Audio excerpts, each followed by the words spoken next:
dear doomed king, the time has come to cast away that frail mortal shell. Join me in eternity.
A giant tail above the waves.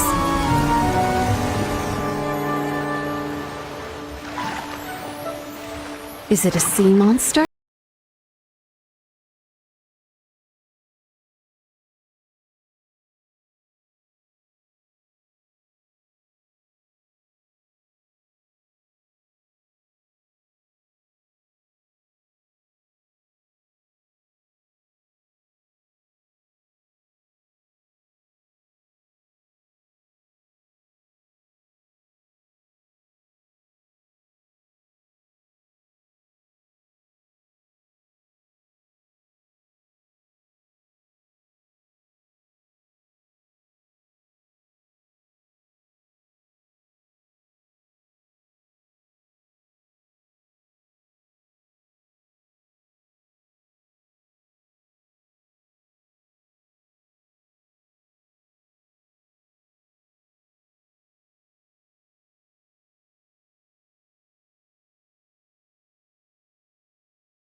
Do you like fairy tales? Who deserves to live happily ever after?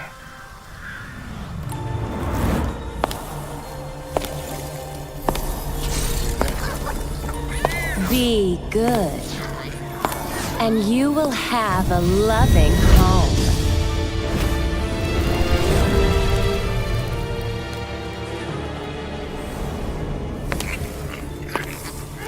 Be kind, and you will be shown kindness. Be gracious, and you will find true love.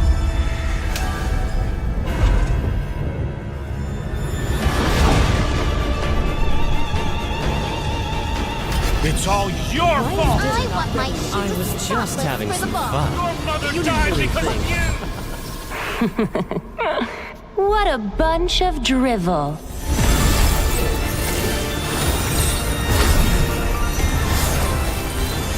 Break those chains!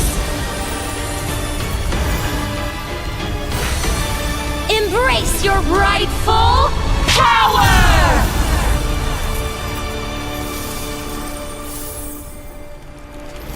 I really love a good fairy tale.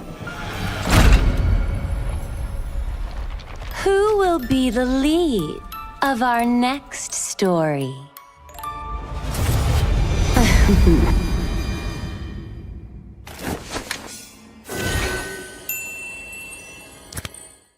Hello players, are you from Northeast? If yes, we have a very exciting news for you. Wardroom Games is hosting the North East Underdog Tournament, where the top invited teams are going to be playing against the biggest underdogs. And the best part, Guys, it's the tournament format. Why? Because it's starting in a separate bracket and you get to fight with only the underdogs all the way to the finals. by participating in this tournament, you have the chance to win a share of the prize pool, which is 60,000 Indian rupees. So what are you waiting for, guys? Go and register ASAP because the slots are filling up really fast and you're gonna run out of slot if you don't register ASAP. For registration, you can check the link in the description Of the Instagram bio of Wardroom Games. So do follow them and yeah, see you in the tournament and I will be casting too.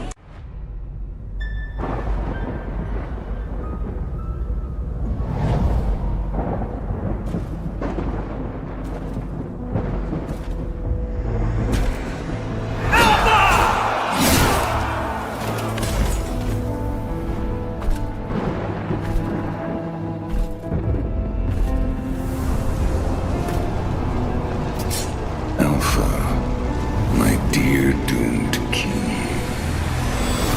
the time has come to cast away that frail mortal shell. Join me in eternity.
A giant tail above the waves.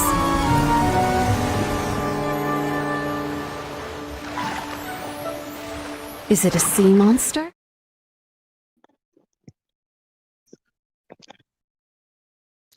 Good evening, ladies and gentlemen, and what a nice evening it is to be back with the Wadram Esports Presents North East Underdogs Tournament, or Nerd.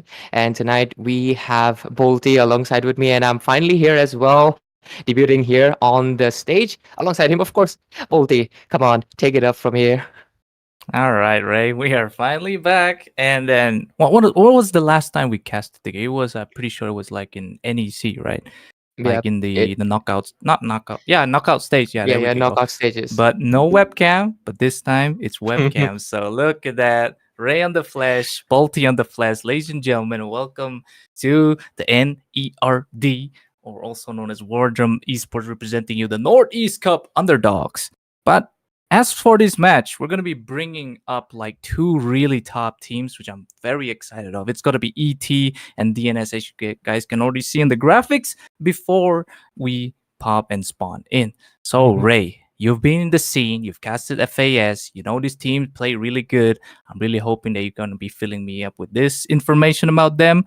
And with that being said, Ray, oh my God. Don't worry, I got you. Pat you on the back. Thanks, man. Okay, I mean, both of these teams, of course, they've been very active. They haven't gone through many major roster shuffles. Yep, there were a few replacements, but it's been a while now. It's been a few months, so they're probably already being settled and they're probably comfortable already. So we're not going to see that much of dissonance or issues with this synergy. They already have it settled. Other than that, I'm really thinking that DNS is more of a powerhouse than Eliminators for a simple reason. I just feel like Eliminators recently haven't been giving the A game just yet. I know it might be controversial to some of their fans, but I want to be proven wrong, don't I? Yeah, that is always what we're waiting for, right? The beef's gonna start. If we're proven wrong, lose or not, we're still gonna be, like getting those views. So anyhow, it's gonna be a best of 3 series right now. Your favorite teams are gonna be playing towards each other, and they're gonna try to get to the top. But I'm pretty sure the one losing right now is gonna be knocked out or eliminated. So they're gonna be playing in their best form. So Ray, oh man, wasn't it round robin? I'll round have robin? to double check. I think it's the round robin today kicking off because we already had the elimination first rounds. Oh and yeah, it's the round robin. So the match, I mean, you still gotta win. You gotta get those points, or else you're gonna be knocked out eventually. Because if you don't have enough points on the leaderboard, you're not gonna be making it to the top 4. Either way, still working out. If you don't have points, you get out of the stage. With that being said, the league stage or the round robin, basically, I'm pretty excited because I feel like we're also going to be surprised with kind of new, statistics, because it's going to be popping up with the, the new setup of the war drum management. So Ray, again, I'll ask you, who are you rooting for this time? Honestly, Eliminators are in a tight position. So I'm kind of rooting for them because I just feel like DNS might be giving them a really tough battle because they're in a really good form right now, especially, of course, Lord Insane. And we all know it. Doom, or Are, like many people know him. He has been performing really excellent, not in just fast, but also a lot of other tournaments if you have seen him. So I think Eliminators have a really great challenge to face off, but it's a best of 3 series. Maybe they lose the game number 1, but they can come up with a better strategy on game number 2, forcing into game number 3 that many people are waiting for. But at the same time, only time will tell, Bolty. Only time indeed. And the only time we're going to be seeing is together. They are going to be facing off, trying to get on each other's backs as well. But on the side of ET as well, since Ray's like kind of leading towards ET, but then again, at the same time, I feel like he's just doing that to not be very biased. But yes, same as me. Both of the teams, I've watched their plays for quite a while, and then they are pretty in shape. But like Ray said, ET also haven't really popped up their A game yet. But this tournament might be the the tournament where they put up that A game. Don't you think, Ray? Yeah, definitely. I mean, it is obviously very wide known. They're also playing in other tournaments, bigger tournaments, smaller tournaments, whether it may be. So this tournament might give them a really good chance to be. I mean, this is the thing. It's top dogs versus the underdogs. That's the whole setup of this tournament. So going against the other top dogs might give them a really good leeway to have, like, really see what mistakes they're making. This is a round robin stage. Yes, you won't be eliminated. You do want to win, but at the same time, you can kind of experiment a little bit. And I think it does give them a little bit of room to wiggle around, but at the same time they gotta get the if they want the cash prize of, already it's on the board, it's on the posters, it's everywhere. And our marketing team has done a great job. So if you aren't aware of it, you should be at this point. So if they want a cash prize, that big one, and they want a crown of this championship, I think they need to make sure their synergy. I mean, the synergy is right, but they need to do a little bit more. I feel like they might be becoming a little bit predictable for a simple reason. Um, Art and Fate, they are the main setters, right? And Sarah Mhm. Ramon just does the cleanup. And this might be, obviously, it is already known by all the top teams. So it's going to be countered really soon, if not have yet. All right, all right. As you know, a little bit of insights on the side of ET, knowing how the players play. Even the audience is gonna know that if they've been, following ET for now. But what about DNS here? You're saying Lord Insane, like even Hoon got, got the praise for him. Kyrie Kumar on the FAS clipping, and Doom as well. I know he is the roamer and he is the setter. And then they Mhm. used to say that it all comes down to Doom, whether he's really in a good position to kind of make those sets. So, what do you think about it? Yes, absolutely. That's one of the main things. And it's really what sells their team to be like one of the, I mean, they're top dogs for a reason. Their Mm-hmm. roamer really can do amazing pickoffs, like something that you don't really think would happen. He does that immediately. And that's when the time he catches you off guard. Many teams, most of it not, they are not prepared for it. But a lot of top teams, they're slowly trying to catch up. They're understanding what moment that Doom really goes in for that surprise play. And a lot of the times, Doom does get choked out a little bit. And that's when most of the time DNS loses the game. Because, I mean, it's not just, I'm not blazing Doom. The reality Mhm. is that most of the time, roamer is your main carry, right? I know solo queue, not many people care about the roam. There's most of the time there's no roam at all. Nobody buys it. But in a tournament and in a professional setting, the roamer is what really the backbone, the main base of your team. So if they shut him down, it's going to be a really hard difficulty. And it also kind of applies to eliminators. It's just that even if Art fails, Fate is just so much of a reliable goal laner that even if something happens, Fate does try to change the fate literally. But at the same time, we've more often than seen not that Fate is just not enough to change the outcome. So I'm really curious how Dads and Sons and Eliminators this match is gonna go. We haven't seen them face off in a long while as well, just like me and Bolty haven't been together in a long while. So it's a really good coincidence, I would say. But anyways, I think the match is gonna be ready and we're gonna be diving straight into it. Isn't it, Bolty? Yes, sir, indeed. There goes the transition, the beautiful transition, and into the drafting phase we go. Blue side gonna be Dads and Sons, and you all know the Plague Eliminators on the red side. So for starters, they're going for the Phobias ban. Is it targeted against some sort of players among ET? Yeah. Abyss TZ, he's the XP laner, the new addition, he was a member of Impurity, so his performance was already excellent in that team, and he's really doing a good job in here as well. So they probably do not. Art will obviously make the set. They don't want another headache coming into the form of Abyss TZ, so they're just going to be banning out one of the sustain and crowd control monsters. That is this monster of a man, so it is understandable. And also, I almost forgot to mention, X marks the spot has been performing almost similar to Fate, I would say. His name marks the spot. He always does mark the spot, so it's something that eliminators need to be aware of. Yeah, absolutely. X marks the spot. Possibly.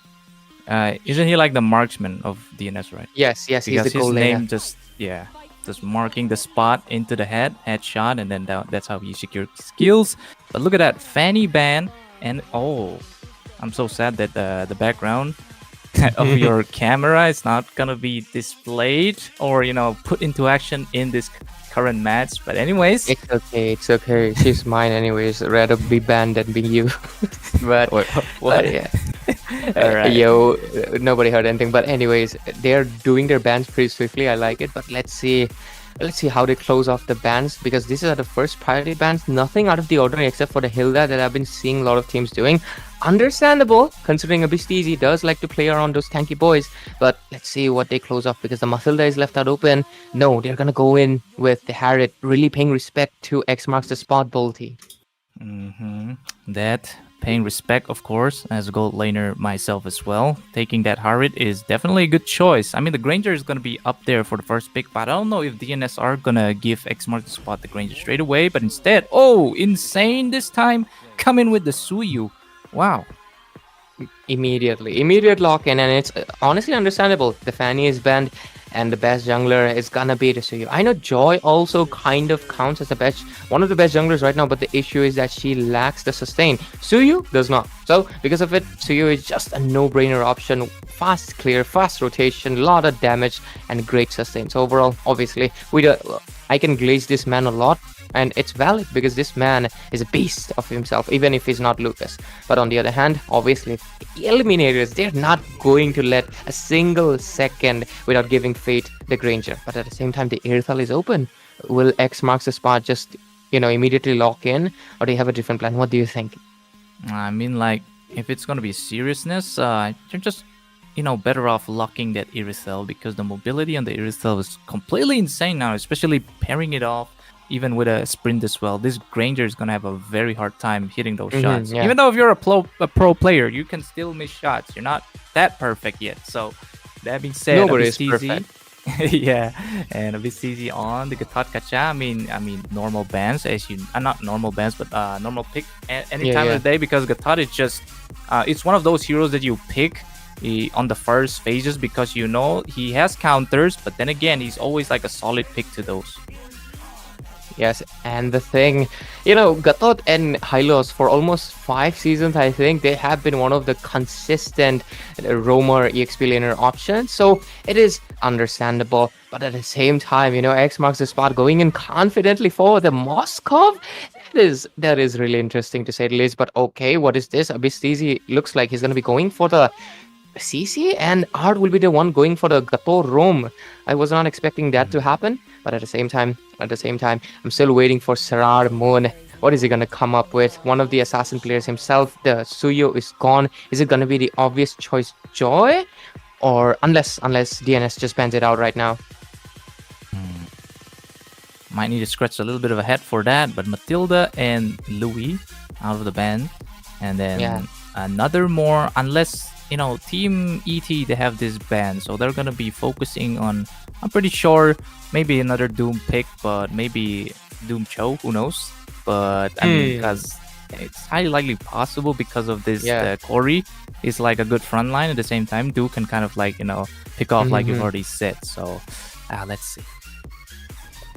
Wait a second, Selena and Jawhead is still left out open. One of the really strong combos being used in MPL, and if I'm not wrong, DNS has also tried it, so it is very possible that's what they're trying to keep it under the rug, under the eyes of Team Eliminators, because look at that, they did not consider that the Chow or the Jawhead could be picked. They instead went in for Setter Tang, which is valid because that's what something Doom plays, but at the same time, I'm really waiting to see a Selena Jawhead combo if DNS can pull it up. But at the same time, I think Joy is a no-brainer. Unless, what do you think Saramon is gonna pick? He's a assassin player at most. But what is he gonna pick tonight? For sure, maybe on the Joy pick. But then again, there's X mark the spot with the Spear of Misery that can kind of stop the rampaging electrifying beats. But there we go. This time it's gonna be the mid laner of ET. Securing the late game damage for sure. It's always good to have something late game. And at the side of DNS this time, Invoker and Doom still onto the picking phase. Both of them are going to be picking in this phase. So let's see what are they going to be cooking up here. Any suggestions? I mean, I've been waiting for the Jawhead Selena combo, but a Chow could be possible as well. There's no way he's going to be picking up Uranus. Nope. He's just having a little bit of fun, teasing the audience and me, because okay, Invoker, if he goes in for no way, no way. How do you make this happen? Okay, Team DNS, they're filled with surprises. This is why you come in for these teams. This is why you tune in on Waterham Esports, North East Underdogs Tournament, ladies and gentlemen, because where would you see a Uranus? And I'm not even sure. I think this is going to be an EXP lane. There's no way this one goes roam. So yeah, it's definitely going to be an EXP lane being pushed towards the CC. Funny enough, this strategy might work because Volti, CC has a lot of damage, but wait, I almost forgot, the Lucas was open. Insane might be a beast, but if you want to literally defeat him, you pick up a real beast yourself. Yes, sir. There goes Sarar with the King Kong kind of pick on this side of ET. And then we're seeing the CC against what? A Uranus? All right. I'm feeling like, I mean, CC does do that HP base damage, but then again, we're talking about the Heal up. passive of Uranus that can like stack up with more Yep. hits. So he can basically heal back those EHPs. And look, he's pairing up with a Revitalize as well. So wow. Such It makes sense. such a wow. I can't even wrap my head around this. All right, let's get it. Yeah, it makes sense, and nice to see you again, Bolty. Hey, what's up? But yeah, it makes sense. It makes perfect sense. CC really demolishes like all the tanky XP laners. So pushing Hylos to the XP lane is just putting him into that sentence. He's going to be dominating the lane extremely. So what option do you really go for? You can go in for the damage EXP lane, but at the same time, you're going to be losing that initiator. So guess what? They're going to go in with the most sustained hero in the game. But anyways, ladies and gentlemen, we're into the Land of Dawn. Round 2, day 1 of the round robin stages. DNS versus Eliminators. This is the best of 1. Game number 1 as well. On to the casting desk is Boldry and Rare. Like as you can see on the screen, let's see how this game has in store for us. I'm really curious how this Uranus versus CC matchup really goes, Bolty. Absolutely, we're already seeing some pokes towards that, but it seems like Uranus here is more stronger in the lane clear because, of course, the Ionic Edge is always like an AoE, and CC, Yep. the only reason why she doesn't excel in her lane clear because of her single yeah. target. Yeah, and with that being said, look at the mid lane. It's just going to be some pokes again, level 4 until another fight. Yeah, we'll probably not see anything much because Serrar Moon really needs that level 4.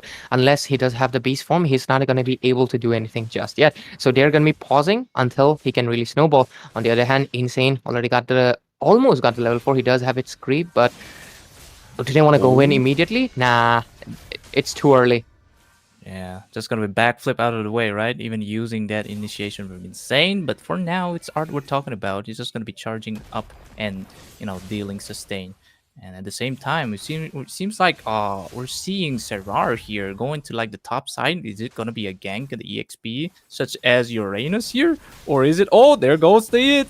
There's come the flash combo, but not yet. We know that Corey is quite formidable with his passive, so he's not going to be giving away any hints to kind of, give that initiation on the side of Eliminators. With that being said, Turtle's going to be spawning in a matter of seconds. And who is it? Going to be the one to get that securing retry. Yeah, and they push back Art to a little bit of a retreat. He doesn't have the Revitalize either until a few 30 seconds. So they do have the upper hand to go in for the turtle. Look at Are. Oh, Are Doom is doing something. It's a bit of a Doom into the mid lane. I mean, Turtle is up. Losing Doom there is going to definitely cause the side of DNS to kind of wander off. But still, they have Corey here. Can kind of, get that tankiness on front. At the same time, Art also wants to find an angle. Uses the Unbreakable. Abistasia also comes in as well. But Secure comes in the form of Insane with that Suyu. And look at the LGB and Pop. Gonna get caught on the Corey here. But Corey have to force out the belt slice to get that, regeneration coming in. But it's gonna be a double kill for Invoker. As you know, 2 members, Abistasia and Art, falling in that. We thought that Doom falling there is gonna be like a backlash for DNS. But no, DNS are back on form. I did not really understand why, Team Eliminators, I feel like there is some miscommunication. Sarah Moon was a little bit too far away. He was not joining the turtle fight, so I think that was completely unnecessary, unless they wanted to take down Corey Cutie, which is unnecessary completely as well. So, I mean, Loring said he's going to be able to get out the situation. No issues. He has the dashes and immunity, but that's the thing. I don't understand why they did not wait for Sarah Moon. And instead, they wasted a resource, and also they lost a member of them. The score is 2-1 right now, and they also lost a turtle. So I think they need to be a little bit wary. Yeah, pretty much. There comes the Federer strike, but look at the bullets coming in. Oh my god! Oh no, it's gonna be Invoker still getting a kill on Fate this time. Fate didn't get that. SO in the backline comes the X marks the spot, and the Corey will get the bid. And the bidding, of course, the Glorious Pathway coming in as Invoker takes a kill on Serrar as well. And with that being said, it's going to be 5 kills on the side of Dats and Sons. And it's a mere 1 on the side of Eliminators. But Insane has to, kind of take that, make use of the gold shield of the tier 1 bot side. Yeah, and this is what Invoker is, one of the mages that has been in India, one of the mages in India that has been extremely consistent. Bid as well, but I feel like Bid is more of a control mage kind of a user. So because of that, I think he will need some time. But oh, okay, bot lane X Oh marks no. the spot. Yeah, he's gonna be There taken it down. is. Mhm. He's gonna be taken down. But yeah, going back to that. I don't think Fate was prepared for Invoker to flicker in and do the Federate Strike combo, so that was kind of an unfortunate thing. But at the same time, we'll have to wait what happens because the turtle, another one gone, but Serrar Moon goes in. Oh no, Serrar definitely with a Beast of Life form as well. Bid here, backside, both of the mages popping out their ultimates for now, but AOG will be jumping on to Invoker as well. But Art is in trouble as he gets taken out by Insane with the Soul Sever and severing his soul away for another kill on the side of DNS. Yeah, so far, I just like I mentioned, DNS, their performance has been quite excellent. Despite having Serran Moon onto the Lucas, they're not able to really utilize the snowball potential on the jungle that they really need. And because of that, you can clearly see they're falling off short. 2,000 gold lead under 5 minutes already into the hands. And if you look into the itemization, Granger does have, I mean, both of the gold laners have similar itemization, but if you look into the jungle, Srar Moon just got his War X. Meanwhile, Suyo is building towards his third.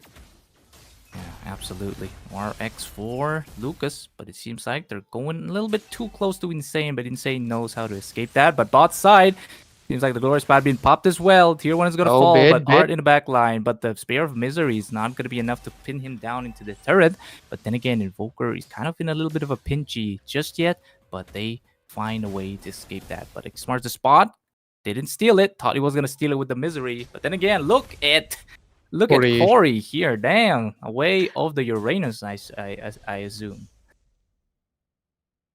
This reminds me of the almost 5 to 6 seasons ago, where Uranus used to go into the base, but oh, Corey Cutie getting shredded. But of course, it's a Uranus. You can't kill him unless you could absolutely suppress him to a position where he cannot move, and that's something that they need. Serrar.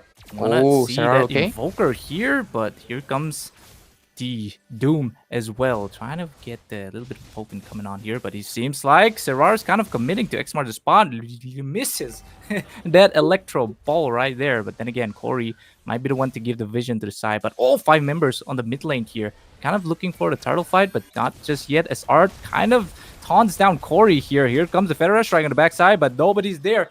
Kind of body block that's going to be coming, so they're going to be moving back. DNS definitely moving back for now, with Insane in position for a possible Lord Steel once again. And they're still going on. They're trying to fight as much as possible, but this time Insane is kind of pushed into the corner. But I think he can go in for the steal because Arre going in. Oh, SOD coming in, but Insane getting the turtle once again. The retribution is and the killing on to the Serrar at the same time. Xmar's getting the bid. He's getting the bid done over the side of Eliminators here, but Invoker getting the kill with the feathered airstrike again. 3 will fall in that turtle clash with just 9 kills on the side of DNS right now. They're not trading anyone in that process, and they will definitely take out those tier 2s as well, both top and bottom. And this is really understandable, right? Oh, there comes the Pavitra. I call it that because it's a bonding between two. All right. Top side here, we're seeing some clearance of 3 members of Eliminator, just clearing out the wave. They don't want to, spend that gold shield just yet. They might be needing that for the enhanced minions if you're going to be losing that, elemental on this far side, because it seems like ETR playing safe. But yes, they don't want to spend those gold shields just yet, as Corey is finding himself in a position here. Oh no, that red buff is going to reveal Corey. Here comes Unbreakable of Art. But then again, Abyss might go for it. 3 members of Eliminators, but the tanking Corey just backs them off. But also, there's something going on here. Xmark the spot, taking Serrar Moon outside of the view as well. But oh, Retribution being popped here again. Glorious Path going straight towards Fade as well. Fade's going to fall, but somebody's going to fall here. There's going to be Bit here with the Soul Sever of Insane. And again, Corey, I feel like this guy is just, sustaining a bit too much, don't you think, right? I mean, that's the thing with Uranus. And also, the recent adjustments to a lot of defense items does make Uranus a viable option. And of course, the main thing is DNS's Snowball. Right now, they have a 9K goal lead in 9 minutes, 11-2 score. And you can clearly see the dissonance, the disadvantage that Team Eliminators are suffering because just now, Fate got his third item, while right now, X marks the spot is building towards his fourth. And clearly, Insane as well, building a Blade of Despair, while Lucas has not even completed his second item. The despair between both of these teams, it's really massive because look at that. X marks the spot, immediate 1v1 wins it out against the Fate, and I don't think they will be able to win this game at least into this best of 3 because look at that, they're being pushed in a rock between in a place of they're pushed back into the corner of the comfort of their bases. And also, you see the Lord being taken about Insane here. That Lord is going to be marching in the mid side. Oh, but Corey finally falls there. A bit too deep, I should say. But Bit also. Oh no, we're going to see a miss SOD here. Well, that was for Bit, but never mind. It's going to be just... let's just say that it's a lucky day for Bit. But here comes the Elemental Lord. Still no dashes so far, but I feel like DNS can kind of utilize this as their meat shield because Glorious Pad being popped as well. The Invoker kind of do something, but X marks the spot, getting a kill on Sirar. And also, Doom might fall. Never mind. He actually lifts it with a double kill for X marks the spot. With that being said, 2 members falling on the side of Eliminator once again, that Lord defense. And hopefully they might lose this inhibitor on the mid side as well. So, no trades on the side of DNS. Team Eliminators, I gotta give it out to them. They're a top team for a reason because against DNS, another team would not be able to defend the inhibitors, but still, 2 of them are standing really healthy. Yep, 1 is almost down, but it's still up. That's what counts. I mean, it might not be staying up in like a few seconds, but it stays up in the spirits, and that's what really counts. But at the same time, if you look at it, the goal almost 11,000 into the hands of Team DNS. Looks like they want to go in again. Corey Cutie, can he make the initiation? But damage coming in from Bit as well. Inhibitor finally falling now, and the next up that's going to be falling up is the gold-plated minions as well. So, I mean, DNS wanna find that, like advantage of a push, because even if they don't push mid, the minions are always gonna win, like in the mid side. So they're just using that to kind of bring themselves some time instead of rotating to up to top and bot. But this time they're gonna be waiting out for the next Lord. It's gonna be the Luminous this time, and who see you can get that final push. Yep, it's gonna be the Luminous this time around. But Fate needs to like stack up as much as possible. Not even 400 yet, which is really unfortunate for their team. But even if he does get enough stacks, the issue is that the Moskov is fully fed. He has the Trinity build building towards probably the last item as well. Sicilian does have decent amount of stacks, so Bid might be actually the fate changer that their team really needs, and he might be the key at turning the game around. But of course, DNS there, look at him, look at Array. He's trying to provide the information to give to his team, and Lord Inside will probably go in, try to take down Bid as much as possible. Not to mention, Invoker has his eyes dead set. I mean, it might be a pigeon, but he's like an eagle right now, trying to lock in on Bid, and he needs to watch out, not go so front. But I do understand he wants the stacks, but I feel like it might be too risky. Absolutely. There goes the Luminous Lord finally spawning on the side of DNS, as DNS wastes no time in the taking. And at the same time, it's going to be the 2 pokers, Fate and Bit, trying to stack up their stacks. The demonic energy at the same time. The one we all know and love, the Sicilian stacks that can bear the tide. But it seems like it's a little bit of a laggy going on here, but never mind. Here comes the Glorious Pat here. Finally, engagement coming in from both sides. But who is going to be the one that's going to be falling first? Going to be Abyss TZ in the hands of Insane once again. X-Marter Spot getting the kill. A double, actually. Also a double for the side of Insane. Is it gonna be a and with triple? that being said, it's going to be a triple for X marks the spot. And yes, indeed, they can finally end it off. Instead, we are seeing Eliminators surrendering instead of facing a longer defeat here, Ray. Whoa, what? Well, do not delay the inevitable is something they probably have the firm belief in, but time is money. Gotta give it out to DNS. I was just saying, they're a team that you cannot. They're one of the teams that if you cannot. I mean, to be honest, this game, Arre was more of a sustained frontliner. Most of the job was actually done by Invoker and Insane, creating so much gap between the junglers. At the same time, obviously, X marks the spot, really doing the great job at the goal lane. And Sarar Moon, I think they really need to prioritize a jungler. Maybe in game number 2, they can have a solid chance because they're going to be the first pick, if I'm not wrong. So maybe they can pick up the Suyo this time around and change the tides of the game because that's the issue. They immediately choke down so many possibilities of this amazing assassin player. Absolutely. Even Serrar couldn't do much there, right? Just having to face the fate of what King Kong faced before in those MPL stages. But anyhow, here it's gonna be game number 1 on the side of DNS. With that being said, Ray, maybe this game too can be a changer, like you said, because the first pick is gonna be on the side of Eliminator this time. So with that being said, we're gonna be waiting.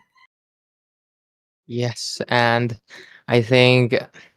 Oh, hello, Bolty. Nice to see you Oh, again.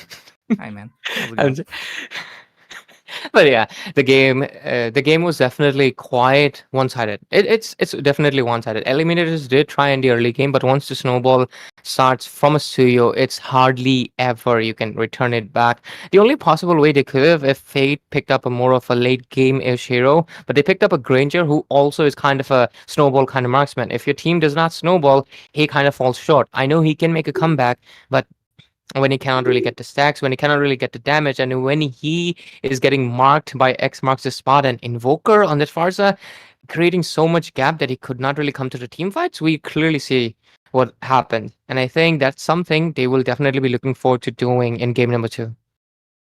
Absolutely.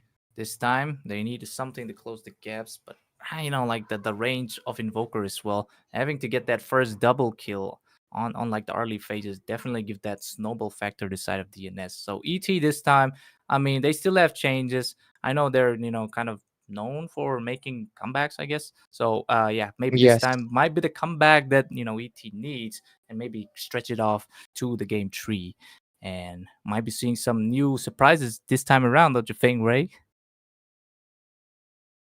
Absolutely. And I mean, not having the first pick kind of puts you in a bad position in this meta because it's a really hyper focus on who can get either the best jungler or the best goal laner or the best roamer because these three have been controlling like this meta quite a bit. And especially Team Eliminators and Team DNS, mm, what do you say? Like, they might not be so different, you and I, like that meme. Oh, They're pretty similar. They have an assassin user, very snowball oriented. They have a goal laner that really likes to play the late game as well as try to snowball himself and win the goal lane. And they have a roamer that really likes to make a set, right? Pretty similar, same, but different. And Are really showed, not Are, Invoker. I feel like Invoker really showed how well that he's been consistent. And I feel like Bid really needs the control mages. That's what he most excels at. Eve, Zushin is not going to be left out open. She's with me, and so they need Eve, or they need an Aurora. They need some form of control, so they have some form of initiation, so they do not get gapped. I know he tried to take in for the late game option, but I think that insurance just wasn't enough when they were getting snowballed so heavily. Absolutely. The Sanguine Claws is not going to be enough for a bit, right? So, having that extra Yep. crowd control, at least 2 crowd controls will be the doing. But anyways, it seems like both the teams have been switching for the first pick on the side of Eliminators this time. It's going to be DNS on the red side. I'm pretty stoked. And without further ado, might be jumping in straight into the drafting once again. And before that, Ray, is the registration for the war drums over, or is it still going on? It's still going for the underdogs because we still have slots for the underdog teams, of course, ladies and gentlemen, boys and girls of any age. If you play Moba 5v5, go on. The link should be in the description and you can. I know we have an just register, okay? Because you don't want these other underdog teams to be facing against the top team and get a cash prize, do you? Like, come on. keep the competition alive. Like that's the main thing. Even if you're very generous, don't give it away because you gotta give them some competition to face off, and that's what makes things interesting. But yeah, jokes aside, the registrations are still open. The links will be in the description. Do come in and Bolte. The game number 2, it's gonna be really interesting, and I think the draft awaits us, doesn't it? Yeah, drafting awaits us. Here we are again into the drafting phase. But look at it this time again. We're seeing the bands still, similar on both sides, but instead it's gonna be the band on the side of ET as the Gatot is being picked out. And the thing, it's Gatot. I do understand Eliminators do not want the Gatot because okay, this might be finally the time that Bid gets the Eve. Because in the previous game they could not get it because obviously there was Invoker and Hylos, so it's really hard to play a Eve when you're facing against a Farsa who outranges you. But this time around maybe they can go in for it because they don't have the Gatot to jump in off it, and they might just negate the Hylos as well if they pick up a different form of EXP laner because the Gatot has been banned. So I'm really curious if they can go in for something else entirely, because just like I said, Bid, he's a control freak in the sense that he really excels on the control mages, and the Sicilian is more of a damage oriented. So maybe this time around we can see the things change, but at the same time I wouldn't really undertake Invoker. And Team DNS, they're looking in for a clean sweep, aren't they? Going straight for the the Abyss oriented ban again. So no Phobius on the side of ET and also on the side of DNS this time. But then again, they're not giving Xmark the spot. The Harriet once again. They don't want the Leonin to be bursting. Yeah, they don't faces want. off. Yeah, they do not want that, because once the Zaman Force and the Holy Crystals up, that's where you just, Mr. Stark, I don't feel so good. So, another Matilda ban on the side of DNS. Yeah, I mean, you don't want that to be happening, so it's really understandable. Mathilda also don't want that airlines, don't want that plane to be flying everywhere. She's too high up, don't want to catch up. But anyways, okay, Abyss going in for the Badang immediately. Understandable, he has the CC, wins out in most of the experience scenarios because of his barrier. But at the same time, giving away the Suyo again. His team DNS is going to be picking up immediately, or they're going to be patient and they might show something new this game around and pull up punches and come up with something different like a Joy. But at the same time, the Badang might be, yeah. Same one indeed on the side of DNS. Doom this time just locking on with the Hylos for now. Maybe that draft is working out pretty well for him, but as we know, Eliminators are going to be, tossing it out with a little bit of a different kind of draft. As Serrar is going for the Julian this time, and also Badang there with the frizz breaks. Yes, might be a little bit hard for Doom to kind of get over the walls, and at the same time, Fate still on to the Rhapsody. He wants to chant their things.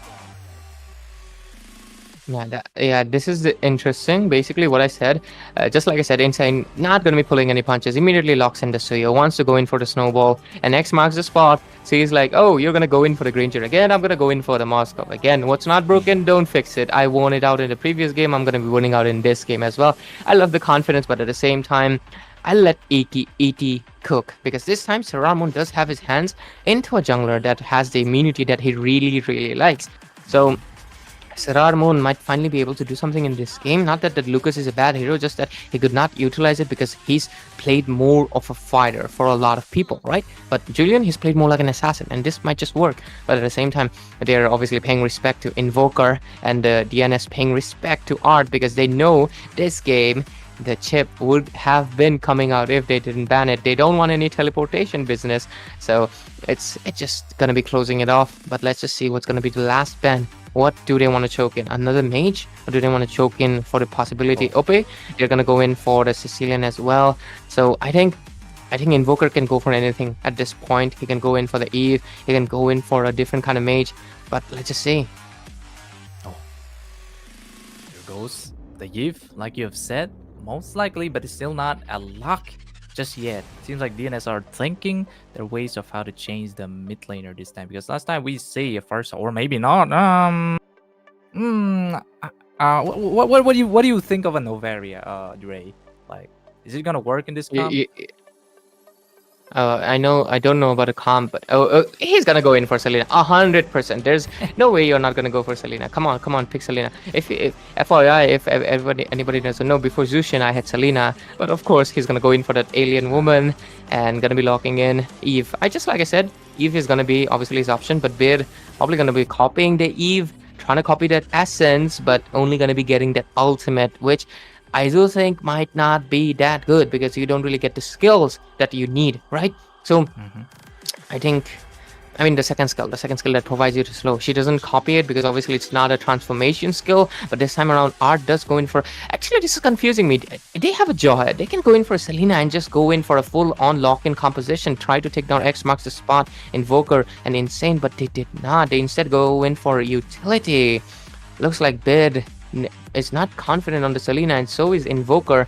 Both of the teams actually kind of paying respect to each other's jungler and EXP lane, knowing if they pick up a Selena, which is a high risk, high reward hero, they might be losing the gamble, Bolty. Yeah, absolutely. You don't want to lose the gamble just yet because, I mean, DNS, even if they want to end it quick, still they have one more chance even if they lose. But on the side of ET, really won't be losing the gamble, but instead not going for the Selena. I mean, it's going to be way easier for Fate to kind of dish out the Rhapsody damage towards them, or they just make them get stunned on the middle. But anyways, on this side, it's going to be Corey picking up the Hilda here. What do you think about Hilda? It's actually one of his signature picks, if I'm not wrong. Corey Cutie really likes to play around. I mean, we just saw well around the Uranus because of a simple reason, because it's a sustained kind of hero and he has really good rotations, can get out of the tight positions, tight situations. So I think going in for that is a smart decision, and of course she is also a menace. Like, she can create the annoyance that you really need. So I think it's a valid option, but at the same time, I think Eve obviously needs to watch out. The Badang is going to be the main bone of contention because his walls are going to be something that they need to break. But anyways, Volty, we're into the land of dawn. Take it from us here.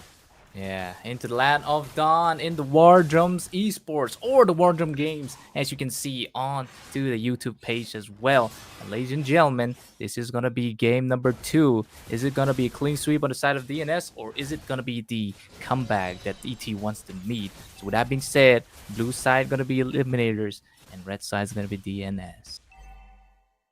And immediately we just see the early game. They're already trying to give the information to each other, just securing the small objectives. But we'll have to wait. We'll have to wait how everything works out. Especially Art. His initiation is going to be really important. But Fate wastes out a flicker in the early game. That is going to be quite expensive. Yeah, indeed. Wasting out the flicker here because he's going to be very vulnerable to those games that's going to be coming up on the side of DNS here. So Fate, even though he kind of likes, escape with an HP, but then again, he needs to play it really safe, maybe hug the turret. And on to the side, the turtle is going to be spawning in just a matter of 30 seconds. Just yet, before that, we might be seeing some fight here because Doom here. Oh no, there comes the ejector, but the miss. Of course, Insane is going to come in with the Soul Blade as well. But Art might fall here, but Art maybe not. survive. Yeah. No trace so far, which is kind of good, but Insane just once more trying to take out Bit there. But then again, he does not have the damage just yet to kind of burst him down. Turtle's going to be spawning right now. And was it going to be Corey up to the bushes? Oh, almost. Oh, okay. He's gonna get out, but we gotta point out the things, right? Fate doesn't have the flicker, and so does Jawhead. 2 resources already wasted. So DNS, yep, there are no kills on the board, but the resource is what matters. So Jawhead might not be able to escape if he gets a little bit too deep in, and that's something that DNS knows, and they might capitalize on it. Art, he really needs to watch out because look at that. He might be locked in and be taken out before he can do anything. But anyways, the turtle dance has already started, left and right. Let's see who cooks the turtle soup first, eats the hot meal, or they're just gonna go hungry. Let's see which team gets it. Abystizi getting into the position. Not yet for Art, but there goes the initiation from Arre here. But who's going to be fall? That's the first blood on the side of ET this time, along with Bit securing the retribution of the turtle here. Doesn't have a retribution, but we're just going to say it because he got the skills. And with that being said, SOD comes in as well. But then again, it's going to be a 1-2 or the 2-1 on trade on both sides. Wow. Actually, it is interesting. It is interesting to say the least. I did not expect them to take down Insane a little bit early this time around, but I think that happened because they kind of lacked the control. Because if you look at that, Array is a high loss. He only has one stun on his hand, the bonk to the face. And on the other hand, Corey Cutie, he's not really exactly a CC. He can stomp you, but it's not really a crowd control. So they don't really have ways to stop Sarar Moon this time around, and that's something they need to consider, especially Insane, because he just got taken down once. That means his snowball is going to be delayed, and that's something that they really don't wish to do. But at the same time, Art got taken down instead of like anyone else. So Team Eliminators, they're in a really good spot this time around. Oh, here comes Unstoppable Force, Ejector as well, but oh, the Burst of Fate, and he's gonna be doom falling. Two of the ultimates, that is the Glory Spot being popped as well, but Xmart the spot can clean this up as Bit takes it away as well.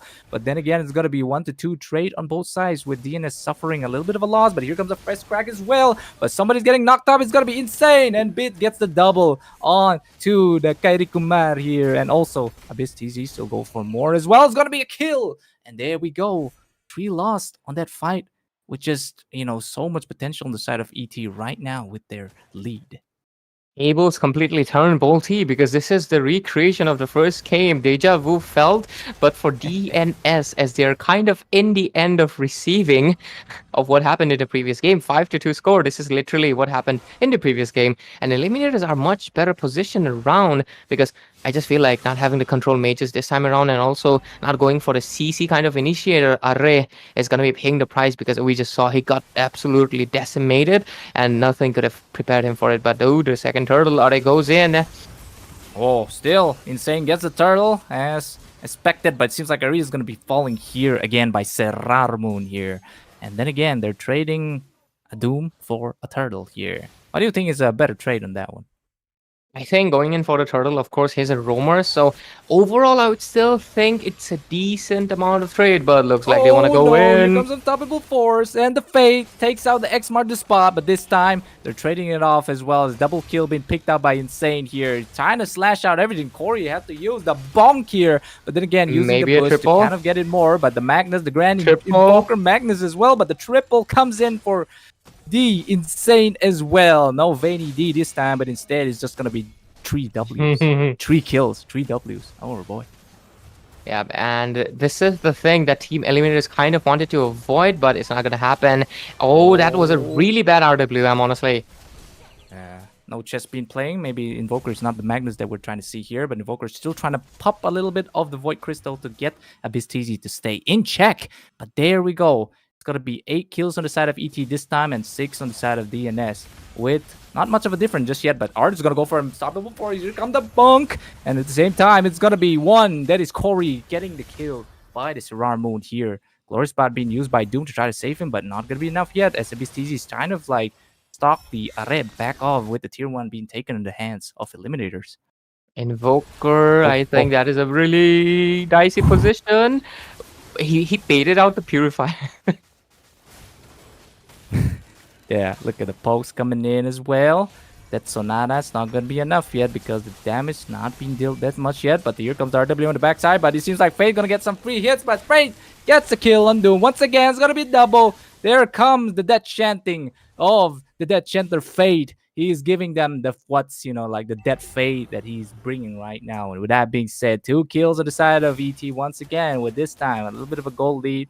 And then again, it's going to be this maybe tier 1 going to be falling. Yes, absolutely. And yep, they're going to be losing one of the most important structures into the game, and that's the issue. I think this time around they're really, and especially what's with the RWMs, I feel like they're really making a lot of small blunders. They're positioning themselves in a really vulnerable spots. Fate took down Invoker that time around, and Insane also took down Bit. So I think they need to work out on that position, but at the same time, the score is 11-6. We're going to be seeing a goal lead of 2k, almost 4k into the hands of ET. But what's happening? Bot lane, Might be in trouble here. Oh, here comes the bug, and Fate eats and bites the dust. But don't forget the reinforcements coming in the top side. Conceal play as well. Oh, Unstoppable Force coming in, throwing Xmart the spot, but Serrar will be the one to get the kill because it was all calculated on the side of ET as they're trying to fight it off in this tier 1. seems like Corey doesn't have the bush to kind of sustain it, but here comes Doom with the pathway, the golden pathway. A little bit of a gradient difference there, but it's going to be the Invoker coming in with the RWM, but it's going to be wasted for now. But it seems like Art going to be falling to the hands of Corey, and also this Void Blast coming in from Invoker here. Oh no, somebody's definitely going to be Serrar here. No, he gets the shutdown and the double kill by Corey YT. But the SOD being, thrown to a little bit of a spacious space. And with that being said, it's just too lost on the side of ET as Dads and Sons finally get what the momentum is all about. Yeah, and look at the goal lead. The 4K does not come in anymore as it has been lowered to close to a few hundreds. So Team Eliminators, they kind of lost that snowball that they really had, and they need to watch out. I feel like it started off with Fate's mispositioning and biting off the bait, because I don't think he should have went in for the X marks the spot. So obviously, I think giving out that kill was kind of unnecessary. At the same time, Serrar Moon getting the shutdown gave the team a team-wide goal, something they really needed to avoid. So I think they bit off the bait for Team Dads and Sons. Dads and Sons went in fishing. They would throw out the bait, and Eliminators acted like a fish this time around. But if they want to be a fish, better be a shark. Because if not, they're going to be losing to a clean sweep. Because they need to force a game number 3. And this is what they have been trying from minute 1. But things might be changing soon. Oh, BizTZ misses the fish break this time around towards Corey. But Serrar is also in position to kind of chunk down the HP. But here comes Doom with the set as well. But both of the Glorious Pad being popped. But Array is have to back out for now. But it seems like BizTZ is going for insane here. Seems like we might be getting a kill from Fate towards Doom once again. And Art also picks up the kill. That's the green light for the Elemental. Even X marks the spot. Don't have to come. Oh, never mind. It might be a split push here. But then again, X marks the spot takes out the tier 2, but it's gonna be a free Elemental on the side of Eliminators once again. BizTZ going for more. X marks the spot, knows he can kind of get this out. Is it gonna be a Badang Kebab here? But no, the fist blow will be the one to blow him off. But absolutely, Art gonna come in with the ejector to stop it before as well. This might be the end of X marks the spot, but he wants to fight, but no, he gets shut down because the fisting is what you get when you want to go for the 1v4. And the 4 fists, obviously, to the face. It's not going to be survivable. Going to have to go back to the medic bay and going to be reviving quite soon. He did buy up a lot of time, but he is the goal laner. So him being taken down going to be a negative point. But look at that. The Lord's going to walk into the mid lane. And I'm not sure if Team DNS can really defend it. Let's see. They're trying to redirect it, but it's not really enough. Does Team Eliminators want to go in? Looks like they're also playing a little passive because it is the Elemental Lord, right? So they're just playing a little passive, trying to get the outer tier 2 turrets that are still standing, but gonna be failing onto the top 1 as X marks the spot is back. But Array! Here comes the throw, a red double, 3 ultimates pop there. SOD coming towards the back line. X marks the spot, comes in to clean it up. Art gets the kill, it might be a double for him. There we go, double as well. 3 deaths on the side of Eliminators. Just the perfect set on the side of Dads and Son. This is what they need to kind of come back to this. But then again, they're going to be looking for the tier 1 right here with that, momentum. They're just being granted in that fight. Oh, insane. Wait. I mean, he loves that wall. He's just going to be bunked into the wall. But absolutely, fist crack towards Insane once again. Look at the Soul Sever just slashing it out. But Insane don't want to play it a little bit safe, but he's going to go back for now. And with that being said, that fight was one hell of a fight, don't you think, Ray? Yes, absolutely. And X marks the spot. Obviously, his name is that for a reason. I think he's a Moskov main. Technically, he can be a sniper main. Now, almost all the marksmen kind of require you to sniper a little bit, but the Moskov has been landing on the spot, like his name says, because how did he just connect into Art and was able to take down Fate all by himself into the backline? 1 versus 2, won it out and creating the advantage that the team really needs. And right now the goal lead is quite similar, but the score 15-12 under 12 minutes, and the Lord's going to be coming in 30 seconds. So this one can be anyone's, but BizTZ might be taken down here, forced to use the fist crack. Oh no, BizTZ is definitely gonna get taken out because the 4 dudes crashing on you. What can you do, man? You're just that. I'm not gonna use that reference, but anyhow, here mid side, they're trying to do it a little bit more, but R's gonna be popping out the ejector, but they know they don't have the set to go in straight for that. With that being said, it's going to be 15 kills on the side of Eliminators, 13 kills. The goal difference, not so much, but it's just that teams are going to be starting to get there, like at least like 5th item at this point. With that being said, it's going to be the Lord Enhance, and then the Lord Dance can be kind of like a setter to guards here. Look at X mark the spot though. He's just trying to be sneaky into the top lane, but there's the conceal play. But Array goes in. Oh, triple ejector right there towards the tree, but SOD, X marks the spot. Killing spree for the X marks the spot. Insane Double. also gets the kill as well. Look at the chess being played on this side, but it's going to be Serrar here with the triple instead. Wants to go in for the And Maniac. look at that. It's going to be Serrar wanting to get for the Maniac instead. Is it going to be him or is it going to be just another Julian Kebab? Because X marks the spot. He got the items for now to kind of fight back with Serrano. With that being said, it's gonna be the 2 to 3 trade on both sides. But I feel like this enhanced lore still not being scraped. Oh, the fisting coming in double, but X marks the spot might be going for the Beast Walker, but he has to go back a little bit for more because more fights gonna be coming as a Death Sonata being busted on the face of Insane here. Insane might fall here, uses the wall, but he gets taken out instantly. Wind But the of mega nature. kill coming in. X marks the Double win. spot. Oh no! The Death Sonata or the Rhapsody will be the one to end down the spot right there. With that being said, ladies and gentlemen, no jungler on the side of Eliminators as DNS here. I mean, they don't have their Insane. But then again, is it still going to be a Lord Dance or are they looking for more? They can go in because obviously the side of Eliminators does have the marksman, so they can kind of go in, but at the same time it might be a little bit of a risk here. What do they want to do? What do they want to go in for? They do go in for the Lord. Insane gonna be coming in 2 seconds. Oh, but Arre getting caught in. Arre, he's gonna fall because Fate will be the one to take him out. With that being said, no initiation on the side of DNS this time, so they are gonna have to look for a comeback of Are as he's gonna be in the respawning bay. But as for now, it seems like Serrar Moon knows how to handle this situation quite well as Art popping in the ejector at the same time the smart missiles once again. But here comes initiation coming in from Bit, taking out Invoker as well. Look at a fist crack coming in on the side of Eliminators as they take down Corey, and Fade will be the one to take. The SOD comes in, but it's not gonna be a steal because it's a little bit too early. With that being said, Eliminators focusing and taking down that Luminous Lord for their final siege, possibly with 2 deaths on the side of DNS, as they might pay the price for that.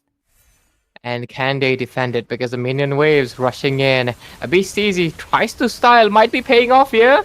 Oh no, Fate still gets the inhibitor as well. But then again, Fate taking a kill on Doom once again. But oh no, Fate. Oh, look at the win! The win is the one that kind of saved him from that initiation of the bullets. And with that being said, Insane uses that revealing, but Luminous Lord is going to be marching in the mid side. It might be a wasted Luminous right here because nobody's there.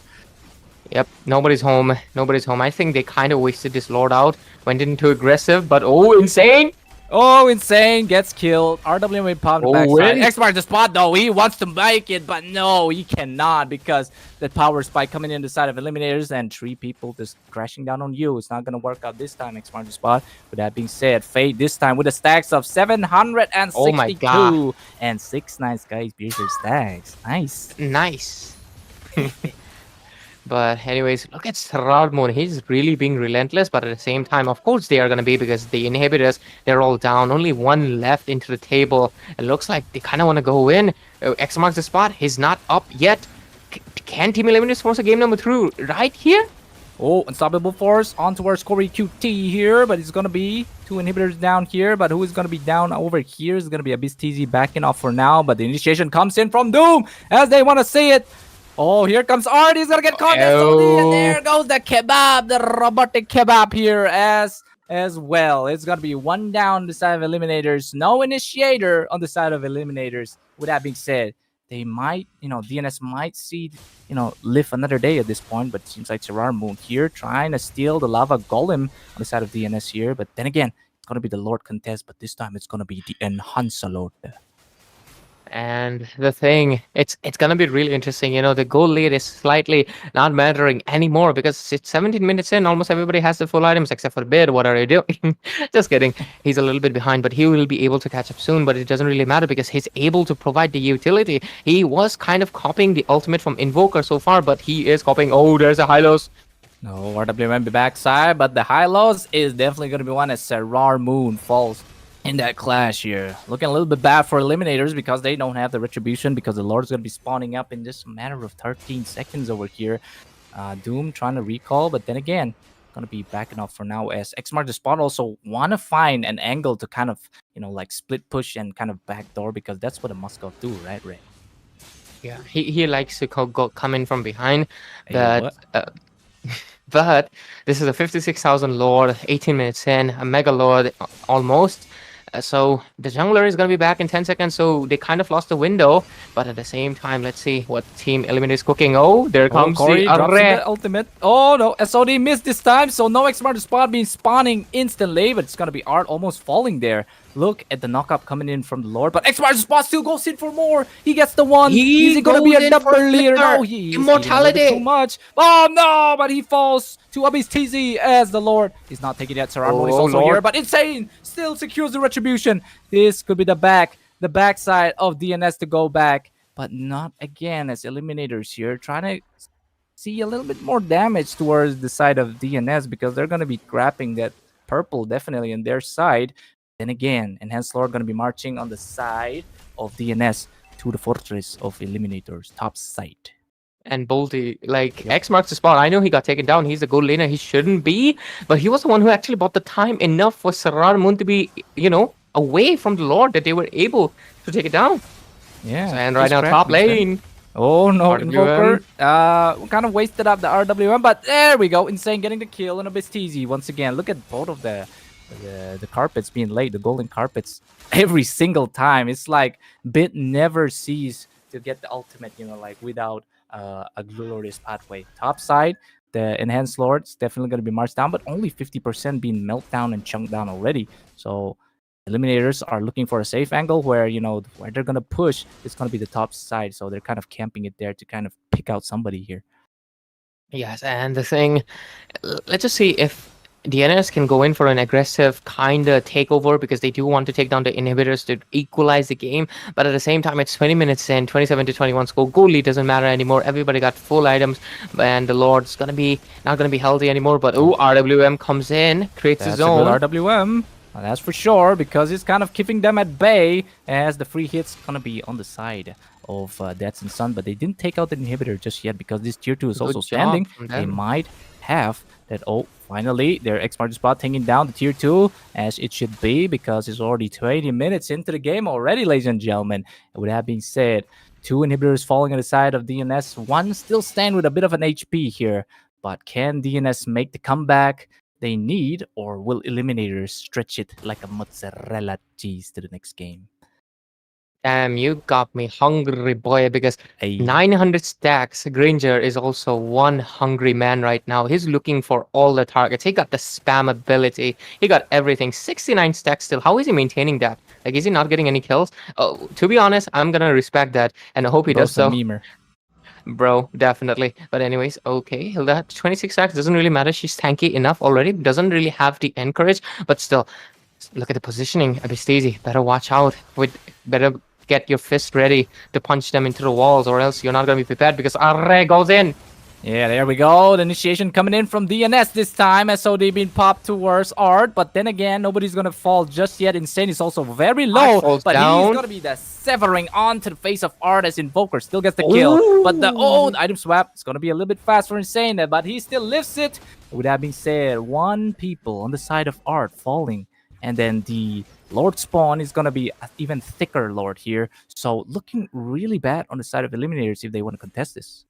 This is a Mega Lord Bolty of 63,000 HP, and it's gonna be a massive one to even take down, let alone if this one marches into the base, it's gonna be really healthy unless they kind of are able to waste it out. So let's see what happens. Arre goes in immediately, he doesn't stop. Yeah, just gonna go with the Ring of Punishment here, but don't forget, Bit also pops in. Fate But take there him we down. go, RWM being popped in, but XR the spot will be the one Is to it make the over? spot, but yeah, Miss TZ takes him out. It's insane. What, Abyss four TZ already against the wall. fallen? Already falling on the side of Eliminators because DNS might be looking for a clean sweep here unless Abyss is the Master Fister here. But no, he's gonna go back for now, trying to get the set for here with Okay, Art. Art's back. Oh, two of the baiters are gonna be kind of like, trying to masturbate out the side of DNS over here as the Glorious Pad being used as well. Art also want to eject over here, going to be ejecting on Invoker as to go for Mao. Oh, But Winter look Crown. at the base, lock at the crystal, and it's going to Oh, be no the way. clean sweep there. Dust them off on their tuxedos. And with that being said, DNS all the way 2-0. It is absolutely insane. It is really insane how they're able to do this, because how did that just happen? Because I was not expecting them to be able to end the game, because the Badang and the Zohunt was doing really good job, but the item swap coming in from Invoker tried to save his grace, and it did absolutely. And this is really beautiful for the hands of Team DNS. They were able, it almost looked like it was an Eliminators game, but they were able to get it and make it a clean sweep, and they get 1 point, 2 point. Well, the organizers will let you know. I mean, we just cast you here, mate. But yeah, jokes aside, they'll be getting the points into the round robin stage, and they're going to be leading, because after all, it's the first day of it, and they are already leading. Team Eliminators will definitely need to catch up onto the next matches, into the next days that's going to be coming in. Yeah, absolutely. With that being said, look at the teams just going for more. Art couldn't do much there with ejectors, but with that being said, that's game number 1 and match number 1 for this night. There's more matches going to be coming up. I think total is 4.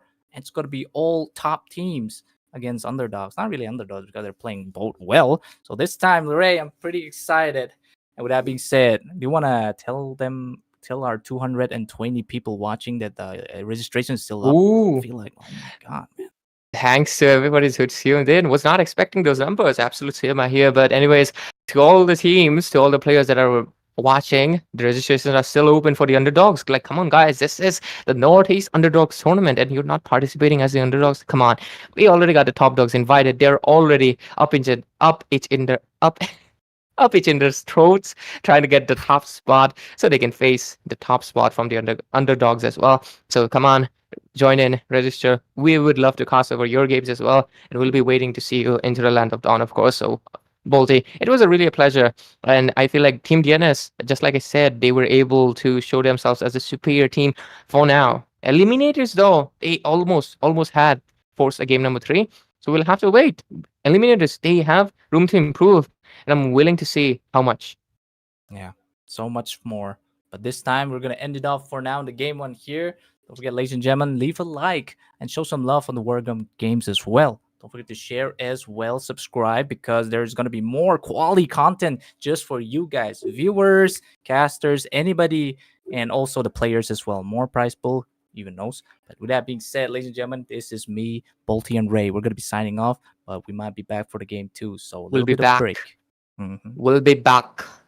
I'll be back. Hello players, are you from Northeast? If yes, we have a very exciting news for you. Wardroom Games is hosting the Northeast Underdog Tournament, where the top invited teams are going to be playing against the biggest underdogs. And the best part, Guys, is the tournament format. Why? Because it's starting in a separate bracket and you get to fight with only the underdogs all the way to the finals. by participating in this tournament, you have the chance to win a share of the prize pool, which is 60,000 Indian rupees. So what are you waiting for, guys? Go and register ASAP, because the slots are filling up really fast and you're gonna run out of slot if you don't register ASAP. For registration, you can check the link in the description Of the Instagram bio of Wardroom Games. So do follow them, and yeah, see you in the tournament, and I will be casting too.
Is it?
Do you like fairy tales? Who deserves to live happily ever after?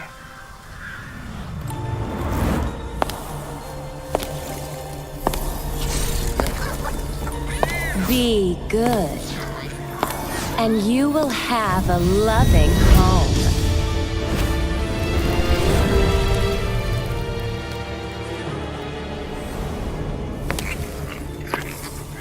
Be kind, and you will be shown kindness.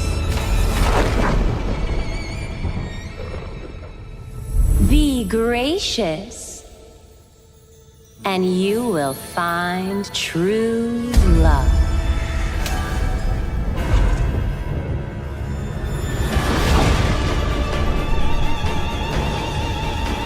It's all your fault! I want my I was just having some fun. Your mother died because of you! What a bunch of drivel.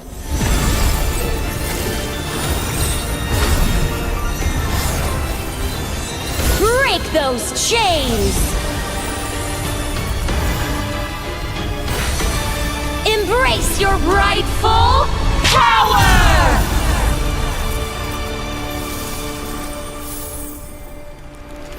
I really love a good fairy tale. Who will be the lead of our next story?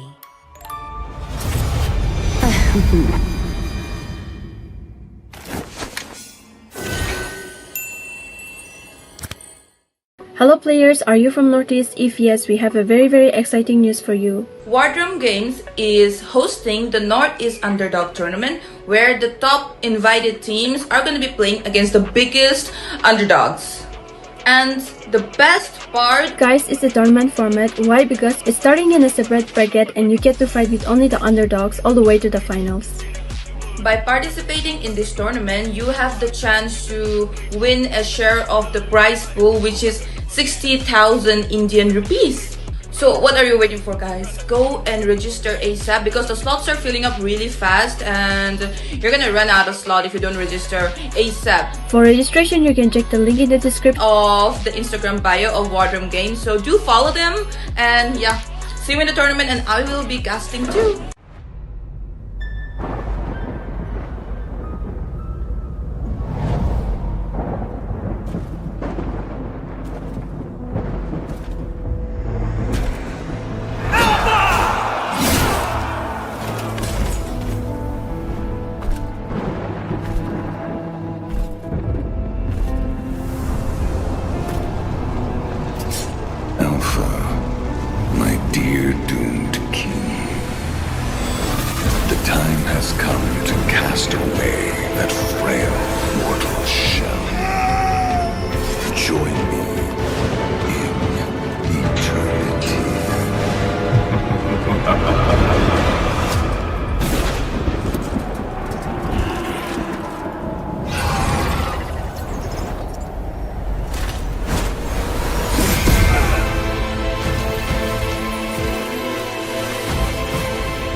A giant tail above the waves.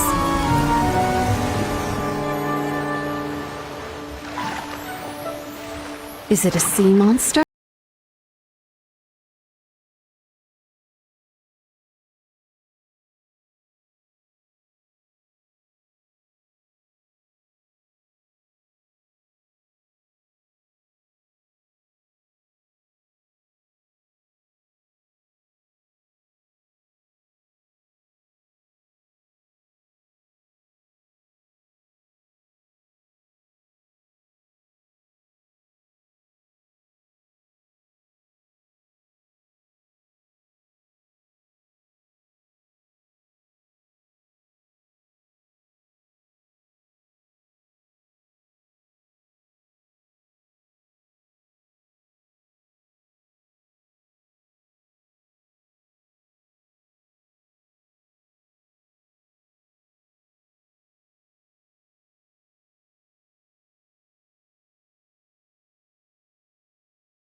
Do you like fairy tales? Who deserves to live happily ever after?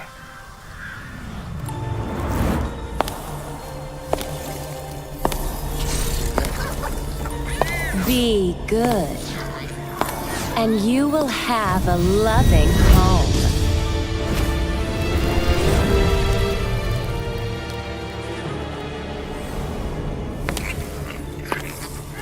Be kind, and you will be shown kindness. Be gracious, and you will find true love.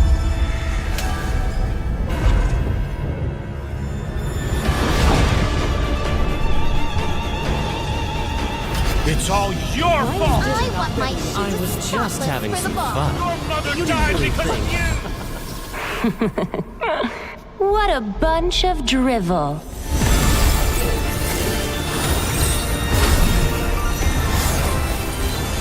Break those chains! Embrace your rightful power!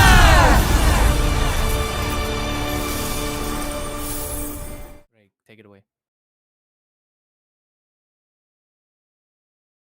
Ladies and gentlemen, welcome back. And after the first match between Team DNS and Eliminators, where DNS gets a clean sweep, we are back again for the Waterme Sports Presents North East Underdogs Tournament, and we're going to be proceeding to the second match of the evening. It's a best of three again in the round robin stages, and we have Team Megatron x Lafu Kabi versus Team Pick 2 Plummet. Both of these teams obviously are one of the top, considered top in Northeast. Lafu Kabi especially having the experience in a lot of college lands, and Pick 2 Plummet considered one of the top teams in Bengal server as well. So let's see what they have in store for us tonight. We have already seen their performances throughout the knockout stages, but we are willing to see and waiting to see how good they're going to be performing against each other in the round robin stage. And of course, we are coming back again into the casting desk. It's me, Ray, and joining me is obviously the GOAT, Bolty. Alright. Oh wait, you're this time you're up. Okay, come here, man. Thank you. Okay. Anyways, we're back, ladies and gentlemen, into the casting deck. Thank you so much, Ray. But you don't have to add the GOAT though, because GOAT is like a very high statement, so you're giving that to like You're a guy who GOAT just in like, other departments for sure. It's a guy with a tux, man. Like, doesn't work. Okay, but anyways, Ray, we are definitely back here, and it's gonna be Lafu Kabi here with their one of the shining players that actually is a little bit, like handsome, I should say. So it's gonna be Damn. Brandon on their side, and it's gonna be on the side of Peak to Plummet. We got Skylar here. Before this, we actually got a savage clip in the Warzone games. Just Skylar with the Granger. So he's been called the babyface killer. So what do you think about that, Ray? That is a wild name to be getting. Baby Oh. faced killer. That is something I would do not wish to have personally, but I respect it because, I mean, that insinuates that you're kind of not intimidating at all. I want to be intimidating as hell because, I mean, that's what you would really want to be if you're a killer. But anyways, we're gonna be. Let's just straight into the game, and we have Team Lapu versus Team Peak to Plummet, two of the top teams. Obviously, this is the top teams against each other, going against each other's throats, getting that top spot. But anyways, I'm really interested to see how this time we have Kirai coming in here, and on the other side, of course, we have. I like the fact that Peak to Plummet and Lafu both of them decided that Kaizen is a cool name. Kaizen versus Kaizen. It's an interesting thing. Yeah. There might be like a little bit of a mistake whenever we kind of pronounce that names. But anyways, we'll try to do our best. Just that we're gonna need to make our throats a little bit or our tongue a little bit, lubricant. But anyways, ladies and gentlemen, yeah. I kind of placed that at a little bit of a weird space. But anyways, I'm talking about drinking water. Stay hydrated, guys. But anyhow, we're Definitely. seeing the bands. Oh, it's gonna be a respect on the side of, I'm pretty sure it's a Yai. Is it gonna be Yai Papa? I'm pretty sure he's the jungler of Peak to Plummet. Yeah, it's really possible. Yep, there we go. Oh, another Harriet. Okay, definitely towards Kaizen and the Julian at the same time. Your Miss One and Only been banned once again, right? Yeah, and of course, my miss one and only. I am glad she stays banned. Please stay banned. Don't get used. But but anyways, I mean, I want to use her, of course, only me. But anyways, what I really wanted to mention is that let's see what the last ban is going to be. But I really like the emphasis on the jungle ban so far on both ends because they're paying respect to each other. Biddy is obviously Biddy.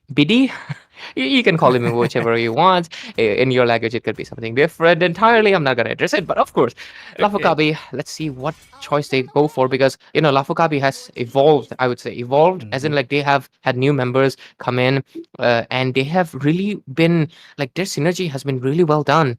It feels like home for them. It doesn't feel like they're in a conflict of rotations or anything, and they have been really well connected, especially Seori and Noor. I feel like they have really good synergy, and of course Kaizen and Biri being the gold laner and jungler, they do their jobs the best. But let's see how the picture changes with Kirai today. But of course, Biri is going to be picking up the Suyo immediately. This is a little bit of a deja vu from the first game where we had a Suyo first pick again. And that game, Suyo won it out. Yeah. To see you winning in the first game on the hands of Insane.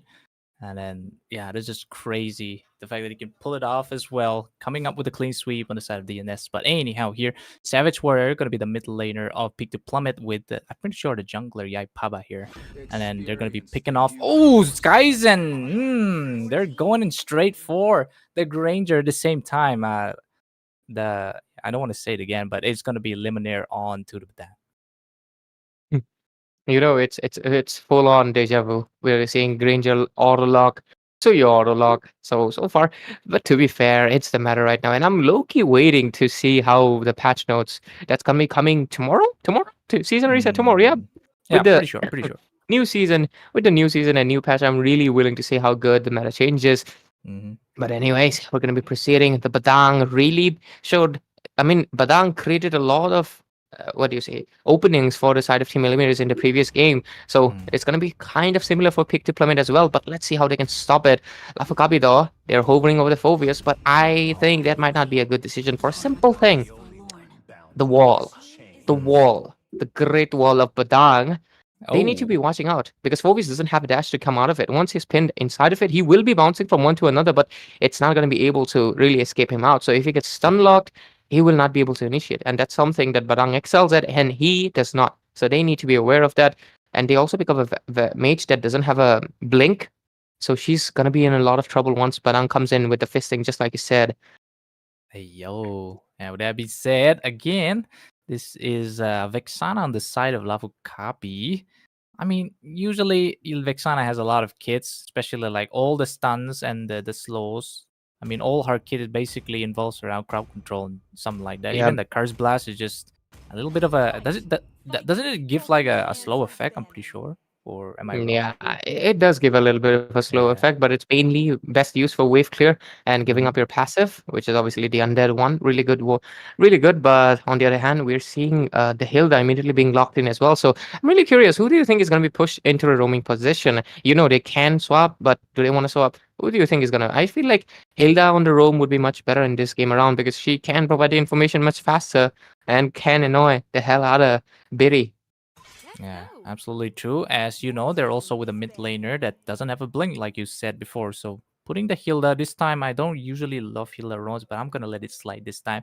Badang on the XP sounds amazing against the phobias, definitely, because the stun locks is just gonna be too enough for Siori to kind of comprehend. So that being said, look at that. They, like pick the Plummet, they want to take out the counter. That is the Irritel for the Granger. So looking that out Yeah. of the way. What about the Eve ban? Yeah, I think the Eve ban is going to be coming up quite soon because if you can clearly see the Badang really comes into the kill box composition, going to be working out really well if they can go in for the Eve. So banning it out is a good option. At the same time, is it Siori or Siori? Siori? Yeah, it Siori, can be I'm pretty anything you sure. want. It can be anything you want it to be. But anyways, What? Kaizen not having picked the goal laner yet.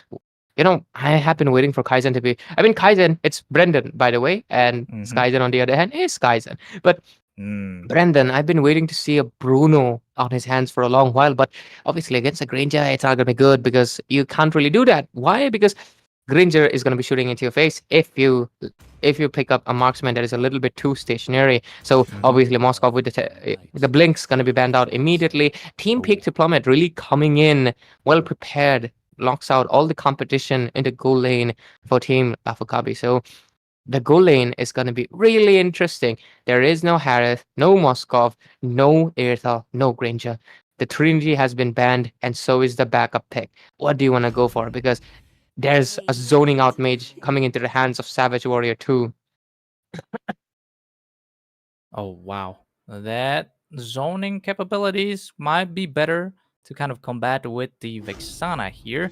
I mean, that better airstrike. I know Vexana has that flicker to kind of escape it, but they're going for the Jawhead here. The Jawhead to kind of like, keep them onto pace. Like the unstoppable force and the ejector is quite a long CC if you combine those two. At the same time, what is Kaizen gonna pick against? Kaizen gonna pick against Kaizen. The battle of the two Gen Gs, the Zens. and if he goes in for a Claude, yep, he's gonna go in for a Claude. Brendan really spammed Claude a lot 2 seasons ago, but Claude, we don't see Claude that much often because his damage output burst is kind of nerfed. It's nerfed quite a bit. There's no way they're gonna go for a Hanzo. If he does, it's gonna be really interesting. But yeah, Brendan. Okay, Hanzo versus Claude, and as a Claude main, Hanzo is one of those nuisances that you don't want to be facing off previously, but with the new Hanzo, I think the situation is going to change. And Brendan, I'm really hoping you'd show us a really good game because previously, into the previous meta, Broldy, if you pick up a Claude, he can obviously go into the backline, take down Farsa here. So that's probably going to be the game plan on theory. But how much of the theory we're going to be put into action is going to be like really interesting. Yeah, he's looking for like the kiting kind of kite because the sprint will be enough, movement speed using with the blazing duet, or will I say the glazing duet, because it's going to be glazing onto the back line right there. So with that being said, ladies and gentlemen, looking really good right here. Both the drafts looking both solid for both teams. Lafu Kabi at the same time, Peak to Plummet going to be facing enough for the title that's going to be on to the round robin space. A bit of points, I believe. And with that being said, gonna be right here into the land of dawn, ladies and gentlemen. Blue side Lafu and Ruby Red peaks to Plummet, and it's gonna be Ray here, gonna be analyzing a little bit for more. And Peak peak. Let's see how much of peak play they can give us tonight. And talking about peak, what else would be peak? Because, ladies and gentlemen, the underdog registration is still open. The slots are still available. So if you want that peak experience in Wardrum North East Underdog Tournament, come in, register. We're going to be waiting you in the Land of Dawn. But let's put our focus into the second match of the evening. It's Megatron X Lafu versus Peak to Plummet, and we have Hanzo making a little bit of a debut onto the tournament. But let's just see how everything works out. And I think it's a Claude debut too, because I'm not really sure. Was Claude picked? I think so. No. I don't think he was picked on my matches at least. So yeah, let's just say the debut of Claude. Yep. So let's go. Oh, might see the first engagement coming in. A little bit of the bushies there. But, they're going to back off because they don't really have those resources to be up there. No level 4 on the side of the roamers at the same time. The mid laners, because that's where they actually kind of, open their full potentials. So with that being said, gonna be just it seems like Lafu are looking for an engagement here. He's gonna go for Lemonade here. Oh, look at the Blade Surgeon. But then again, it's gonna be 50% out, but still the region is gonna get back all the HP lost. And I was looking for Aizen to be going in for the Hilda to be going in. Oh, there comes the ejector. Aizen, first blood.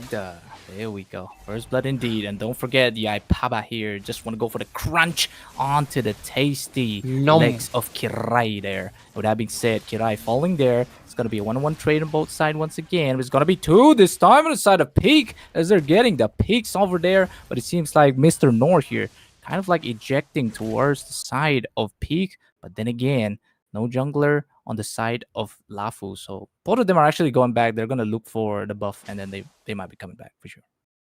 Yeah, they're already back. Aizen already back. And the thing is that, the Blazing Duet. Blazing Duet. Oh, but then he goes back because he does not have the stacks into the full commitment, because it's just BMI and just instead of using the Art of Thievery, it's just not enough damage, right? So this time, we are seeing some posts coming in the top side here because the Infernal Pursuits coming in. Yapaba gets the turtle once again. Is gonna be on his demon form here, trying to go for a little bit of a biddy. They not like us, but oh no, there is the initiation and the burst coming in from Yapaba, who just on his human form is just crazy. So 3 kills on the side of Peak right there, with only 2 on the side of Lafu.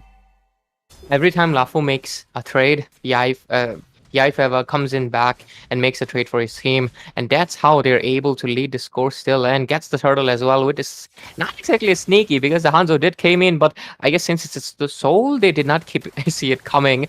But anyways, their focus is coming into the bot lane, but it doesn't look like they're going to be committing to it. But Yaipaba has different plans. Is he going to go in for Brendan? It's gonna zoom. Oh, what? Whoa, that was actually kind of like a good one, and he gets the kill. Look at the fisting coming in once again from Lemonade, but Skyzen will be the one to take out Nor. 2 falling right there with a 4 coming in from Yaipaba. They're actually kind of impressive, not gonna lie. I was not expecting. I was like, hey, is he lagging? Why is he there? And he's like, yo, my plans are beyond. He was seeing 4 steps ahead, 2 steps ahead, just like they say, And he really did a good job actually. Predicted Brendan. It's a good job. But Yaifava on a different pace overall. Wants the blue as well. Gonna be able to get it or not? Wait, he just goes back instead of losing everything, and then makes sense. Makes sense as well, as Luminaire has to force out that fist cracked. But here comes the Sayori. Jumping a little bit of more, just gets the Dark Wave, goes in. But then again, both of the teams are going to be going back, as Aizen also will give a little bit of a vision and the safety and the comfort of the bush. And so far, Yaifaba really doing a lot of work, and he wants to go in again, possibly get a kill. And comes the munch, but it's just poking. But throw. Yeah, that throw is definitely, and also, backside, don't forget Sayori on the back line here. But then again, Nor falling to the process again, but Sayori will be the one to kind of get the revenge on the side of Lafu. But Skyzen clearing up at the backside over there. 2 falling to the side of Lafu with that initiation coming in, because Aizen is going a little bit too deep towards Kaizen here. And it's Yaipaba here trying to escape, using the body to grab him out of there. But Sayori is still in the process, though. Eliminator Gonna get caught a little bit here, but has to force out that conceal again. Skyzen trying to dish out the bullets of the Rhapsody towards the face of Siori here. But look Blazing at the Duet. monster here. The Blazing Duet, the backside gets the kill on Aizen. And with that being said, it's going to be one down on the side of Pig as they're going for the turtle right here. This is actually really interesting how Megatron x Lafu Kabi looks like they're able to come back and get the turtle. This is the second or the third one. I think this is the second one. Yep, the second one. They get it. So they're gonna be able to have a little bit of a more goal, trying to manipulate it towards themselves, but they're not really exactly able to because the Ifaba, he's really creating all the openings that the team needs. Because look at that, bot lane, they got it. They got a structure and gonna be able to get a little bit of a map control, but Brendan really putting in the work himself as well. Gets the top lane, makes a proper trade, but Kirai really needs to watch out his positioning mid lane. Here comes Ipaba. They're securing the kill on Kirai right here. They're gonna go back for now. That one kill is definitely gonna help out on the side of Peak to Plummet because they're 8 kills ahead right here, and a little bit of a goal, like a 2 goal difference on their side. With that being said, Nor here trying to look for a little bit of an engagement, but the ejector has just run out. So Lemonaire instead knows that Nor doesn't have an ejector, so just going straight for the fisting. And with that being said, it's just going to be a Shiori getting caught by Aizen, or maybe not. So far, like the game, 2,000 gold lead still into the hands of Pick to Plummet. So Yai Faba's Snowball really helped him out. On the other hand, Savage Warrior has been taken down twice, but I feel like Kirai needs to watch his positioning a little bit more.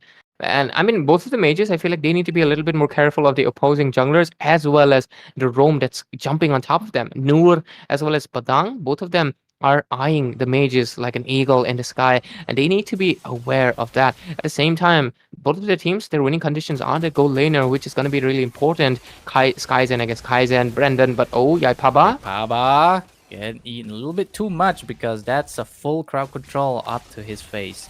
But then again, might be just what they need to kind of force out those resources, but not yet because we're only seeing those bursting coming out.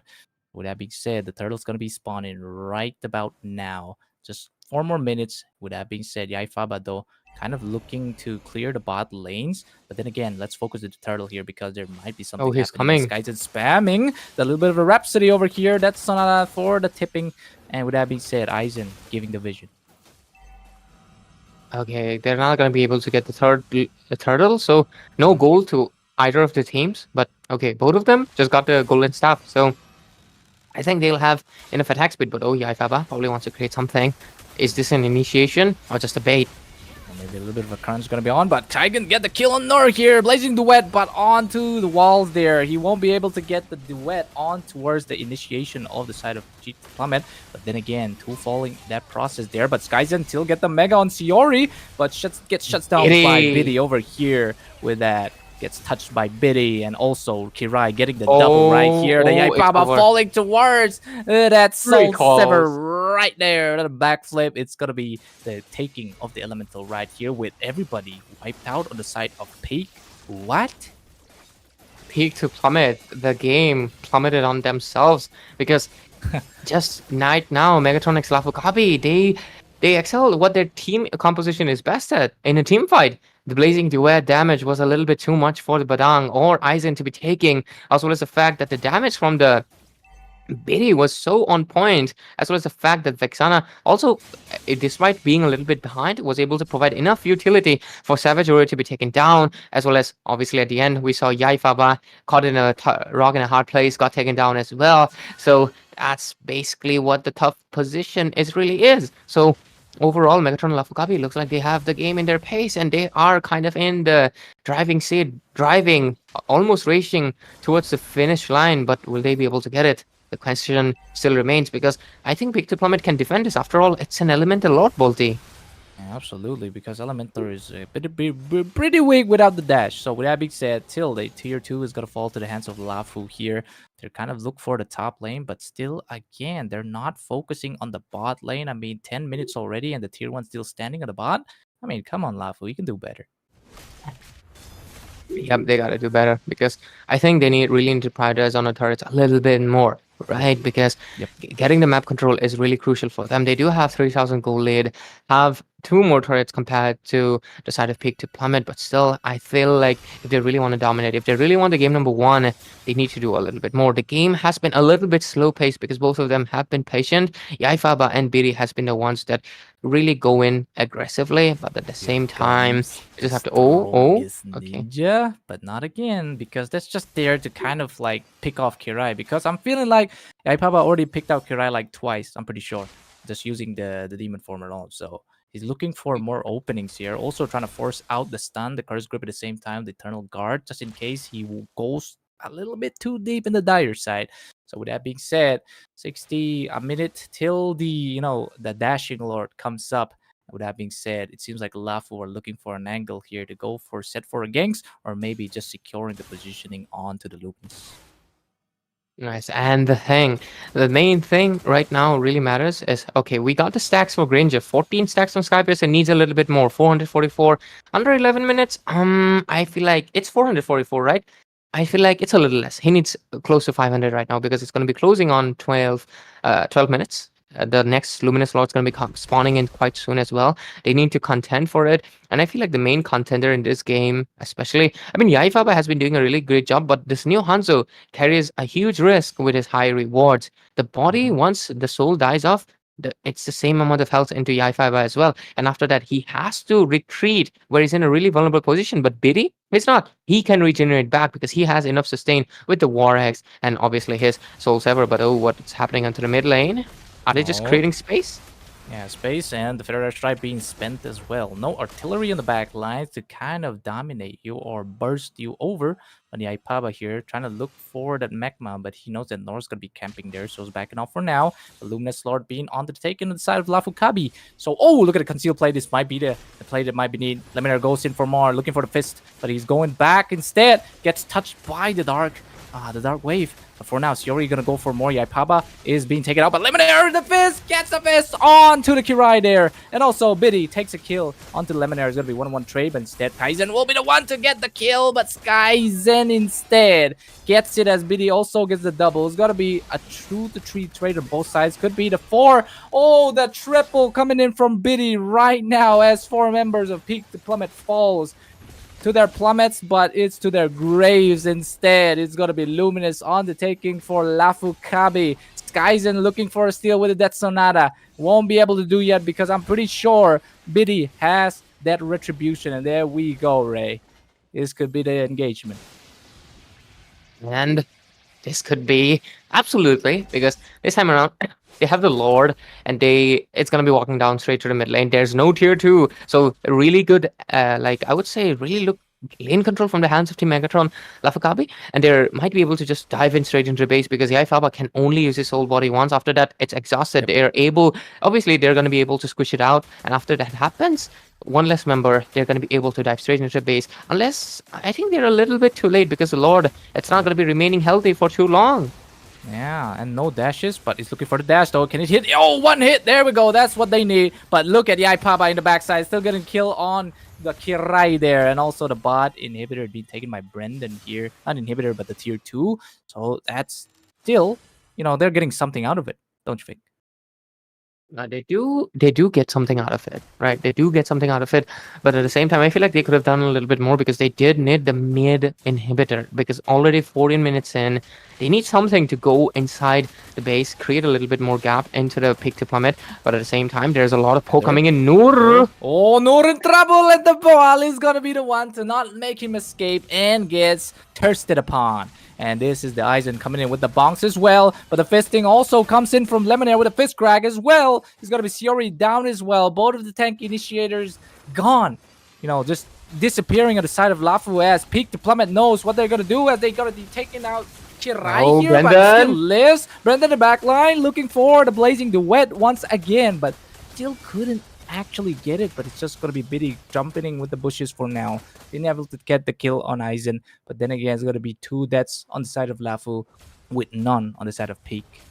This game has been a complete back and forth, isn't it, Bolty? Because Yeah. sometimes Lafu Kabi is on to the winning end, and there you suddenly see peak to plummet is no longer in the peak. Sorry, the plummet. They're into the peak again, as they're Yep. able to come back, make the game feel like it's on the favor.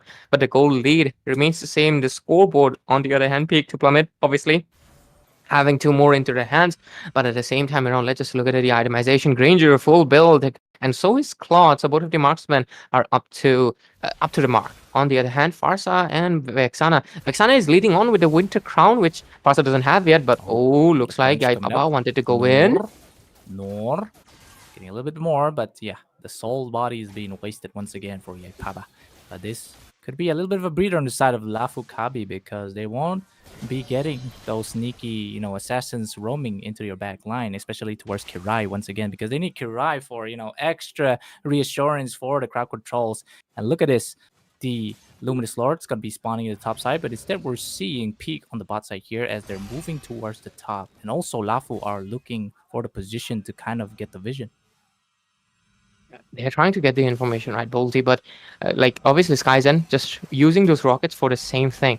But at the same time around, they do have the Berry on the Soyu, one of the best. Somebody's getting caught. It's Aizen. gonna be Aizen here, but still gonna live, or maybe not. He lives, he but does. it's gonna be another Uno reverse card coming in as Skyzen, the babyface killer, gets a kill on Sayori once again.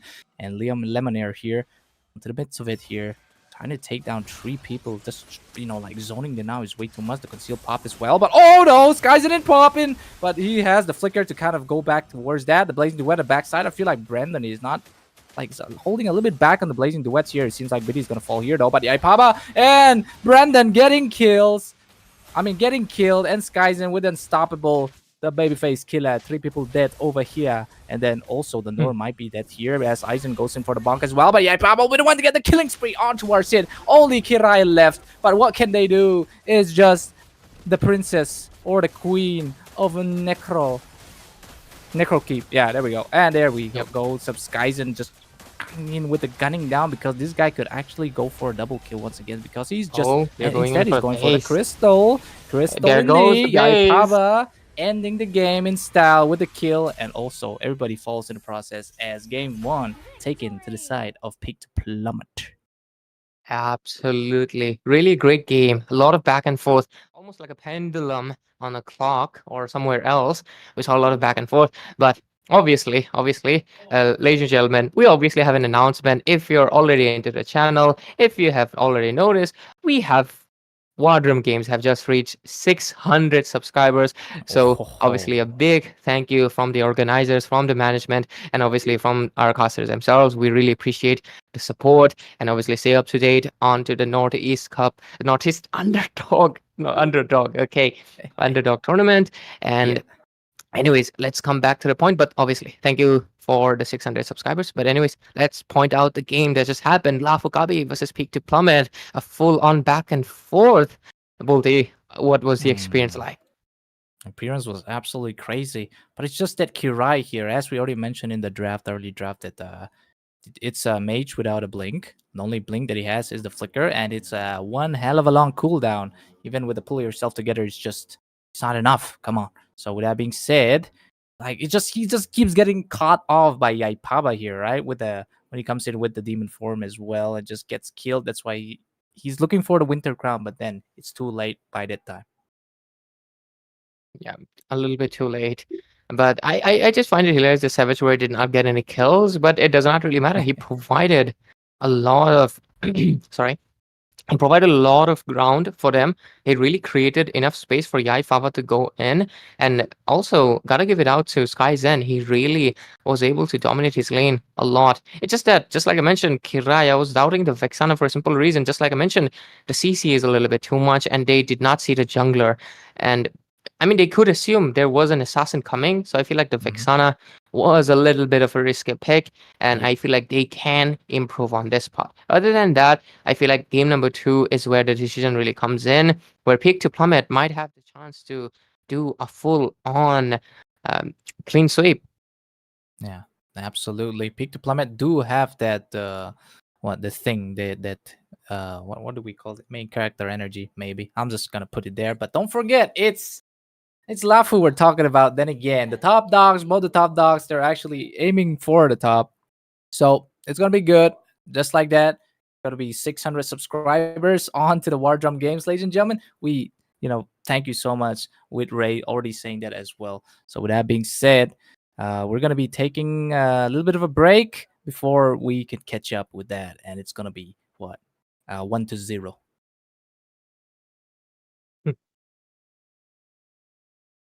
Hello players, are you from Northeast? If yes, we have a very exciting news for you. War Drum Games is hosting the North East Underdog Tournament, where the top invited teams are going to be playing against the biggest underdogs. And the best part, War Drum Games is hosting the North East Underdog Tournament, where the top invited teams are going to be playing against the biggest underdogs. And the best part, guys, is the tournament format. Why? Because it's starting in a separate bracket and you get to fight with only the underdogs all the way to the finals. by participating in this tournament, you have the chance to win a share of the prize pool, which is 60,000 Indian rupees. So what are you waiting for, guys? Go and register ASAP because the slots are filling up really fast and you're gonna run out of slot if you don't register ASAP. For registration, you can check the link in the description of the Instagram bio of War Drum Games. So do follow them and yeah, see you in the tournament and I will be casting too.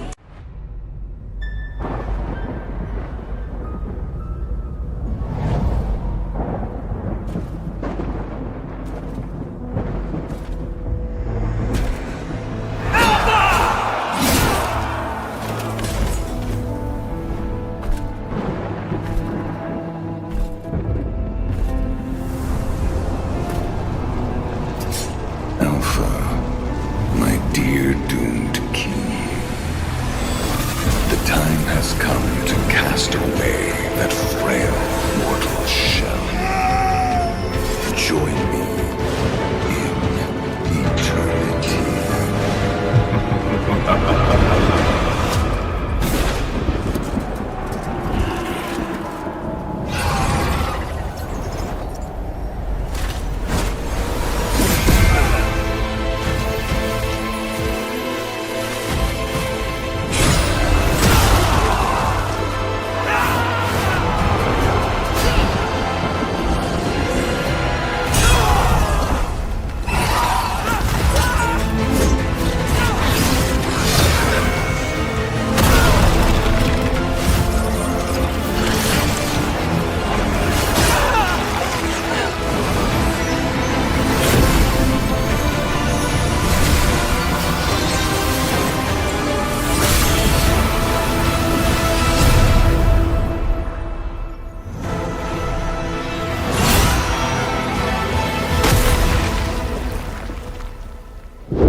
A giant tail above the waves.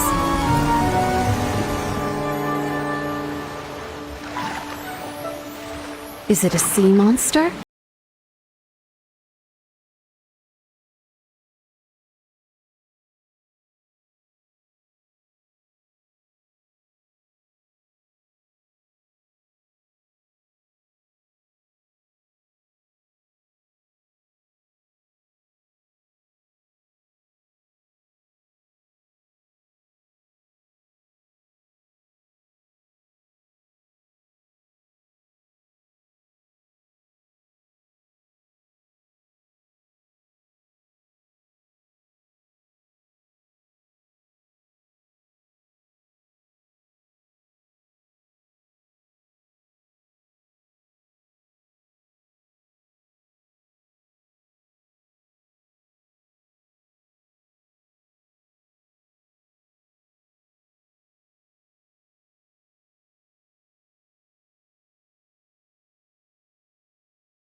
Do you like fairy tales? Who deserves to live happily ever after?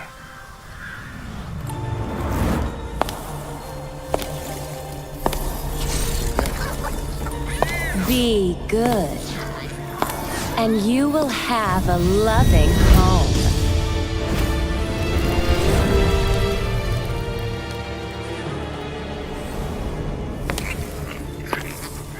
Be kind, and you will be shown kind.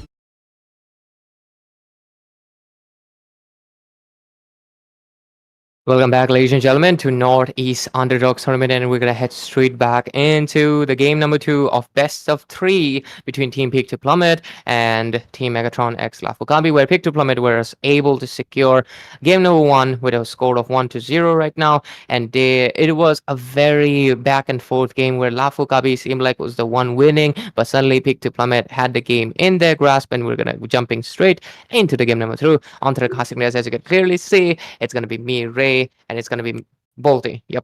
Already decide. Why am I confusing it this time? But anyways, Bolty, what's up, man? Yeah, it's good to be back. And with that being said, it's gonna be game number 1 for the game number 1 on the side of Peak to Plummet. So this time it's gonna be either a clean sweep for Peak to Plummet, or it could be like basically a comeback on the side of Lafu Kabi. We're not gonna take breaks after that. We're just gonna strain for more actions. With that being said, the Yep. drafting has started, and it's gonna be blue side as Let's Peak, go. and this time Lafu on the red. Yep. Let's go. Let's go. As we head I can't do it. Let's go. Anyways, Lafu Kabi this time doesn't have the first pick. Team Pick to Plummet has it, so they have to change their strategy a little bit. But maybe they can go in for something else completely. Because look at that, they're again betting out the assassins, really paying respect to Yaifaba. But I don't think they're gonna go in for the Hanzo ban. But would that mean Yaifaba would go for the Hanzo again? A lot of questions in this game because honestly, I've not been in touch with Peak to Plummet for quite a bit. I have been in touch with Lafu Kabi, so I do know what their playstyle is. Although I feel like Kirai coming after a long while, the mage was, I don't know. Like, it's a draft decision, of course. I just feel like the Vexana, despite having a lot of crowd control, was just not the good pick in that game. Obviously, with all the crowd control, she is kind of weak to it.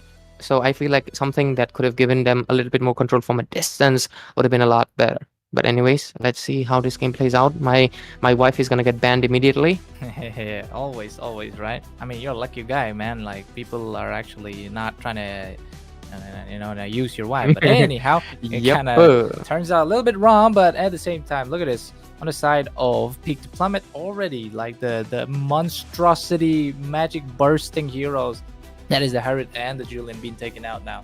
So they're not gonna give Brendan this time a Harriet on the side of Lafu. And also, what is Kaizen gonna be banning this time? Is it gonna be another initiator or just a burst? Yep. Oh, they're initiators right there. Let's go. Yep, they don't want any initiator business because I do understand that Noor can go in for that immediately at the high loss.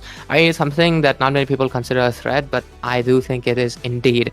But anyways, let's see how they close off the draft because the Fanny is still left out open unless they want to keep it open and go in for the risky play because BD does play Fanny if I'm not wrong. So do they want to go in for it? Do they ban like a Mathilda and just pick up the Fanny for themselves? Because it's really less likely that the Yaifaba might pick up the Fanny or not. But at the same time, I'm really curious. Mathilda left out open, Fanny left out open. They gotta make a trade right now, Bolty. They absolutely, for sure, need to make that trade here. But if there's like background noise in the background, I do apologize, guys, because we're like living in a freaking mess. But anyhow, here, Siori. Oh, no more Fister this time. So that's kind of good because initiation, the Badang, his kid is just crazy, man. Especially with his buff, where he could just have a Thunderbelt deal damage at the same time, just keep chaining the passive. And because his skill kind of stacks with the passive as well. So he's just an auto stunning on the wall. He's just using you as a wrist move, knocking you to the wall and just use his hands to come get close to you. Yep, and I do understand the Badang ban, but at the same time, giving out the Mathilda is gonna be really hefty. Unless BD wants to go in for the Fanny right now, one of the heroes that has a close to 100% ban rate. But no, BD is gonna go in for the comfort pick. The Suyo wants to go in for the Snowball. It doesn't really go for the Fanny, but Does Yaifava play Fanny? I am not aware of it. I do apologize, but if it does, the Fanny is going to be a really massive threat for both ends. Yeah, absolutely. Because Billy doesn't have any crowd control that can kind of like stun the Fanny mid-air. But Yaifaba going straight for the Fanny. So like they predicted already, they're gonna pick up the counter for the Fanny as well. So the drafting looking good on the side of Peak to Plummet. I don't know about Lafu Kabi at this point. Then again, they're picking up the Gatot for the AOG, but it can be easily dodged by the 3 heroes that we see on the side of Peak to Plummet because they all have those mini dashes and all. But yes, and that's the thing. That's the thing, Bolty. What are they gonna go for? Because there's no longer Moskov. Can they go in for the Brody? Because the Brody does have the stun just like Moskov and can kind of stop the Fanny. I feel like that's the only valid reason, because other than that, if you do go in for the Granger right now, Yaifava is just going to be coming in with the Steel Blades and going to be giving you the cutthroat, the throat, it will be gone. So I think they need to be aware of that. Something that they need to watch out for, but at the same time, okay, I love the confidence for Brendan. One of the reasons why I love him, but let's see how it pays off. And then Shiori this time. Just going to be looking for the banning this time. We're in the second phase of the ban. So they're going to be looking out the heroes of the remaining players that have not picked. So it's going to be Aizen Savage Warrior. Likely the EXP at the same time on the side of Peak Diplomat with the mid laner. And then Shiori also.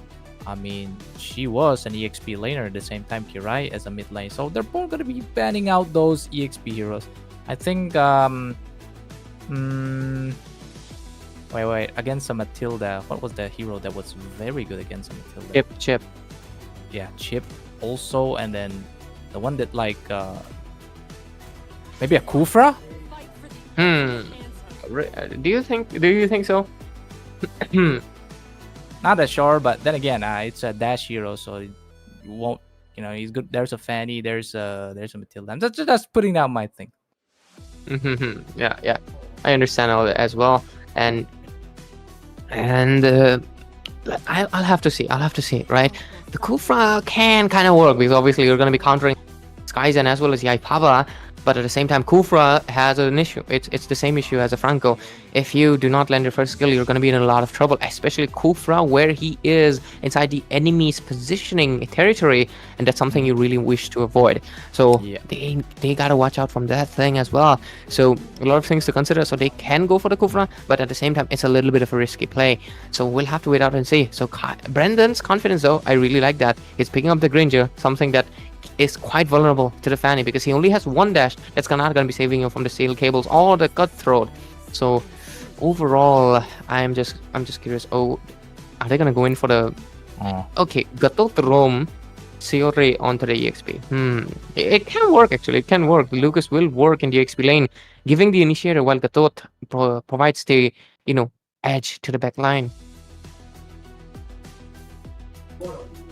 And with that being said, it might be that secure Lucas pick, or maybe they're going to be looking for more. They're still trying to think through, but I'm pretty sure it could be a Lucas if Ray says it's going to work. But as for me, they're taking the ultimate of Matilda instead, huh? What do you think about this pick, Ray, or Valentina? A Valentina. I think it's more of a prediction pick, more of the stats that they're kind of waiting for the EXP lane to be picked because obviously Matilda cannot initiate. She's more of a support, gonna give the guiding wind. So there's obviously an initiator EXP lane coming in, and to counter out that, they're picking up the Valentina. Of course, the Valentina also has the Terrify, and she does have a double dash, so she's kind of one of the mages that can be good against an assassin. So that's something of a good thing, but at the same time, okay, there's Savage Warrior going in finally. Okay, before Zoshin came in my life, my Selena was my base. Okay. It excites me. I mean, I have things for Elf, maybe, but we can talk about it later. But of course, despite that peak to Plummet, of course, they have to pick up the Edith, right? They have to pick up the Edith, even if the fact that Kira is going to be copying it because they do need someone to be doing the front line. But at the same time, this is a full-on aggro team, if you can look at it. Full snowball, full-on aggressive. Even Edith is basically part marksman. So It's a lot of aggression on the side of Peak to Plummet. They're basically going all guns blazing. On the other hand, Team Lafu Kabi, they're going in for a little bit of a utility. Valentina, Lucas, and Gatotkacha are going to be giving them the opportunity. Biddy for the cleanup, and Brendan is basically going to be their main damage dealer. A lot of risky play on both ends. Let's see how it works out. Absolutely. Both the teams are on to the drafting. They have done the drafting, so they are ready for the action right here. And they're going to be heading to the Land of Dawn soon. But before that, me and Ray are going to be meeting once again. Hello there, good friend. Hello there, good Absolute friend Cinema. indeed. Right, just double hands up high. Absolute Alright. Cinema is more like this. But anyways, we're going to be diving straight into the game. Both of the drops are really fine. I'm looking forward to the game, of course, Bolty. But obviously, before the game begins, whose draft do you like a little bit more? Do you think Lafu Kabi can make a game number 3 happen? Honestly, their main problem is going to be the Fanny. So Absolutely. maybe on the bright side, maybe Lafu can make some sort of a play to kind of counterize the Fanny. But I'm going to be leaning towards the side of Peak this time. Because who doesn't like Fanny, right? Yep, who doesn't like Fanny? I can't say a lot about her, but the stream is going to be ending. But anyways, ladies and gentlemen, we're going to be diving straight into the game number 2 between Peak to Plummet, Megatron x Lafu Kabi. Having 1 point, Peak to Plummet, close to clean sweeping, but Lafu Kabi obviously wants to deny that, wants to stop that, and wants to make sure that they force a game number 3. Onto the casting desk, it's Bolty and Ray. And let's just see how this game plays out. Kirai already going in for quite the aggressive poke. Yeah, they don't really want to give this Fanny the buff. Like you say, Kirai here also trying to go for the Fanny. Instead, it's going to using those dashes to kind of run away for now. But Lemonade, here comes the Abyssal Arrow, but it's not going to be hitting on anything just yet. But here comes... nothing so far yet. It's just going to be the ganks. Oh, never mind. It's going to be that first cables coming in. The Slit Throat not being wasted yet. But oh, wait. That's a stun. That's a Abyssal Arrow. It's going to be the first blood towards the hands of Savage. And just like what we said, Peak are actually peeking off with their Selena right here. Yes, absolutely. And this is the thing. This is the thing about it. The Selena, one of the early game queens. Oh. Look at that. Savage Warrior not missing any signs. But it's okay. He's gonna be sustaining it for now. For now, indeed. But Lafu Kabi, they gotta watch out. They gotta watch out from the Selena. Savage Warrior. They're looking for it. Absolutely. Look at the Lemonade here. Trying to give a little bit of a vision, but then again, it's up to Aizen to kind of recall and get back the HP. Turtle's gonna be up as, the waves have been waving around in the riverside. But then again, look at Skyzen here, just trying to do something like trying to poke Brendan out of here. But then again, we can focus the turtle side because there's definitely some poking on the mid side over here, but not just yet because the Abyssal Arrow being spent again. What do you think is gonna make the first dip on here, Ray? I mean, Fanny going in, got throat immediately. Yeah, have a clean and sweep, but Lemonade. SOD coming in as well, but it's not gonna be popped just yet because you can't just leave your teammates or your gold lane to just get some free hits on the heroes. But definitely Peak is gonna work towards that turtle right now as Yakaba's coming in. Oh, the wall spam coming in and the turtle taking at the same time. It seems like this Beast of Light is in trouble as the circling eagle connects at the same time. Aizen gets the kill with the shattering blow. With that being said, 3 kills on the side of Peak so far. With their drafting is just maybe so better on their side. Yeah, and I think they picked up the Valentina. It just struck to me. Kirai picked up the Valentina not just for the EXP lane prediction. It picked up to make sure that Lucas doesn't have any competition. But that kind of might be a bad decision because obviously we have the Selena into the play here, and it's gonna be really hard for themselves, isn't it? Because Bolty, we can clearly see the gap has been made. 2 of the really strong snowball heroes into the hands. It's gonna be really hard. 3-0 score.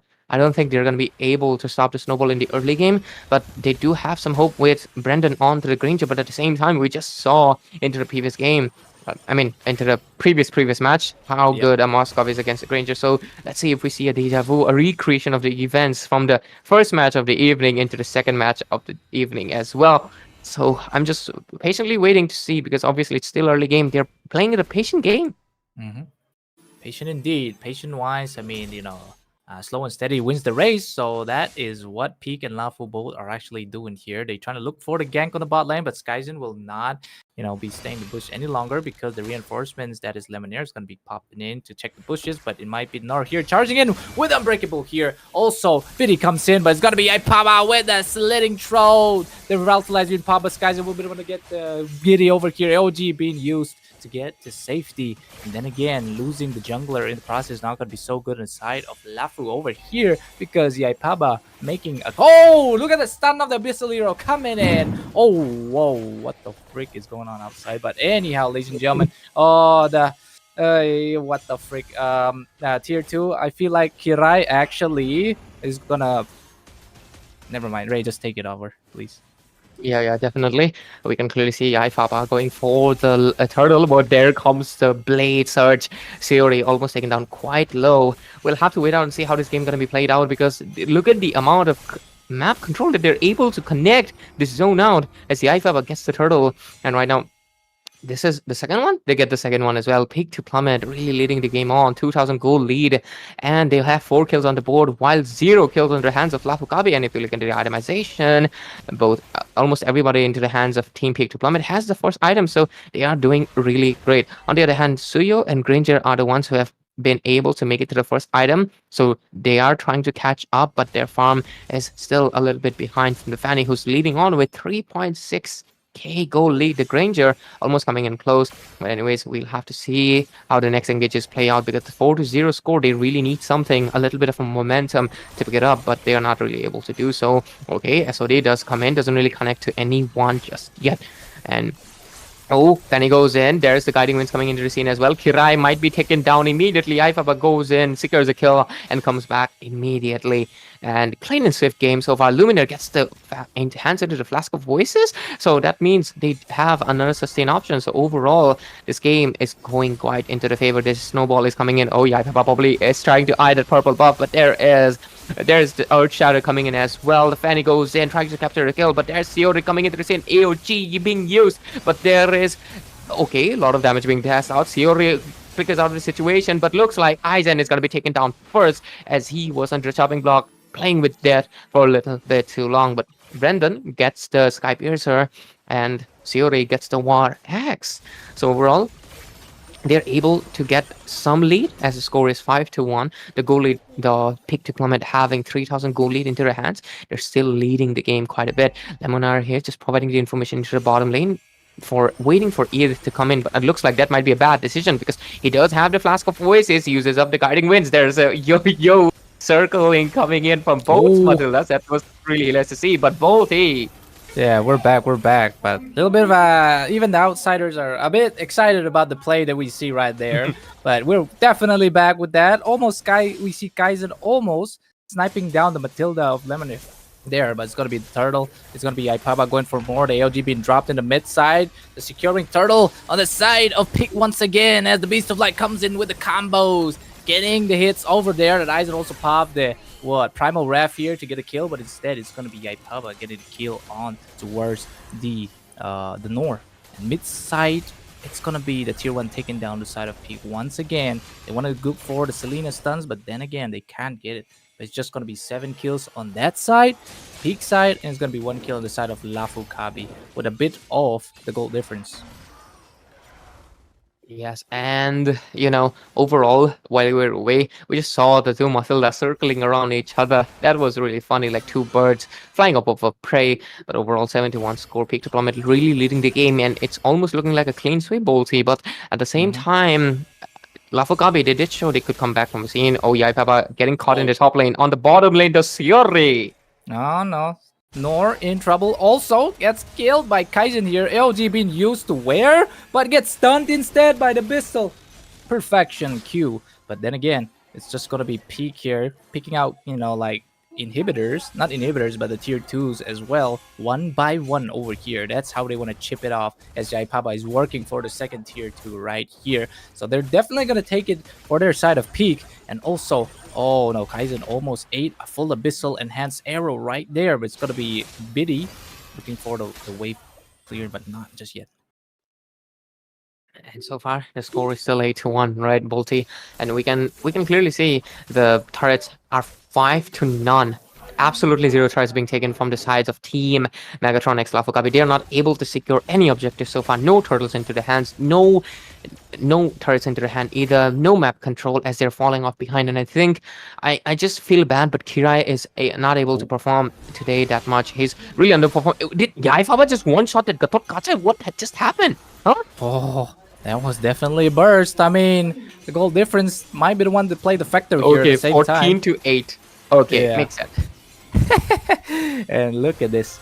The turtle definitely going to be taken on the side of Peak to Plummet right now. Yaipaba going to go for the cables, but has to be looking for more as Eliminator try to spend that guiding winds or the circling eagle. Just two words that he kind of wasted it, but then again, it's still a Lord secure on the side of Peak. So with this, they can finally go for the top side, charge with Elemental. Right now, if we look into the game, right? If we look into the game, we can clearly see that Lafu Kabi are being pushed into a place where they have to bite the bullet, Bolty. Because what do? They have to go back into the base. This is not their playstyle. They don't like to do this, but they have to. Because the only thing they can do in this game right now is to just play from the back end. But, the Selena is just relentless. She's just relentless. Lord's coming in, walking on top lane. Bolty, you think they go in? Or they go out? Just chip down the tier 2s first. The dash is still not there for the Elementor, so kind of played a little bit safe, but they're going to lock down that. Whoa, look at the stun coming in the back. Suplex coming in as well, but it's going to be Biddy biting the dust. Yaipapa gets a kill as well. Double kill for the Slither. The throat Slither right here. And it's also so much happening right now, but the guitar still not falling. It's gonna be the crystal lock, and there we go. It could be a clean sweep with a godlike for Yaipaba right here with the explosion in the background. I'm in a freaking war zone here, guys. It is absolutely insane what is just happening, because oh my god, Peak to Plummet, absolute peak gameplay tonight. And I just feel like honestly, I'm like being honest, obviously, because this is the round robin. Team Lafu Kabi going to be getting 0 points, while Peak to Plummet will be getting more climbing up to the leaderboards, right? With the round robin stage. It's just that I feel like Lafu Kabi, Kirai was not able to make the play because I feel like they focus a little bit too much on countering out the Lucas. They did not want Lucas to be countered, so they picked up the Valentina. So nothing happens, but they were not able to handle the early game snowball that came from Savage Warrior. They did not take into consideration of that. So I feel like if they're going to be able to do so, they need a little bit more stronger mid control. Kirai today was not able to do so, but this is a good message for them. They can improve and they can come back stronger. What doesn't kill you makes you stronger. And hopefully Lafu Kabi takes it. Brendan performance was great, but we'll have to wait and see.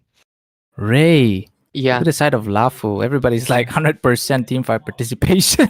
That's kind of satisfying right there. Look at that. Yeah, it's really satisfying. 92 for Yaifaba. Oh, that's crazy. I mean, it's a Fanny can keep slitting throat. I feel like Fanny was the one who always initiated like the first time, right? So following up with the other teammates gonna be coming up. But yeah, with that being said, looking good on the side. It's gonna be clean sweep, but the side of Peak to Plummet once again into the North East Underdogs, presented by the War Drums indeed. And thank you guys for the 60 subscribers as well. And also registration is still up. If you guys want to join, if you guys want to get casted by us or maybe other casters, because we're not that special. But anyhow, we're definitely register into the bottom in the description. I feel like Ray also is looking right down there because he's right down there. Come on, man. All right. With that being said, ladies and gentlemen, when I look down, there's sunshine coming in. Can you see? Like, let's see. Oh, bless you lay down to your saver and your saver bless you on top. Yes, sir. Yes. All right, ladies and gentlemen, we'll be heading now. This is Bolty and Ray signing off. Players, are you from Northeast? If yes, we have a very exciting news for you. Wardrum Games is hosting the Northeast Underdog Tournament, where the top invited teams are going to be playing against the biggest underdogs. And the best part, guys, is the tournament format. Why? Because it's starting in a separate bracket and you get to fight with only the underdogs all the way to the finals. By participating in this tournament, you have the chance to win a share of the prize pool, which is 60,000 Indian rupees. So what are you waiting for, guys? Go and register ASAP because the slots are filling up really fast and you're gonna run out of slot if you don't register ASAP. For registration, you can check the link in the description Of the Instagram bio of Wardroom Games. So do follow them and yeah, see you in the tournament and I will be casting too.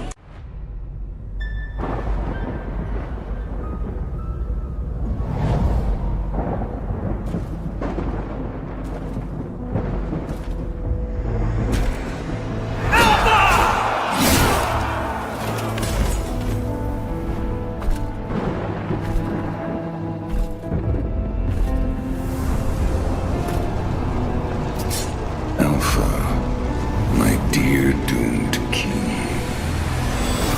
The time has come to cast away that frail mortal shell. Join me in eternity.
A giant tail above the waves.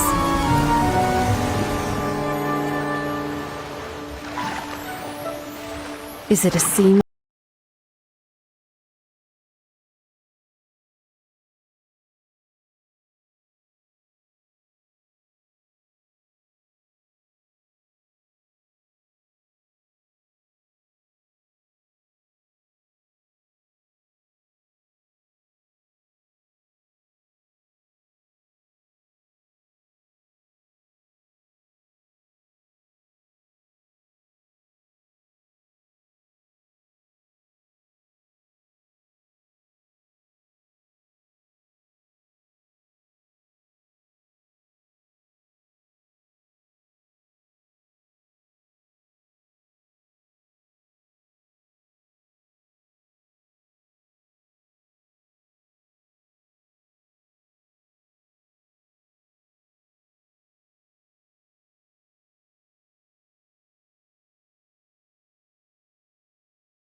Do you like fairy tales?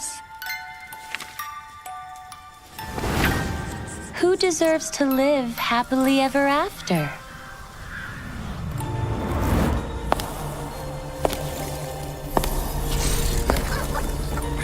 Be good, and you will have a loving home.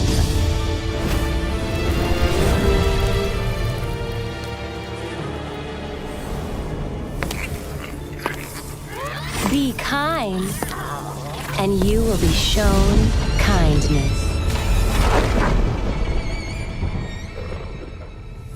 Be gracious. And you will find true love.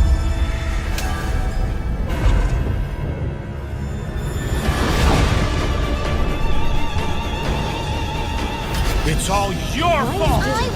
I was just having some fun. Your mother died because of you! What a bunch of drivel.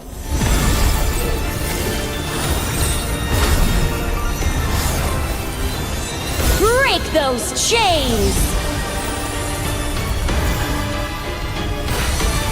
Embrace your rightful power!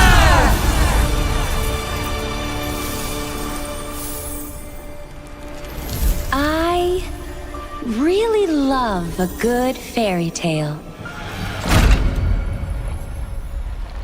Who will be the lead of our next story?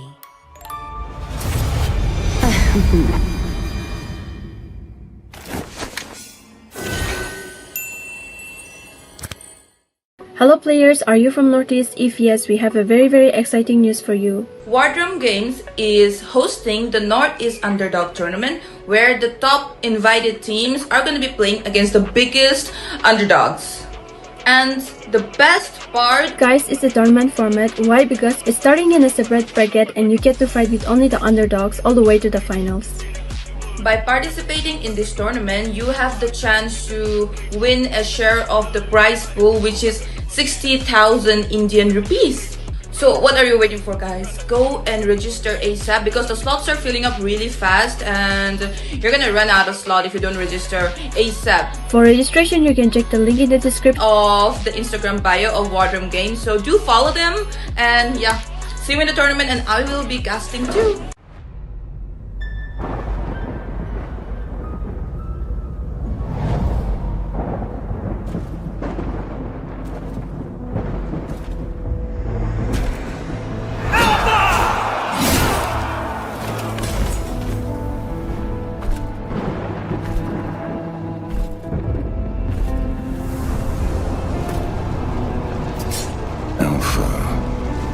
Dear doomed king, the time has come to cast away that frail mortal shell. Join me in eternity.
A giant tail above the waves.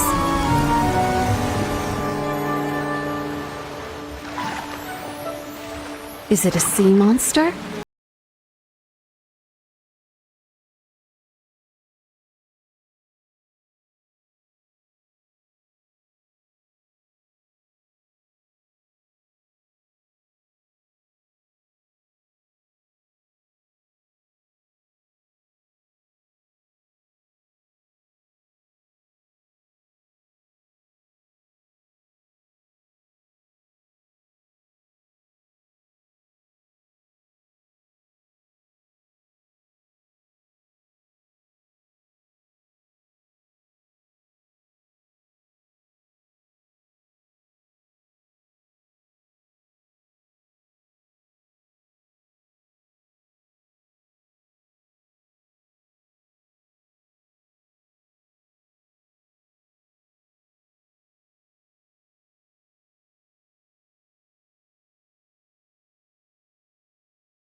Do you like fairy tales? Who deserves to live happily ever after?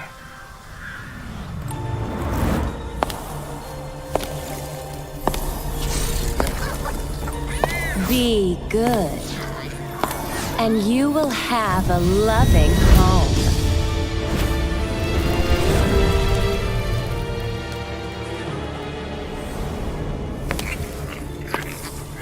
Be kind, and you will be shown kindness. Be gracious, and you will find true love.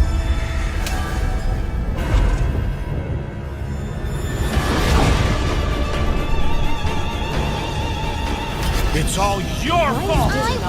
I was just having some fun. Your mother died because of you! What a bunch of drivel.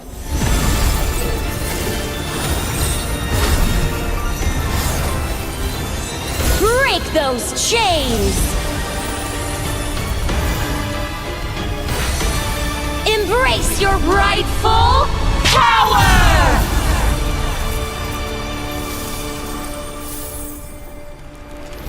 I really love a good fairy tale. Who will be the lead of our next story?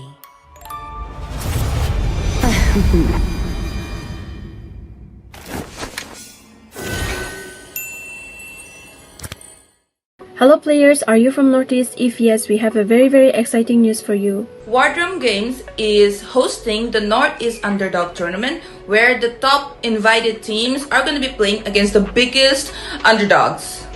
And the best part, Guys, it's a tournament format. Why? Because it's starting in a separate bracket and you get to fight with only the underdogs all the way to the finals. by participating in this tournament, you have the chance to win a share of the prize pool, which is 60,000 Indian rupees. So what are you waiting for, guys? Go and register ASAP because the slots are filling up really fast and you're gonna run out of slot if you don't register ASAP. For registration, you can check the link in the description Of the Instagram bio of Wardrum Games. So do follow them and yeah, see you in the tournament and I will be casting too.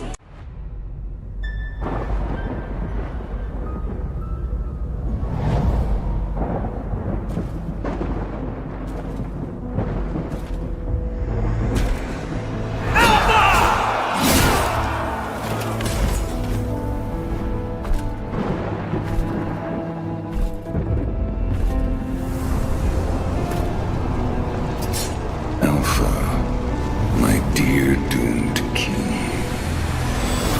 the time has come to cast away that frail mortal shell. Join me in eternity.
A giant tail above the waves.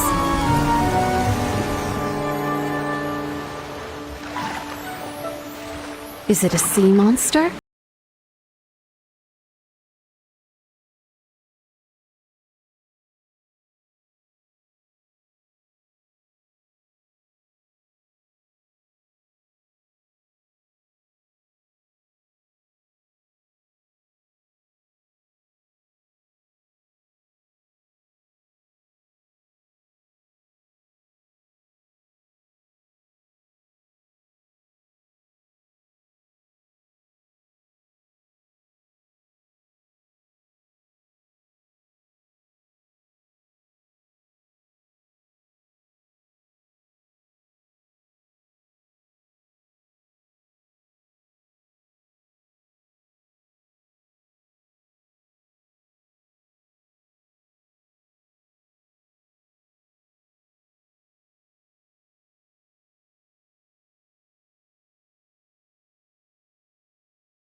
be an obstacle at all.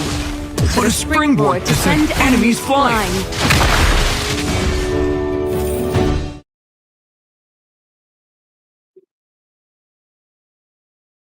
Good evening, ladies and gentlemen. Welcome you all back once again to the Wardrum Games presents to you presents in front of you the North East Underdogs Tournament organized by Wardrum Esports. And tonight, casting for this match will be your boy Fredo.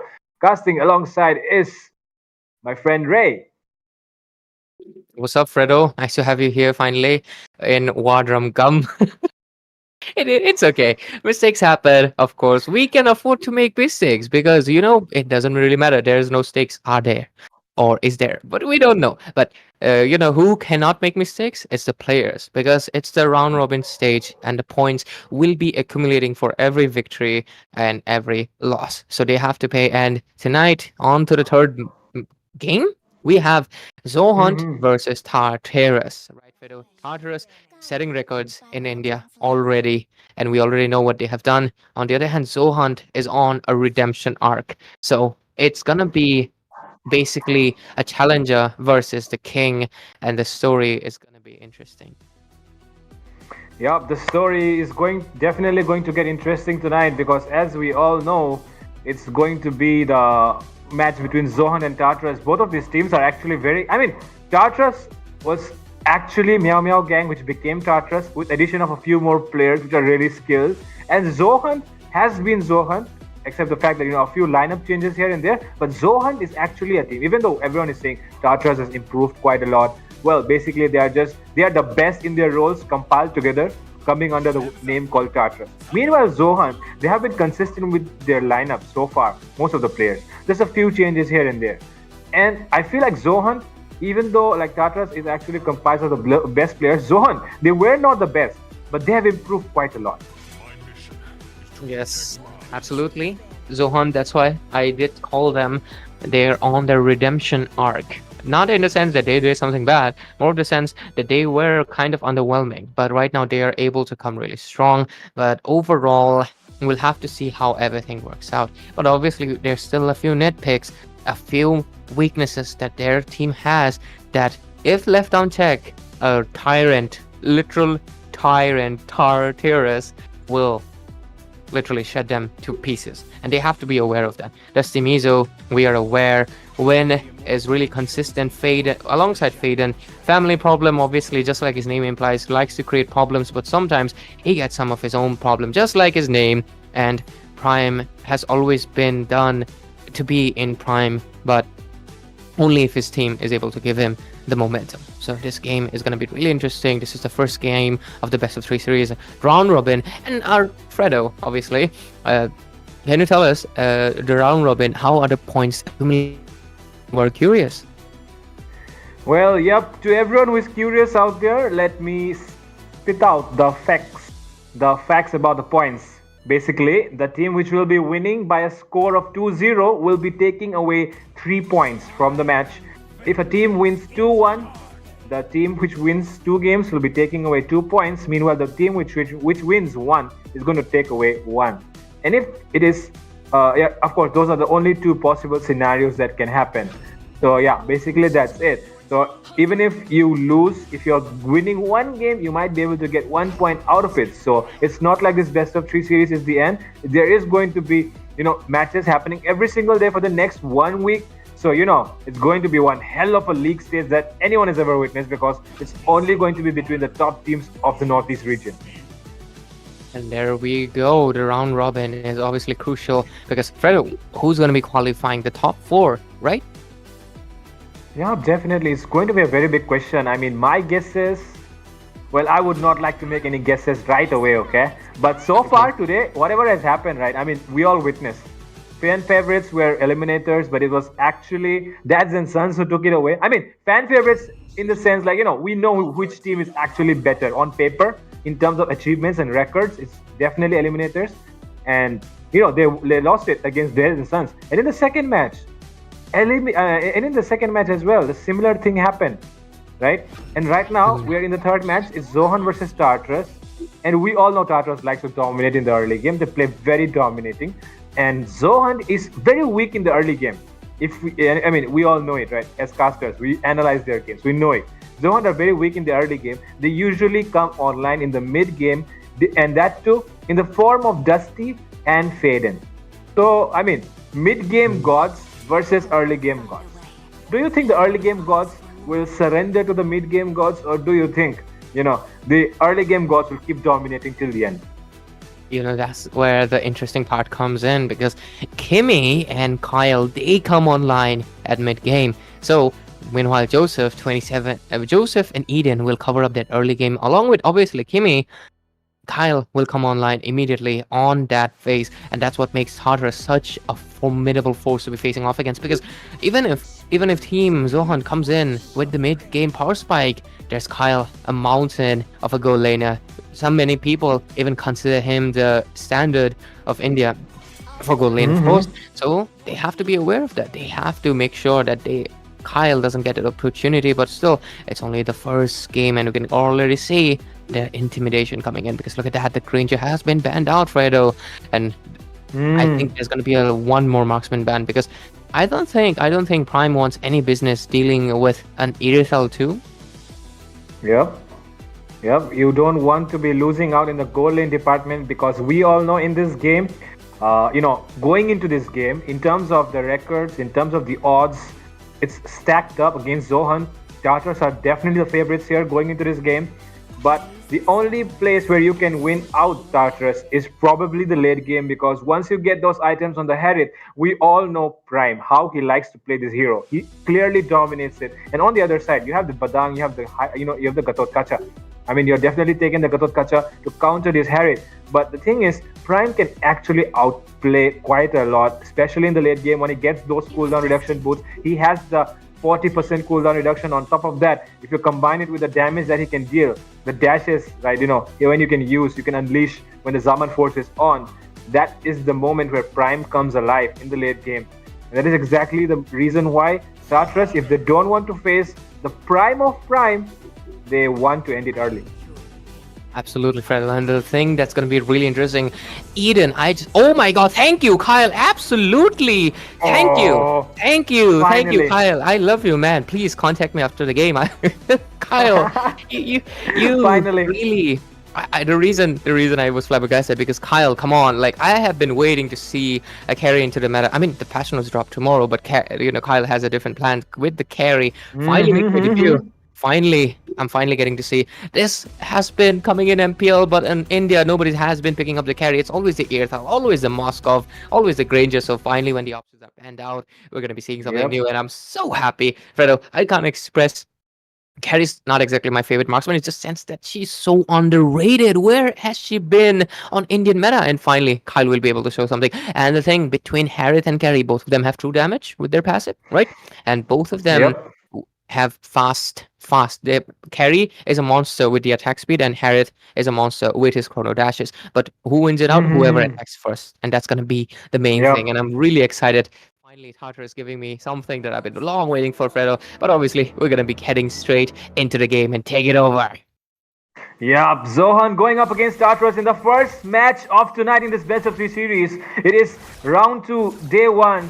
And right now here at the North East Underdogs Tournament, both of these sides going to be facing out. The highlight players which we'll need to keep our eyes on is definitely going to be the matchup between Dusty Mizo and none other than the top jungler in India at the moment, Joseph. And meanwhile on the goal lane as well, we need to keep our eyes on Prime and H2Z, who's actually we know as Kyle most commonly. But yeah, there's going to be the matchup that we need to keep our eyes on, because I mean, all of these players are, have a lot of potential to take it to the next level.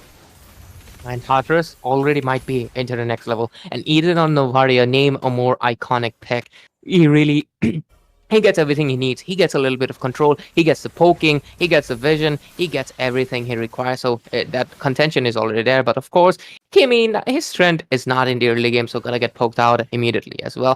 The Badang versus CC contention, it's gonna be really interesting as well. So overall, mid, bot, top, all the lanes contend. It's really, I would say, really filled with a lot of prime energy. But anyways, it's still early game. We might not see Joseph wants to go in, can he? But nope, he's not gonna go in just yet, Fredo. Yep, he takes the right decision there, backing off at the right time because okay, this time though, family problems. He is all alone there. He might be getting caught. There comes, but he's able to get away, it seems, but no, Joseph. There is the burn. Okay, he was able to take him down, but this seems like Dusty Mizo versus Joseph might be happening here.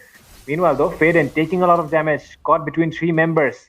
This turtle should be a hard one here for Zohan to contest. Yep, but Mizo might be in a tight spot. Yep, he Immediate is, shred. and getting taken down there by the Badang, getting caught in that fist crack. And right now, I don't really know what Zohan is doing here, but it seems like they're looking for Kimi, and it will be the Novaria who will get the turtle. Eden will take it away. Kimi will fall down finally into the hands of Win. EXP laner down in the hands of the EXP laner. And losing a roamer is not going to be that much of an issue, but still, Tartarus has 2 kills. They also get the turtle. So early game, despite a little bit of a hiccup with Kimi, it's okay because he's a tank.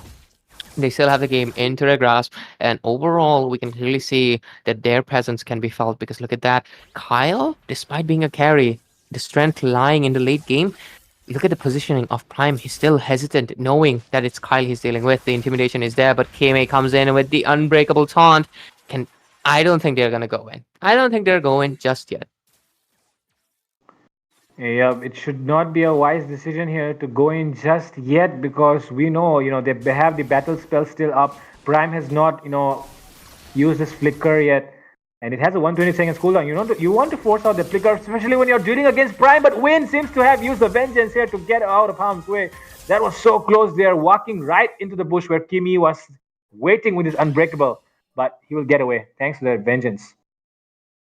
Absolutely. And right now, if we look into the clock, like it's only been 4 minutes in, but look at the positioning of Dusty Mizo. Probably wants to go in for a Kyle, but doesn't find anything. So farming the resources would have been a good option if there was farm on the map. So I'm not really sure why he wanted to dispatch away because they can still go in for an invasion. Like they can go in right now. Family problem. Yeah, there comes the AOG, but it is inside the turret. But look at that. Joseph into the backlines. Prime, he is getting caught there, but there comes the Spear of Alpha, and Joseph will fall down inside the enemy jungle area. That was something good here from Zohunt. And I think that was a little bit of a blunder from the hands of Tartarus. Why did they go in for Tiger? They could have went in for something else, and the AOG was a little bit late. I think that was a little blunder. They lose out Joseph. I don't think they should contest the turtle. Dusty Mizo is getting targeted here. Will he be able to get the retribution right? Yes, he does. Even though there was 27 who tried to steal it away with that punch. And if we take a look at the goal lane, it has been an even matchup. Not much action happening so far, but Prime still has 1 assist to his name. But look at in terms of EXP, it's actually Kyle who's leading him by a level, some amount of XP actually. 27 and Win, yeah, they're quite similar, but Kyle and Prime. Kyle is leading on with it because of the turtle, but level 7 already. Gonna be getting the first item spike quite soon because it's gonna be 6 minutes into the clock soon in a few seconds. But it's just that I feel like in terms of initiation, 27 needs to do that, and first Kimi needs to provide the backup. And the reverse is happening. Kimi is going in first, but Win onto the bottom lane, might be getting solo taken here. Will he? Oh, there comes the electrifying beats, and Joseph will get that better of Win in that 1v1. And that is exactly what you expect from Joseph when he's on that joy. Meanwhile, though, in the bottom side, Prime is getting pursued by Kimi, and he does use the flicker vengeance, and oh my god, H2Z, Kyle with the damage. The lightning wheels will not spare Prime, even though he was forced to use that Zaman Force. And right now, Kyle still wants to take down the tower. Meanwhile, on the bottom side as well, look at that. Joseph is still dominating Dusty Mizo even when he's on that alpha. Meanwhile, 27 making the rotations towards the bottom side. They want to invade the enemy jungle area. Joseph has been taking away a few creeps here and there. He gets the red buff as well. Dusty Mizo will be angry on him for that. But there comes the AOG to zone away the members. Kimi backing off at the right time. So far, looking at the Harry just got the golden staff, so gonna be much ahead of the Harris, and also the fact that they did not really defend the top lane for unknown reasons. I do understand they wanted a little bit of pressure there, but if we clearly look at the carry already has 2 of the items while Harris is building slowly. That's going to be really devastating as the game goes on because it's going to be like boon boon se sagar banta hai, and that's basically what's happening because the gold lead might not seem that much. It's 3k already quite big. It's going to be 10k quite soon if Team Zohunt doesn't stop the farming of Kyle because he's been getting obstructed, and look at that. He just went into the bot lane, gonna be taking another turret, and there's nobody to stop him. Yeah, exactly. I mean, he has been left unchecked for so long, and if you leave a carry unchecked for so long, you know what happens, right? You start getting bursted down with those light wheels, especially family problems, and Win are going to face that problem. And there's Navaria. There comes, it seems like there is an initiation. There comes the AOG. 2 AOGs landing on top of each other. But in this damage matchup, let's see Prime going in still heavily on the backline though. Look at Kimi. He's trying to take down Win. Oh my god, Dusty Mizo in the midst of it all, and he will get taken down by Joseph as well. Win still trying to look for some scraps, but he is very, very low. And it's a semi-wipeout with 3 members down on the side of Zohan. Tartarus still going in for that mid lane push. Yeah, and they're going to be able to get it immediately. 3 for none trade. Tartarus, a score of 2-7. A goal lead of staggering 6,000. They're still going in. Joseph, completely relentless and hungry. He still goes in. Oh my god. Oh my god, but that was an overextension. That was unnecessary from Joseph, and he will get taken down. Meanwhile, on the bottom side though, look at that. He's been able to get one more tower. He has been able to get so much, look at this. Taking away the creeps as well. This is what this is what differentiates Tartarus from rest of the squads. But meanwhile, they're going in once again. This time, 27 will be the one getting caught out here. Tartarus making some silly mistakes here and there. But like I was saying, the only thing that makes them different is even though they make these mistakes, they still get get the better trade every single time. Yes, absolutely, Fredo. And look at that. The goal lead is still 4k. It does go down 2k, and they do lose out a mid turret. But despite that, they still have 4 turret advantage. A lot of map control. Top lane almost gone. The inhibitor with the inhibitor with the, what do you say? It's exposed, so the Lord's going to be straight marching down. So next Lord that's going to be picking up, I think Joseph will be able to get it because look at the map control. It's almost red. The blue is not left out that much. Carry has been left unchecked. 0 deaths under the belt and has Demon Hunter Sword and building towards the 4th item. I don't think Carry is going to be able to, they're not catching Carry at this point because Harriet is still 2 items. Too much damage. Family problem would be absolutely shredded, and there's just no doubt about it. And that's what happens. It's just not about carry. It's about if you leave a marksman unintended, and it just writes itself. And Kyle is gonna be showing his powers. But there's the conceal play. Oh, there comes the AOG as well, coming in from Kimi onto the. Oh my god! Look, the combo coming in from the Bazan. Fist crack. 3 men getting caught in the midst of it all. Joseph into the backlines, gets a double kill. Wants to go in for a triple, it seems. But will Prime take him down? Yes, he does. He is what he is known for. He is Prime. And with that, Joseph, once again, the overextension coming in from him. But, they still have a huge lead, so it still is not thrown away. They'll get the Lord as well out of that fight. Absolutely, Fredo. And yes, the score is 5-11. A goal lead still into the 4k. I know Joseph got taken down, but he's been greedy, but he does get his targets down. So overall, it's still worth it. And okay, the Lord's going to be coming from the mid lane because they do secure the mid turret as well. So despite a jungler getting taken down, they get the positive trade just like you mentioned, and they're going to be leading on with a 6k goal lead as the Lord marches down mid lane. Look at the lane sync coming in. Looks like they want to go in all lanes, guns blazing. Terry gets the Malefic gun. Let's see how Zohan plans it. 27 coming into the play. Joseph a little late. Family problems coming in with the implosion. There he goes, and yes, there is the Spear of Alpha, the perfect Spear of Alpha, but the walls have blocked the path to retreat. Meanwhile, though, H2Z is very, very low. Win is trying to chase him down, but he maintains the distance. And Eden firing those shots from behind, but will still not be able to get a kill out of it. Eden wants to go in for one more shot, but it will not be enough to get anyone down. And Zohan will be able to defend all the inhibitors, it seems, but look at Joseph. He goes in once again heavily with those electrifying beats, but he will get taken down by Prime once again. Joseph fell down to Prime twice in a row. What is happening here?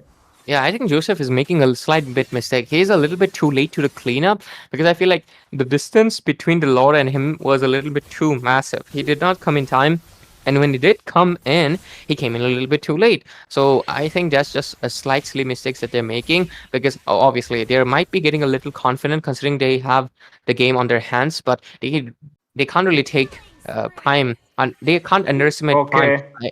I do understand Kyle has a lot of damage, right? But Kyle cannot really do anything because we just saw in the team fight the Vengeance was able to push Kyle away a little bit. They want to avoid that Yep. and they want to be on time. And seems like Kyle does want to take down the tower, but Faden will be able to zone him away. But another wave is arriving just behind that. And they should be able to deal with it as well. But oh, right now, look, the tower healths are not the best for Zohunt. One more Lord, and it could be over for them. It's very close. One Lord, and it's all what it takes because this game might be finalized quite soon, just like you mentioned, right? But I think if they are able to take down Kyle at this point of the game, 305, they will receive a lot of bounty and family problem. Oops, that was a oopsie daisy mistake on his end. Doesn't have the implosion, so that's something Tartarus can use it. There's the astral recall. Joseph wants to go in. But look at that coming in from the AOG. It will actually be okay. My God, the damage coming in, but the Vengeance will still be able to make them sustain. Kyle is dealing a huge amount of damage. Prime is forced to use the flicker. Oh my God, he still gets taken down. It's a mega kill for Kyle. And the flicker won't be able to save Kyle. Meanwhile, Faden is on the chopping block right now. And look at that. There comes the fist crack combo. Spear of Alpha thrown as well. And there comes the Sacred Hammer. But unstoppable there for Kyle. Meanwhile, another AOG popping in. But Kimi will be falling down. It's a triple kill for the carry. As they will be able to get the mid lane inhibitor as well. 1 man versus 3. Do you think they will be able to defend this? I think no, because look at that. It's gonna be 0. It's gonna be absolute 0. But okay, Prime comes back at the nick of time. He does have the chrono dashes. Okay, Kyle, a little confident perhaps? A little bit too much. A little bit too much. That was, he was just standing as if he was a statue there, not really showing any form of movement. Standing there menacingly. Yep. That was really unexpected of him, but that should have given away a lot of gold to Prime because he was on 4 or 5 kills, till that point. So right now, Prime should be having a few items in his pockets to start dealing the damage that he needs, and this should be an advantage here to fight without Kyle for the side of Zohan because they will have the damage advantage because they have Prime right now. The Stimizo. There comes the AOG, Retribution, who will be able to land it. Oh, Eden steals it once again, this guy. And there comes the AOG, and 1, 2, and it might be a 3, but Prime gets away with 2. Yes, it is a 3 for Joseph, and it will be a maniac for this maniac guy. Does he want to go for his Savage? I don't think so. Oh my God. Yes, he wants to go in for a Savage, but he won't be able to get it. It's too late already, but he is still able to get away with the Electrifying Bits. But there will be Kyle to save the day, and he will be taking down the base quite easily, zoning away the CC. And with that, we have come to the end of the first game. It's going to be Zohunt 0 and Tartarus 1. And there we go. We have the first match between Tartarus and Zohunt. And like we predicted, the Giants are still standing tall for a lot of reasons. Basically, they kind of ignored Kyle. And I don't think it's more of ignore. I think they were really focusing on stopping Joseph. But yeah, that's what really happens. But at the same time, really great effort. I feel like the Valentino was kind of unnecessary for a simple reason. They did have utility, but they did not have enough damage because Novaria was providing the vision, the damage, the poke ability, everything. On the other hand, great effort from Prime. He was on the Prime game, but obviously once the Zaman force is down, he's basically a sitting duck. He's basically a mage, and he can't really do nothing about it. So on the other hand, Kyle, being a marksman, has the upper hand, always has the uptime unless he gets low. So overall, Team Tartarus had, I would say, a slightly better draft, but the execution and snowball coming in from the hands of Tartarus, it was beautiful. Despite making a slight few blunders, they are still the Giants as we know them. Definitely, they did show a very good game once again. In the early game, it was kind of shaky, I would say, compared to the previous games that we have had. But of course, they did stood up once again tall in the second game as well, and they were able to perform at their best once again. Especially Eden. Eden did a perfect job there, providing the vision every single time. They were unaware of the bushes, especially the bushes, because there's a Tigreal, there's a Valentina, and on top of that, the Valentina has the AOG stolen from the Gatot. So that's why it's always risky. You want to check those bushes. Eden did a perfect job there, providing the bushes. And in the final Lord fight, if Eden did not get that Lord, Zohunt could have possibly stood a chance, but Dusty misses the retribution there, and Eden was able to save the day once again. And I mean, he might not get the MVP, but he's the game changer here for Tartarus. Yeah, definitely. I mean, Eden Novare, it's a really iconic packet, and it's really worked out well for them.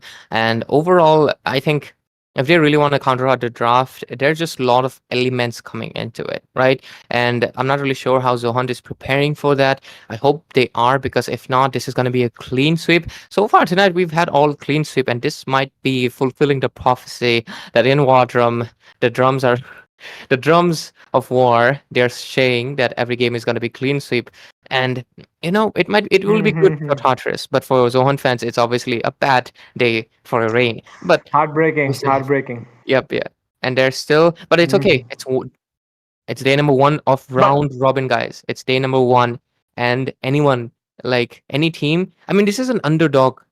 The whole tournament team is underdog. I know this top dogs going against top dogs, but even in there's going to be an underdog in between, right? There's going to be a team that's going to be lower in the leaderboard, but they will have the chance to make a comeback. And obviously, Kronos, you're here. Not Kronos. Why am I saying Kronos? Fredo. Since you're here, we got 600 subscribers today. It was a great milestone for Wadram. Anything you want to say? After all, it's 650. Oh yeah, my god. of course. I mean, Fredo, it's the amount of 650 right support now. that. What? Are you sure Yeah, about it? yeah, it's Oh my 650. God. Oh my God, that is a lot. I mean, the Thank amount of you guys. support that Wardrum has gotten is immense.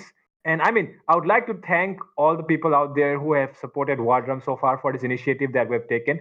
And not just that, right? I mean, if you look at the way the even the teams which are participating have shown coordination, because usually what happens is when you start a tournament, the teams in the early stages, they're like quite they don't really pay enough effort. They don't come in time, they make it late. But in this tournament so far, everything has went smooth, from the players to the casters to the streamers to the management. Everything has been so smooth sailing. And it's all become possible because when the people out there, when they watch the tournament, they appreciate the effort, they acknowledge the effort, they show the appreciation. It just motivates the people to work harder, right? I mean, you are a witness here. You have been casting the third match back to back, right?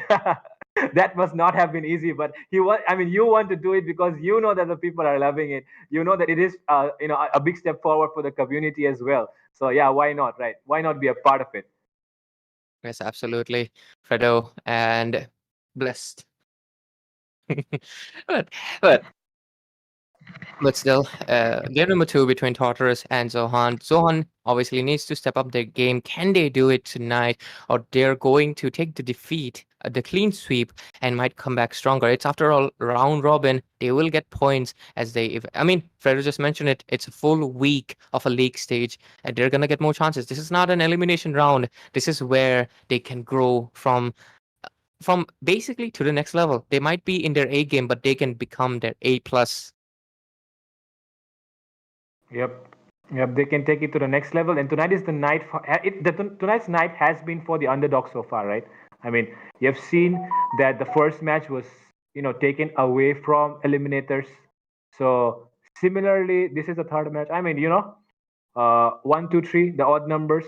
1 and 3 are odd numbers. So if the same thing happens right now, Zohan coming in with something of a clutch play, especially Prime right here, because he is the one that they have to depend on for the later phases. So if something like that happens, it's going to be really interesting to see.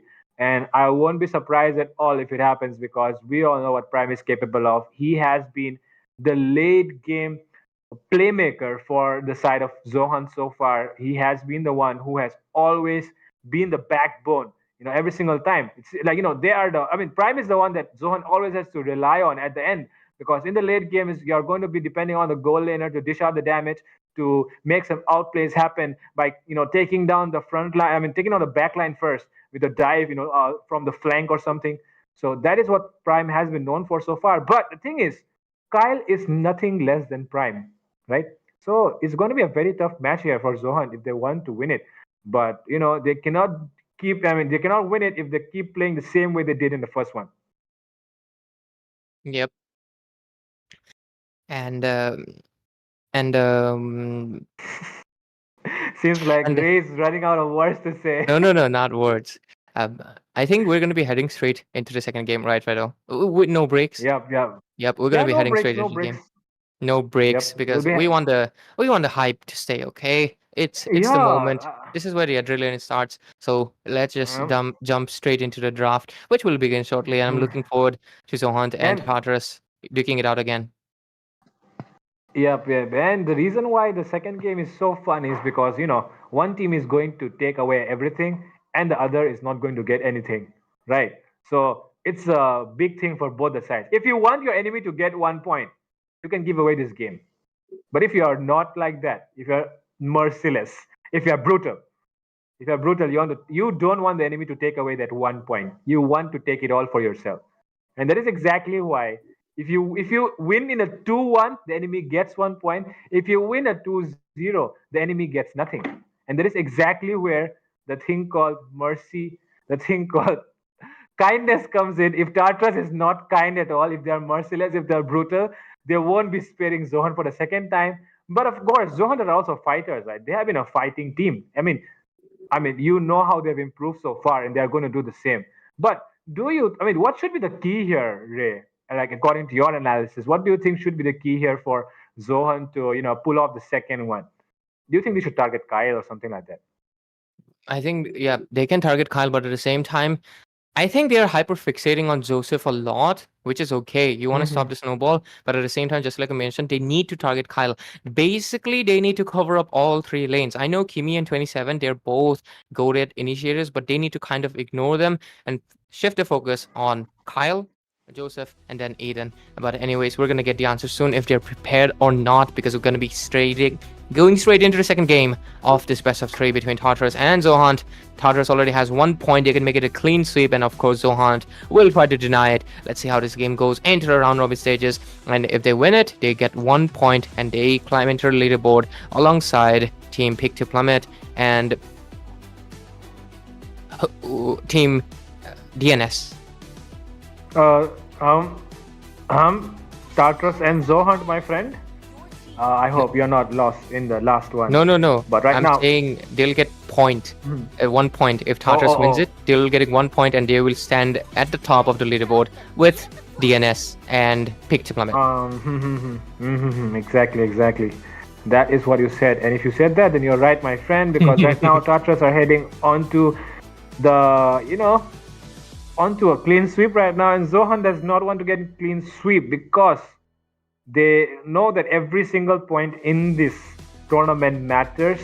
Every single match matters. It doesn't matter if you lose the entire best of 3 series, you still take a point away if you win one. So that 1 point might come in really handy later on when you see the other teams, losing on a 2-0. That 1 point might be your game changer, life changer, whatever you might call it. So that is exactly why you want to win at least 1 match, even if it's a best of 3 series. All right, and with that being said, heading already onto the draft. Okay, 3 heroes actually on the side of Tartarus, which has been banned out, were actually used in the last match. And Kyle here picking up the Harith. What is this, my friend? Ray, what is this? I do understand they're paying respect to Joseph with the Hayabusa ban, but I would not give the Harith to Tartarus, not to Kyle, because this man is an absolute monster and you don't want to be facing. Previous game we saw Maniac on Joy. I have some predictions. Kyle gets a Maniac on this game. Let's see if it happens on this Harith. But anyways, I do trust Zohunt. Guys, come on, it's the top dogs going against top dogs. Underdogs are still open, by the way. The registrations are open, so if you want us to cast, if you want to fight these 2 teams. But oh my god, Fredo, the registrations are still open, but guess what's Yep. open? The Melissa, something that we see often in ranked games being banned out. Prime picks it up. Is he going for a full-on mythic rank Prime gameplay? I mean, honestly, everyone out there who's watching, they will definitely understand, especially the ones who play solo rank, duo, trio, whatever you call it. They know how annoying a Melissa is when they play in the ranked games. And right now, seems like Prime has taken up the annoyingness and brought it into Nerd right here, because in Nerd, we're seeing Prime play Melissa. And is it the introduction of Melissa actually? Because we have not seen a Melissa so far, right? It's the debut, because I mean Melissa is not considered a hero that top dogs play, so Prime making a debut, it's honestly quite insane. But oh my god, how Joseph got the hands into the fanny? I'm not really sure about that. You know, funny enough, this does work. Melissa's domain expansion, stay away, will help her survive from Joseph for a few seconds, but Joseph getting the fanny, it's not looking good for Faden. What is he gonna pick? Is Faden gonna go for something that can survive a fanny? Because if he does that, he will not have the damage, because most of the mages that has the damage, they are immobile. So they're pushed into a corner. Giving away the fanny might be a little bit too much. I feel like, what do you think, Fredo? Because I feel like the fanny is just gonna be cutting everyone's throat. I mean, I would like to mention a classic choice here, but I know they won't pick it up. The Eudora. The classic choice that everyone knows. I mean, even the basic, even epic players know that a Eudora counters Fanny. Alright, but we all know what happens in a 5v5 matchup where you're playing in an organized way. The Eudora doesn't really work. But if you think about this matchup right here, I feel like the Eudora could work if they pick up a roamer which has a good lane clear. Yeah. Eudora can, like, one of the mages that obviously can immediately stop the Fanny, especially the one. I mean, Fanny right now cannot fly if you stun her, so she's going to be stopped at the place. But at the same time, that's where 27 comes in. Is this a... I'm actually curious, is Kimmy going to go in for the Chow? He doesn't really go for that often, so I feel like 27 tank build Chow is going to be what's going to come into the play. Okay, Family Problem wants to go in for the classic response as well, just like you mentioned, Pedro. The thing is that there's one issue. Oh my god, looks like everyone is bringing out the solo queue spirits as Tartarus locks in a Minotaur. Something that we haven't seen in so long. There's multiple debut of heroes. Tartarus and Zohunt bringing out a lot of things. Eden with the Aurora. We have a game here tonight, ladies and gentlemen, on War Drum Games North East Underdogs Tournament. Oh my god. I mean, when was the last time you saw Kimi playing a Minotaur? I mean, when was the last time? Probably in our dreams. 10 seasons ago. 10 seasons ago, when some people were not even born, I guess. Anyways. So 10 seasons ago, I mean, Kimi playing the Minotaur, that is a classic, a classic counter for the bouncing ball for the Kufra.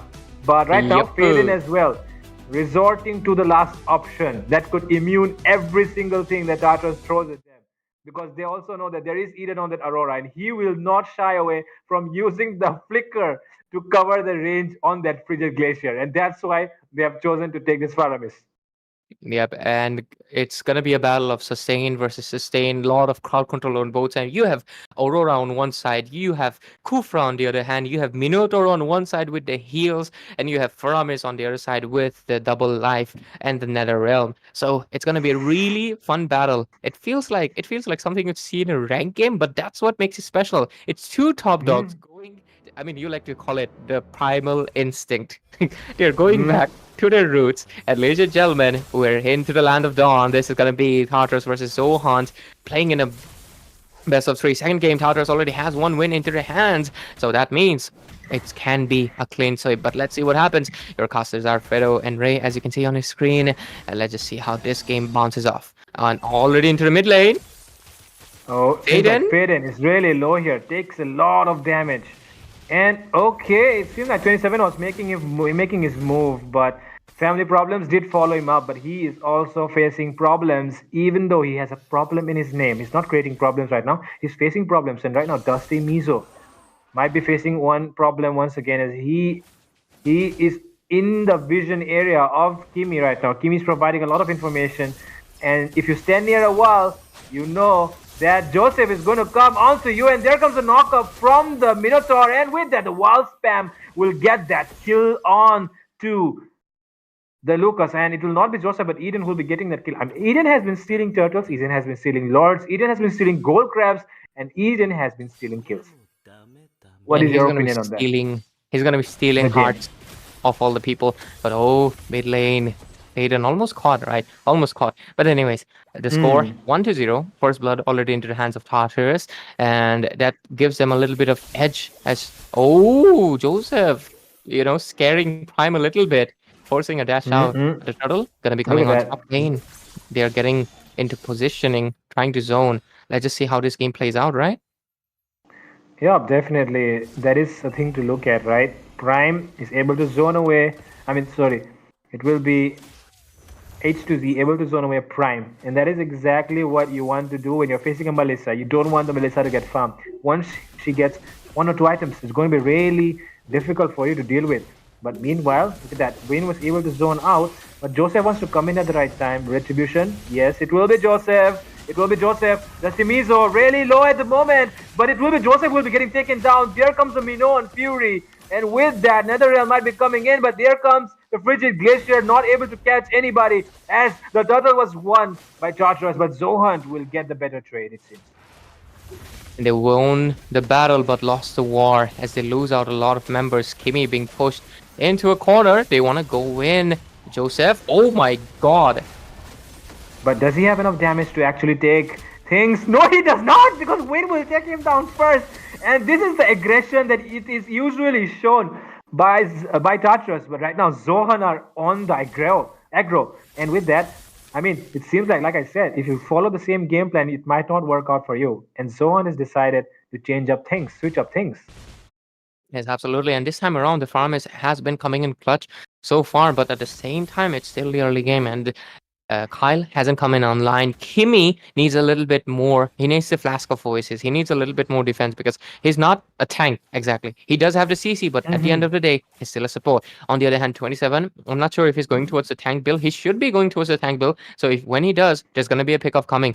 That's probably going to be Faden or possibly Prime. So once 27 comes online, as well as Kyle, so it's going to be really hard for the side of Team Zohunt to sustain with just Faramis's ultimate. The NetherRealm won't be enough because Kimi will also sustain the team quite a bit. And we can clearly see their focus into the mid lane. 27 ready with the Jikundo, but doesn't find anyone just yet. Yeah, and right now, Tartarus, they will be mainly focused on win, even though he is an EXP laner, because look at that. He has 3 kills in his name. And Family Problems is ready with the charge. But is there enough to take anyone down? Prime does understand that there are 3 people onto him, Minnow and Fury being placed as well. NetherRealm will be coming in, and there will be Win arriving at the right time as he takes another one in his name. It is a mega kill for Win on that Phobius. 4 kills on this guy, man. What is this? So far, Win getting the kills actually kind of spells a little trouble because he's an XP laner, Fredo.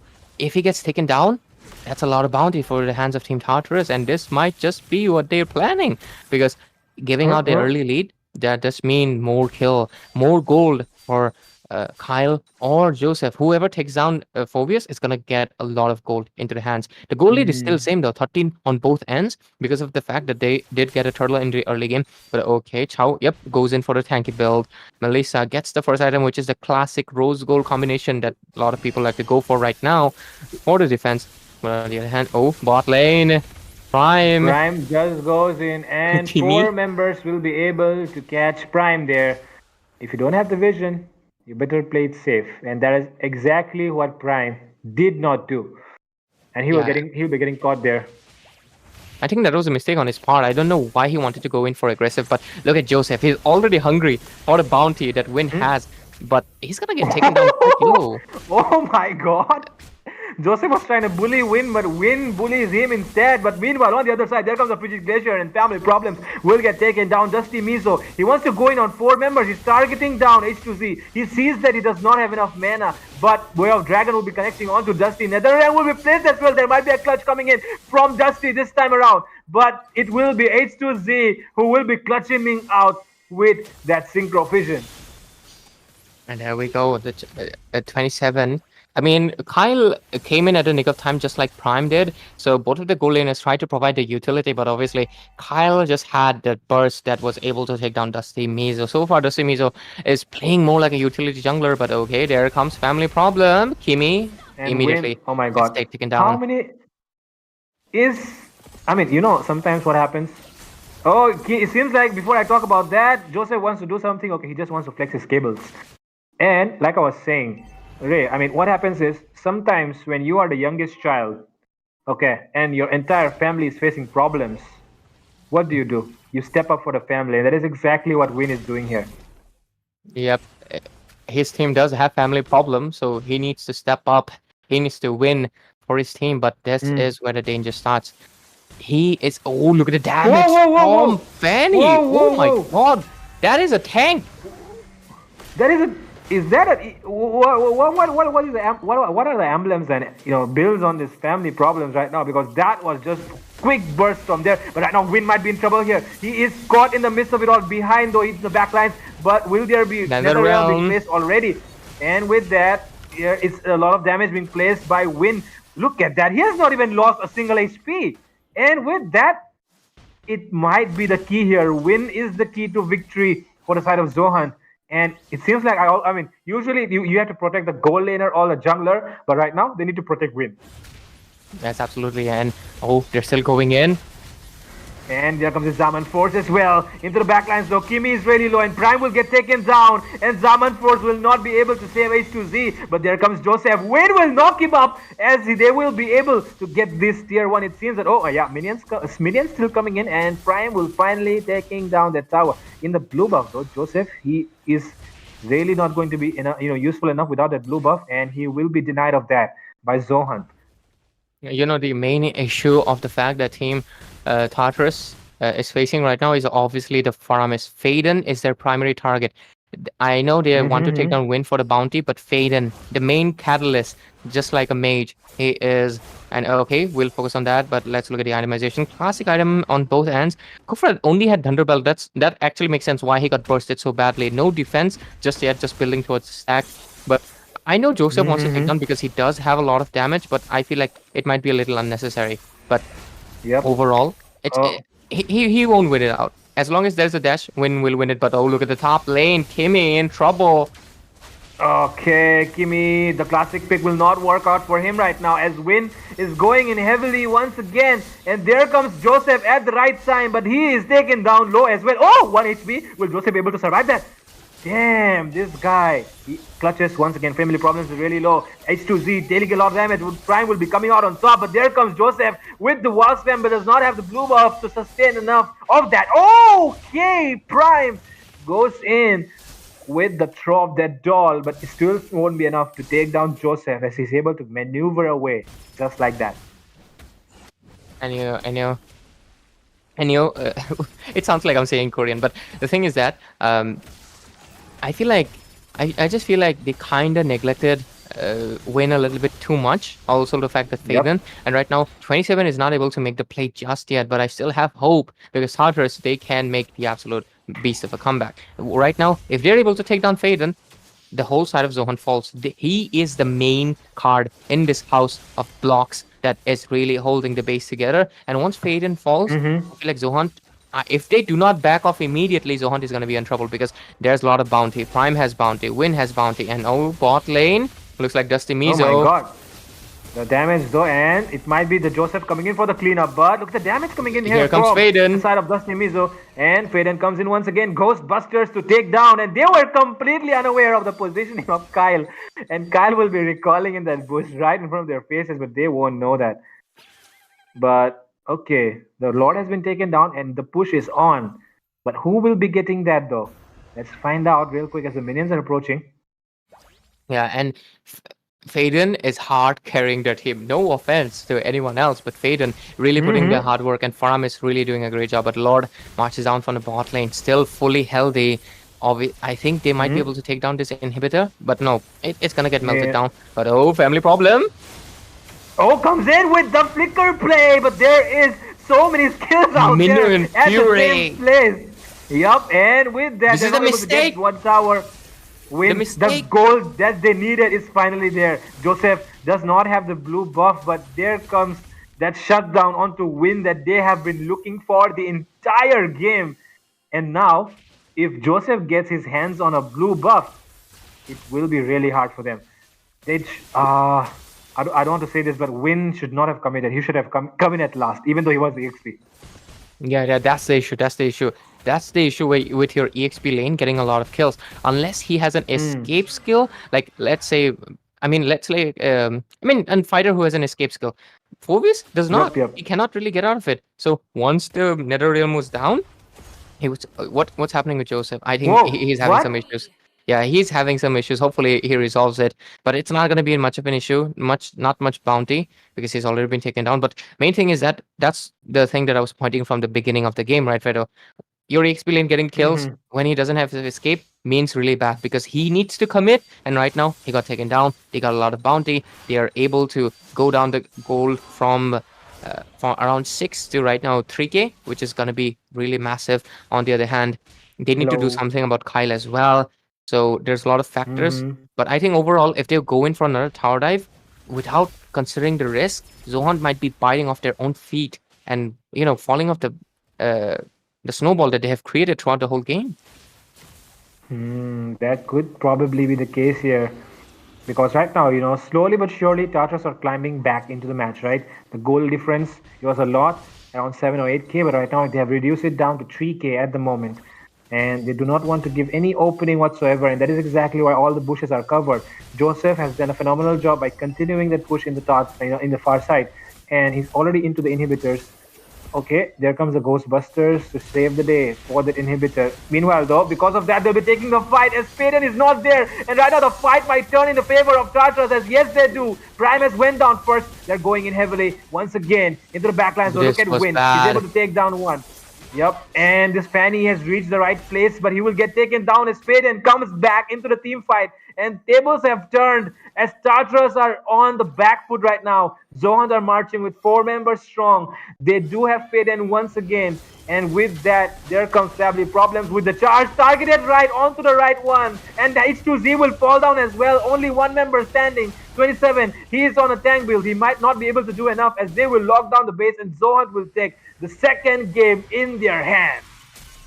The Giants have fallen as Tartarus takes the first defeat on Wardrum, as well as any tournament in India at this point of the game, because that is massive. If I'm not wrong, Tartarus hasn't lost a single game in Federer Showdown, a tournament that is also going alongside. And Wardrum, of course, this is their first defeat. And Zohunt, a team that many people were considering mid-Carter, a team that many people consider that is a little below B tier, not even A, is able to take down Team Tartarus. Not because Team Tartarus draft was any way bad, it's just that they had a trump card.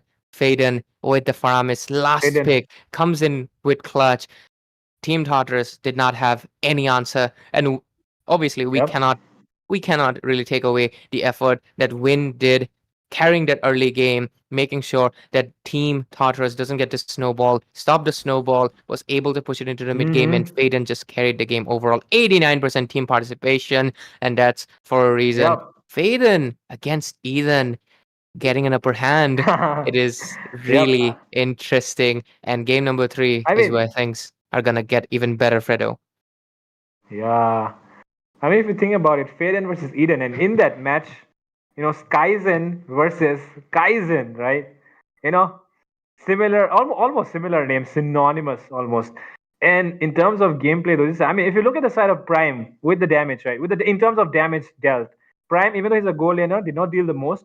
Look at the damage; it has been evenly distributed by all the team members. And Win did the most. He did the carry job, being the front line, being the sandbag. But even though he was the sandbag, the thing is, Faden was always there. He did not have the mobility that usually works out when you have a Phobius and a Matilda playing on the same side. But the immortality factor that comes in with the Netherrealm was really useful in clutch, especially because they have a Minoan Fury and also they have the Frigid Glacier. So these skills are huge AoE skills, and the only way you can protect your team if you give them this Netherrealm for a while to sustain out in that battle. And that is exactly what Faden came in with, the clutch of that Netherrealm, winning out those team fights, even though all these huge AoE skills were thrown at him. And not just that, Joseph as well. Some mistakes here and there, and they pay the price. One match went away from their hands. They will be showing kindness, especially Kimi here going in with the Minotaur, even if we know that it's not the best pick out there in this meta right now. And yeah, with Yes. that being said, Zohan take one game into their hands and they will be happy with that. Yeah. At least I they're mean, they going were. away with one Yeah. point, right? Yeah.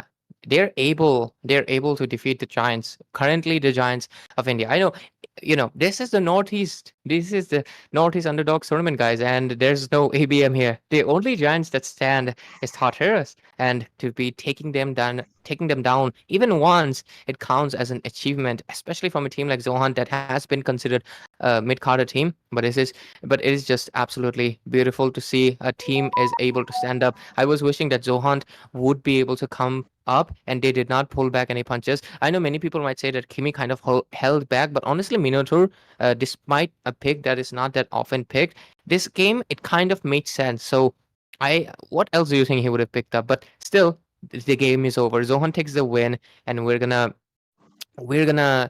have to wait out and see. But before that, I think Fredo, we gotta take a break for the players. After all, Yep. it's such a long 2 games, Yep. and they need a little Mm-hmm. refreshment, a little rehydration, and of course, our audience. Come on, grab some popcorn, and we'll be right back. Right? Yep. I mean, I will be really thrilled to see if Zohan wins the third one.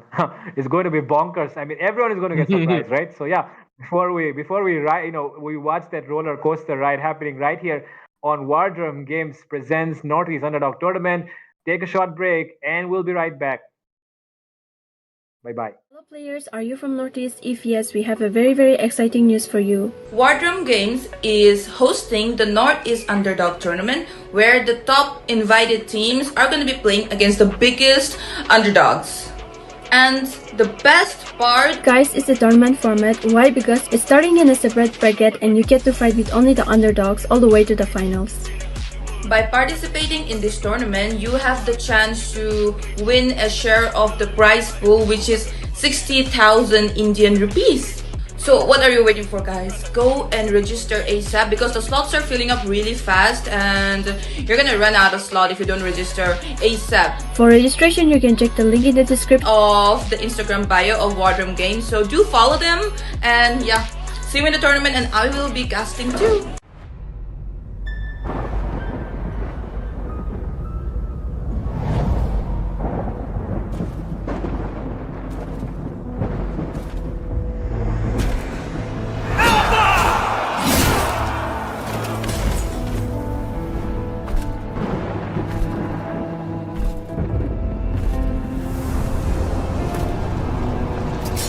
Alpha, my dear doomed king.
A giant tail above the waves.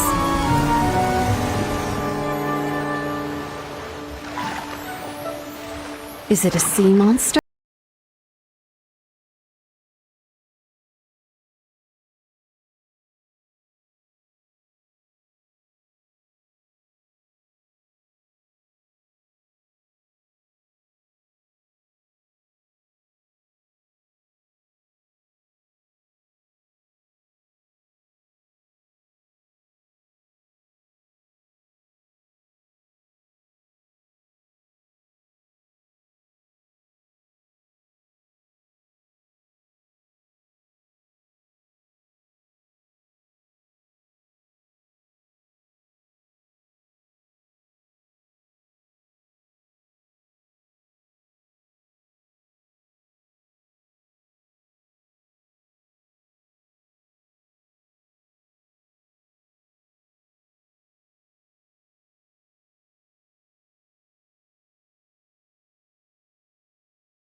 Do you like fairy tales? Who deserves to live happily ever after?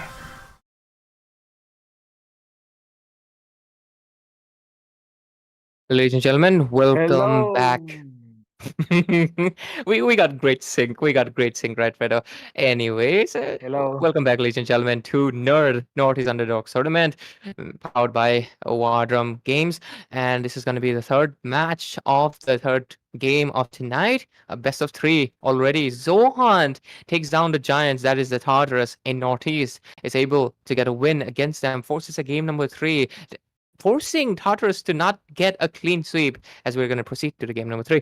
But anyways, thank you for the 600 subscribers, obviously, and the registrations for the underdogs is still open. This is only the top dogs fighting against each other to get the top spot to fight the underdog team. So if you think you've got what it takes to get the top spot to fight against the top dogs, obviously register. Anyways, we're going to head straight into the game. Tartarus 1, Zohunt 1. Let's just see how this game plays out. So, Fredo, this game is going to be interesting because you've said it. If Zohunt gets this win, they make a history.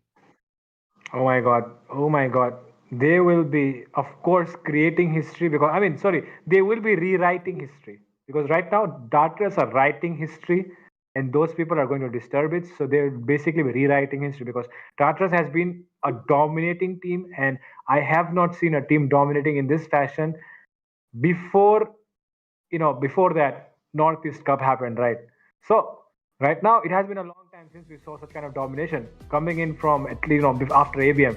So that is exactly why we are here once again to look if Zohunt have what it takes to kill down, bring down Tartarus in this match so far. Because in the second game we clearly saw that they are capable of doing that. But will Tartarus be going for that Minotaur pick once again, or will they be showing no mercy this time around? First game between these members on the first day of the round robin, and yep, Zohunt will at least go away with 1 point.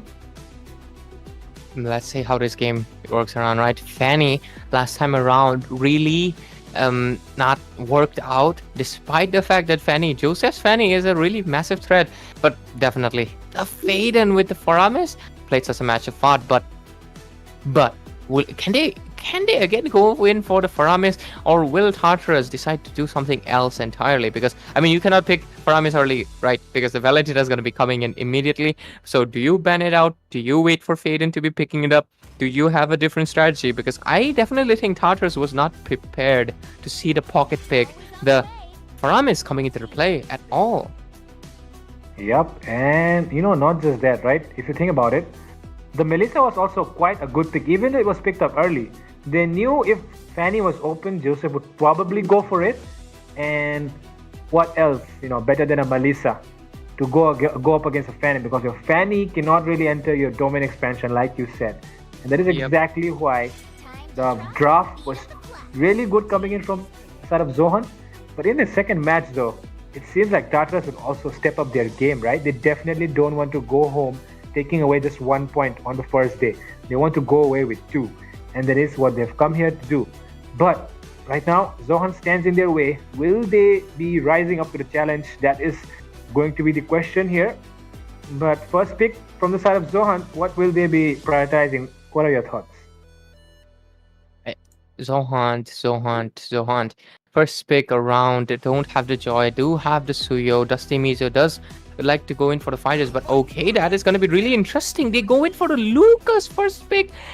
Really catching me off guard. I am not sure if I would pull him on the first pick because the Harriet is still open. I understand you counted the Harriet in the previous game, but do you want to take that risk again? Because this time around, look at that. Instead of the Suyo, they go in. Oh, there's no way. Kyle looks like he's going to be pulling out his main guns. He looks like he's going to be getting his hands into one of his signature, one of his favorites, the Granger.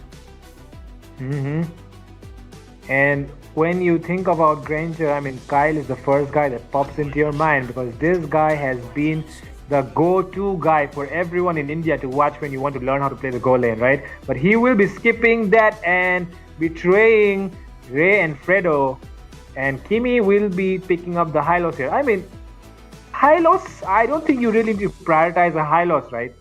Because Hylos is usually, there are some other picks that you can prioritize. You might want to take the Yeve in the mid lane because the Yeve can work out pretty well in this draft, right? If you think about going up against Lucas, Yeve could do really well. But okay, who is this? It seems like Faden has heard me and he will be taking the Yeve instead. I feel like Zohunt have done a pretty good job in terms of draft homework, right? They've done a good job in terms of homework with this draft. Yes, absolutely. But the thing is that Phobius is weak to a Hylos because the Hylos provides slow and Phobius cannot really walk away from the zone that the walkway that zone creates. And okay, they're gonna this time around the game is really interesting for because look at that, Joseph gets his hands into the Suyo, so a snowball hero. He finally gets his hands into one of his signatures, by the way, in the previous season as well as this season. And right now Eden gets his hand into the Luowi. This is big. Why? Ladies and gentlemen, let me tell you, this is a snowball composition. Suyo likes the snowball. Luowi gonna be giving him the teleportation with obviously the diversion. And let me tell you, this is the team composition that they use to get the 5 minutes end against NTL in Federak Showdown. So this Luowi and the Suyo combination is basically a death sentence of snowball in the early game. And Team Zohunt, I hope they're prepared. And if they can stop it, Team Zohunt is absolutely might be actually getting a reverse sweep, which would be insane. Insane. If a reverse sweep happens there, oh my god. I don't know what will happen, but the sun might not rise tomorrow. It might rise from the west. Who knows? But honestly, I do feel like Zohunt has the potential to do that because so far in this draft, whatever I've noticed, they have done a very, very good job. But like you said, if the Hylos goes into the EXP, the Phobius is going to have a hard time in the EXP. But if you think about it, it is probably not sure yet because they also have a Lucas on their side. So the Lucas is also going to get troubled if there's a Hylos standing in front of him. And that is only going to happen if the Hylos is actually the roamer, right? Meanwhile, though, it seems like a very, very unconventional pick, which might happen here if they actually decide to go for the Kimi. I don't think he's gonna go for it. Yep. I know there are surprise picks, there are picks with shock factor, but this is not. Tartarus is not pulling any punches. They want to end this game as fast as possible. They want to make sure to show Zohunt that previous game, just like I said, it was a mercy. And this game, they're not pulling any punches, and we might just get the answer quite soon because I'm not saying Zohunt's draft is any way bad. Obviously, they have the Phobos, they have the Eve, they also have the Lucas the Jungle, which is sometimes actually one of the best options ever. But the fact that they got hands into Louis, one of the signatures for Eden as well. I mean, Eden has been one of the most consistent mages in India overall, not just Northeast. So Louis Snowball, it's gonna be really interesting. But Prime locking in the Melissa again, Fredo. We're gonna be seeing a lot of interesting play overall. But let's see how 27 closes up the draft for Tartarus. Same EXP, same jungle, same gold. The only place where the things have changed up is going to be the roam and the mid lane here coming in from Zohunt. And in this draft, it's looking very good, very strong on the side of Zohunt because this guy, family problem, he was not able to create enough problem in the last match. But with this Jawhead, we all know the potential. We have seen this, work in the MPL. So we know that it might work here in the hands of family problems as well. But right now, they're going to go for Tigreal. So yeah, like you said, if the Hylos is going to go up against the Phobias, the Phobias is going to have issues. Win is going to have issues here in this game. He might not be able to do the same thing that he did in the last match. So right now, Prime, Dusty, Faden, they have to step up because Win will be facing problems. Yep, absolutely. And this is the thing. This is where the things are getting really interesting. The fact that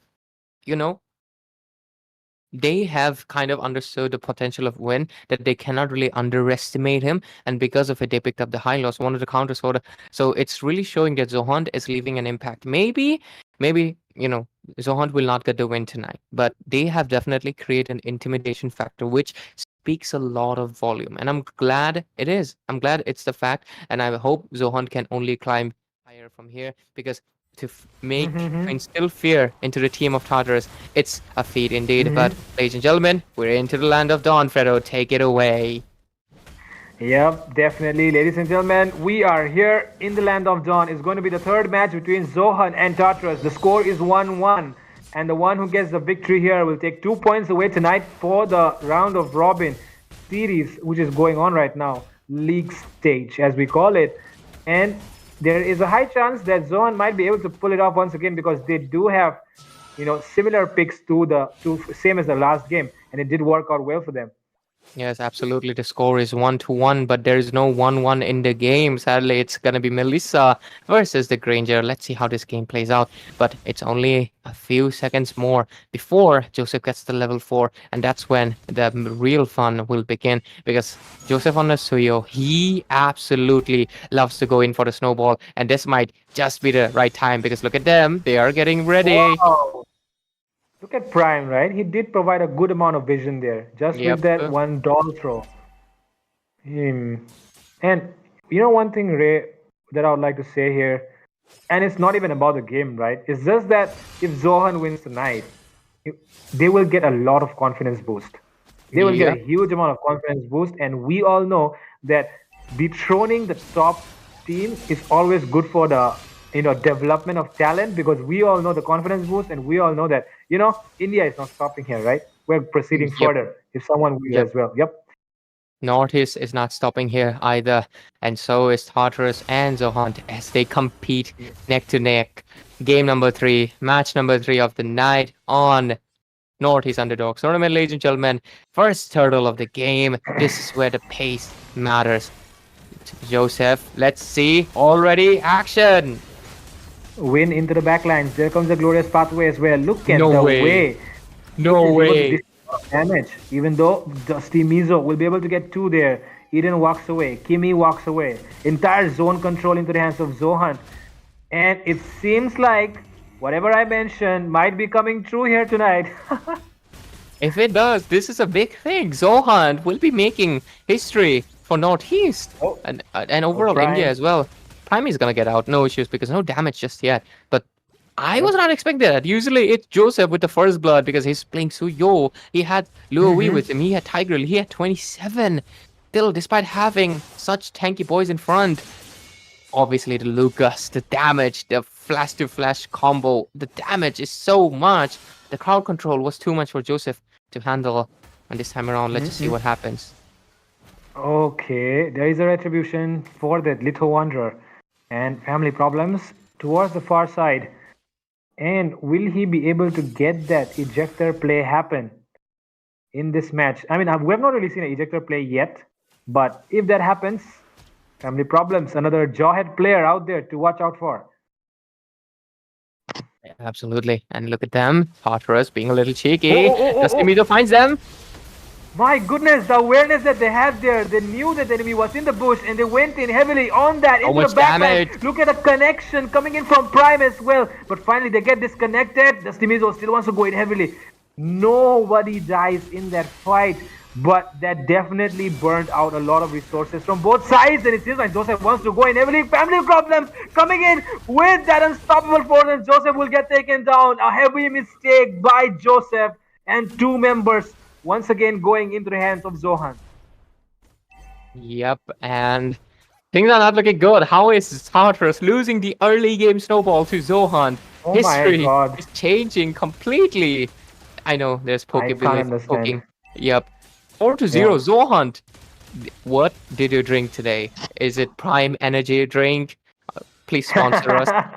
We need a we can host more tournaments. Prime Energy drink. But jokes aside, they definitely drink something and they're on the roll. Okay, but there's a diversion play coming in. Fredo, let's go. Win is in some trouble here. Oh my this God. might be the end of Win. But Win still able to sustain all that. And look at the way Faden has zoned them out as well. But right now they're getting pulled in. Win is going way too deep inside the enemy territory. But once again, Win. Oh, We Win. thought he would have problems. Okay, finally the problem seems to be setting in right now as there is a revitalize coming in from 27. And with that, Win will be goes finally down. falling down, it seems. And yes, he goes down. But there is a flicker ejector play. But still, H2Z will win with that flicker coming in from him as well. As he won't be an easy target to take down. He will take away 2 kills as well. Immediately we can clearly see that Tartarus is trying to come in with the clap back, and they will probably be able to do so slowly, but at the same time we just saw Win sustain.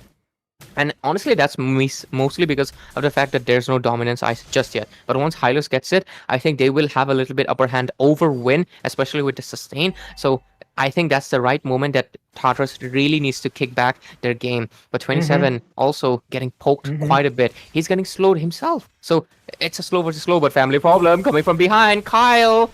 Yeah, once again, this time Kyle, oh, he's still able to dash away using the rondo. Diversion And with that, behind. there comes the diversion into the back lines. And with that, Prime still able to do a lot, but that will be... Joseph comes in. That will be Kyle going away. And Joseph coming in. Dustimizo saved He survived? by just a nick of his HP. Yeah, I feel like the turtle shield did help him a little bit there. Yeah, definitely. That's why Turtle is so important, not just for the gold. He gives a little bit of that shield to just survive that slight HP. But Kyle immediately rotating towards the top lane, knowing that the bottom lane is kind of a lost cause because it's a 6 minutes and he can push in onto our top lane. And this is where they might get a slight adjustment, but no, family problem just going to be able to come in the time. Their winning condition is going to be mainly Kyle right now. Not in the sense that he's the gold standard, in the sense that Joseph has lost his early game snowball completely. He cannot really do anything much at this point of the game, and he can't really fight Prime either. Prime has the domain expansion, and as soon as he comes close, she's going to be opening it up, and that's when he will face immediate doom. So a lot of factors coming in. Oh, family problem just being an absolute nuisance, but still 6-3 score, a goal lead of 1k into the hands of Zohunt. They have the snowball, they have the opportunity to take this third turtle and contain the game until they have enough damage for Prime to finish out and to Dustimizo to do a cleanup. But Kame, let's see the positioning. Should be an easy turtle here, and yep, it will definitely be. There comes the RWM setting in, flicker ejector as well, but not onto the right target it seems. But on the meanwhile, look at that, there comes that guy called Kyle with the damage, but killing spree will be taken away, and with that, Kyle gets one more in his pocket. 3 kills on this guy. with 0 deaths. You need to target this guy. Marking Joseph won't be enough. Okay, he has spoiled, he has not gotten the early game snowball. But Kyle Yep. is building up his stacks, and it will be Yes, the yes. right time to take a look at how many stacks he has. Yep, immediately. Kyle, 336 under 7 minutes. It's really good. That means he's going to be scaling up to 500 stacks in 10 minutes, which is the most optimal way. And I do dislike the fact that they're not focusing on to Kyle. They're going into top lane, trying to pressure Joseph, which is something they need to avoid. Joseph, early game, it's gone. This is the same mistake that they made in the first game. Zohunt, you need to focus on Kyle. But at the same time, can they? Because look at that. 2 tanks, they are always surrounding Kyle. They know what their winning condition is. And not just that, right? I mean, these 2 tanks, they're not the, they're not the slimmest tanks. They're the thickest tanks, and that is exactly why, and H2Z, Kyle on that Granger, he's very slippery. He has the Rondo, he has the Flicker, and sometimes we all know that he has the Rose Gold as well. So it's not going to be an easy task to take him down. You need to go on him heavily, especially family problems. It is his job to mark down Kyle and make sure he gets thrown with that ejector into the team fight. Because other than that, oh, look at that. There comes the implosion onto the right member, but there will be Prime coming in, and it seems like Kimi will be going down here. Yes, he definitely will. There comes the Glorious Pathway as well. But that will be of no use as Kimi will already be getting taken down. Kimi going down, not going to be an issue because 27 still going to be providing that front line. But at the same second, Kimi is not able to really put the set in this game, mainly because of the fact that Faden gets out due to his Purify and Prime has the domain expansion, that everything is away from him. As the Simizo proceeds toward the Lord, Team Tartarus have to watch only as they cannot do anything. Joseph in a tight spot, RWM come in! RWM coming in, but look at that. Kyle Once again into the backlines. He knows who his target is going to be. It seems like Win might be able to get the clutch play here. It's a shutdown on Kyle, and family problems will get taken down. Dusty Mizo with the Lord. He does not want to extend the fight. Win will be backing off, but there comes Joseph online, and he will be able to get a triple kill. You mark down Kyle, but it will be Joseph who will be standing up. Oh my god, Tartarus does not seem to run out of options. Absolutely, that's the thing about Tartarus. We were saying, oh, focus on Kyle, focus on Kyle. Win was like, I got you, homie. But what just happened? Joseph came in, finishes up, clean up the scene with a triple kill. And this is the specialty of Tartarus. You think Joseph having 0 kills so far would shut him down, but no, he was just waiting for his right moment. Comes online, gets 3 kills, and yep, the Lord was down, but it is an elemental Lord on the cost of 4 people. Only Dusty Mizo was alive because he was taking Lord. And this is how Tartarus is now coming back into the game. 11-8 score. Go lead into the hands instead. Oh, mid lane. Whoa! Flicker ejector, and Eden will get taken down. RWM setting in as well. 27 on the hunt onto Faden. Faden was the target there in that last fight. If you saw it, Ray, there was Kyle coming in with the flank onto Faden, because we all know Faden was sitting on 403 in that last fight, and that is exactly why you wanted that bounty on him. And H2Z Kyle went heavily down on him, but this time around there might be an ejector play coming in, but 27 will be able to get away from that. Yep, immediately. And yes, the fact that the game is going to go into 12 minutes soon, the Lord will be coming on 13 minutes only, so there's still going to be a lot of time for both of these teams to regroup, refresh, and take about a different angle. But obviously, Joseph just wants to provide a little bit of information, so Kimi and 27 perhaps can come in with the sneak play, but at the same time, we need to look at Kyle's stacks, because I think he should probably be getting at 500 right now. Let's see. Okay, yep, he's at 510, but he doesn't have Skyburst to stack, so not enough damage, but have enough spammability. But at the same time, Eden has the diversion, so we have to wait for that play, because speak of the devil comes in. Yep, there family comes problem. Yeah, he's aware of that. But there comes them heavily onto everybody. Family problems will get taken down, but the damage coming in from Win as well into the backline, zoning them all away. But meanwhile, in the backside, 27 will get taken down by Prime, and Win actually wins out in that. Joseph gets caught in the middle of it all, but right now there comes Kyle with that Sky Piercer stack, and Faden will get taken down as well. As once again, Dusty Mizo is the only one left from Zohunt. Every time Dusty Mizo is able to make the clutch, able to escape at the sliver of HP, but it's just not enough as his 4 teammates just die. And I gotta say, Tartarus, Joseph and Kyle, they might be long lost brothers because how do they make this happen each time? Okay, Kimi gets thrown. Yep, ejector play coming in. They do not have the implosion Oh, though, but family family problem is problem. taking a lot of damage, and Kyle comes in. This hero Granger needs to get banned. Seriously, guys.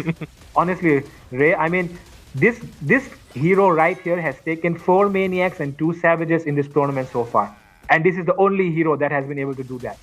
Yeah, absolutely. This spam ability, it's just absolutely no brainer. Really broken. And once you get the stacks, of course, we can't really take it away from Kyle, but oh, there's a diversion. They're going to be sneaking into the bottom lane.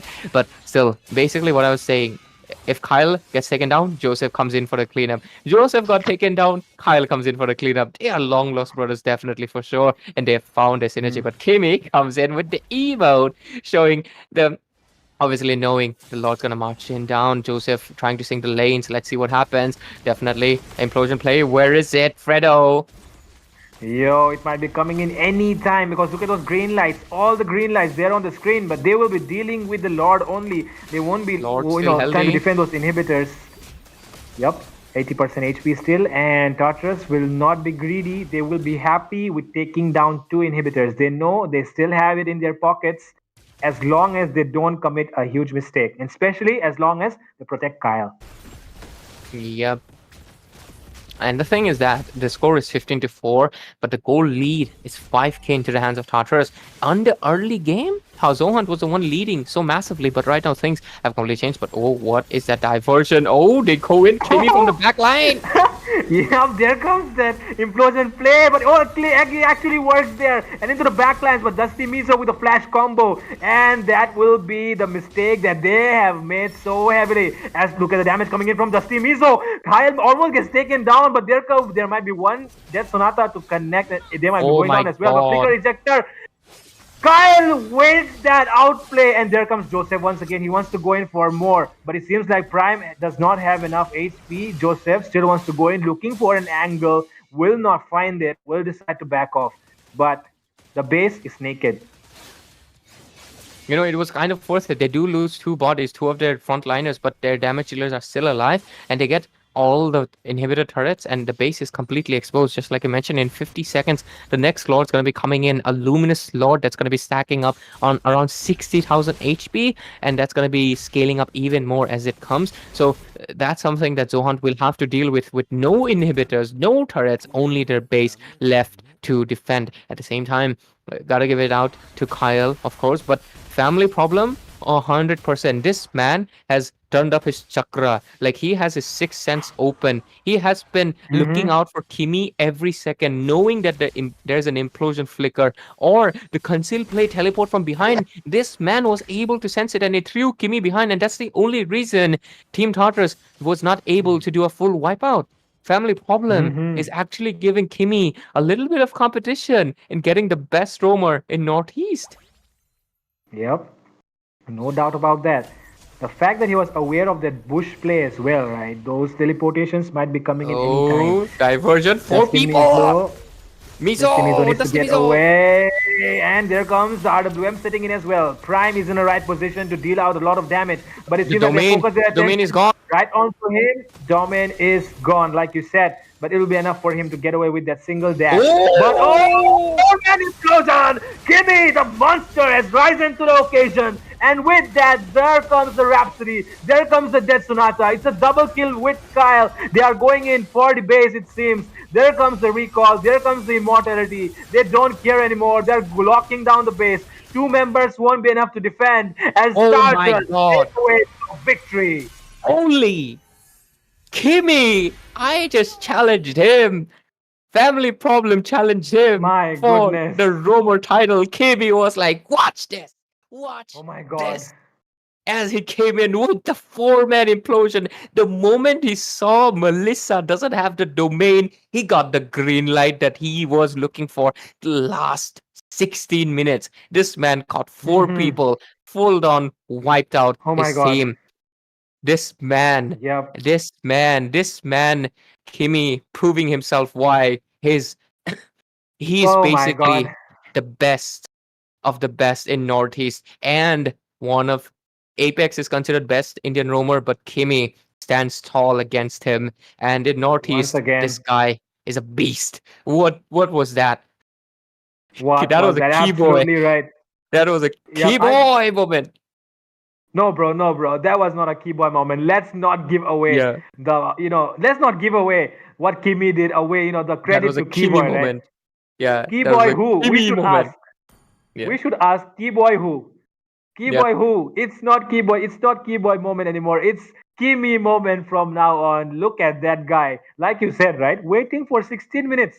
The patience you need to do that. The patience that you need to pull that off is crazy. Especially when you're holding a Tigreal. You want to do that flicker implosion all the time. It's itching in your hands.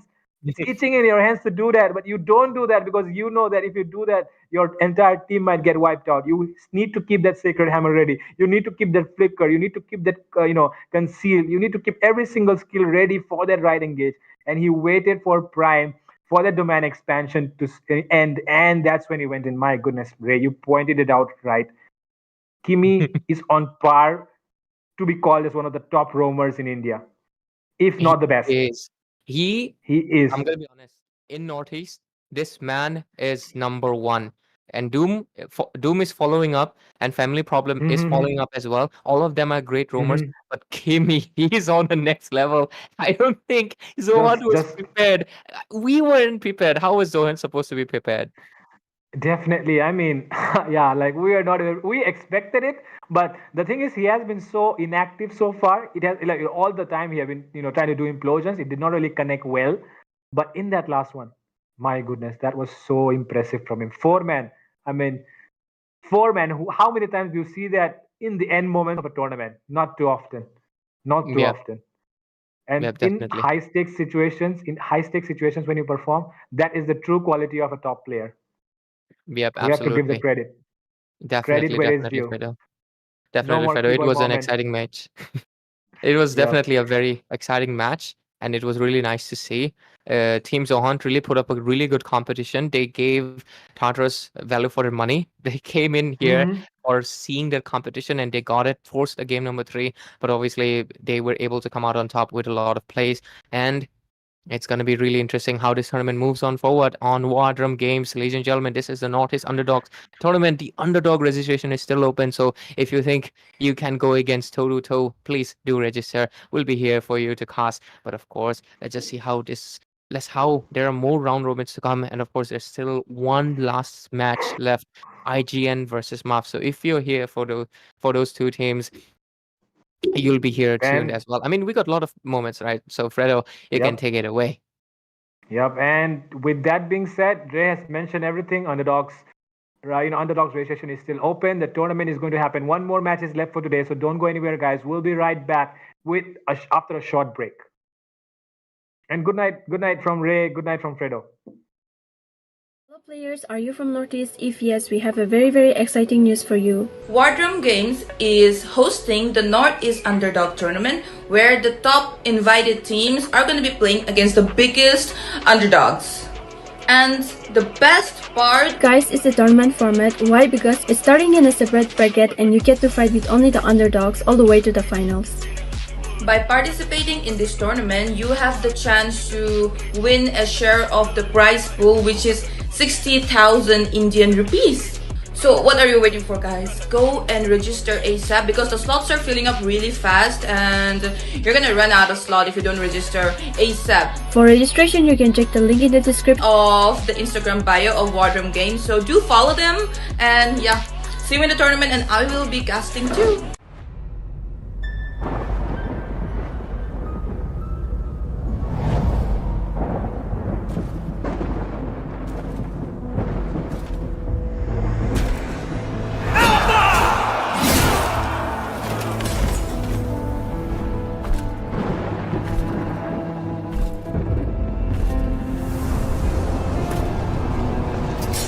Alpha, my dear doomed king.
A giant tail above the waves.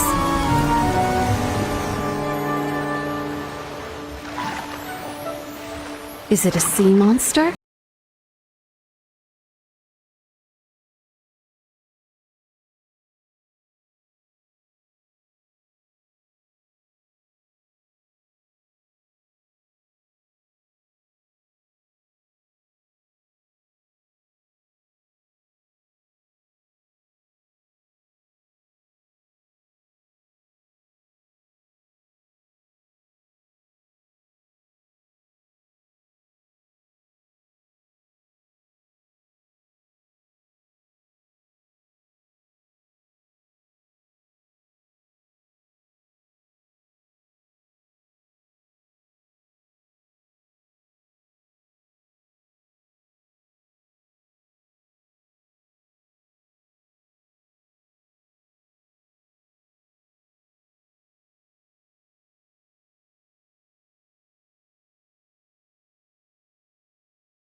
Do you like fairy tales?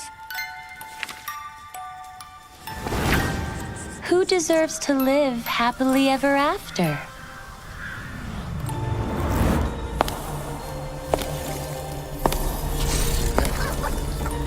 Be good, and you will have a loving home.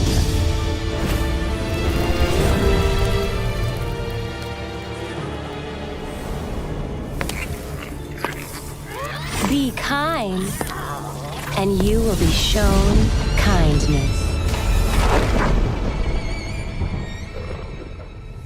Be gracious, and you will find true love.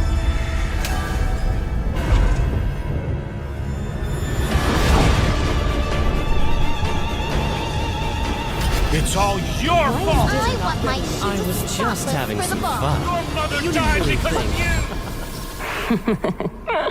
What a bunch of drivel.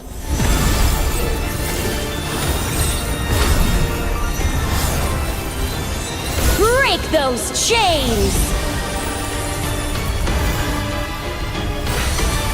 Embrace your rightful power!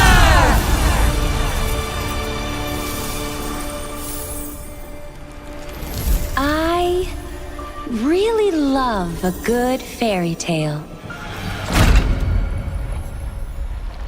Who will be the lead of our next story?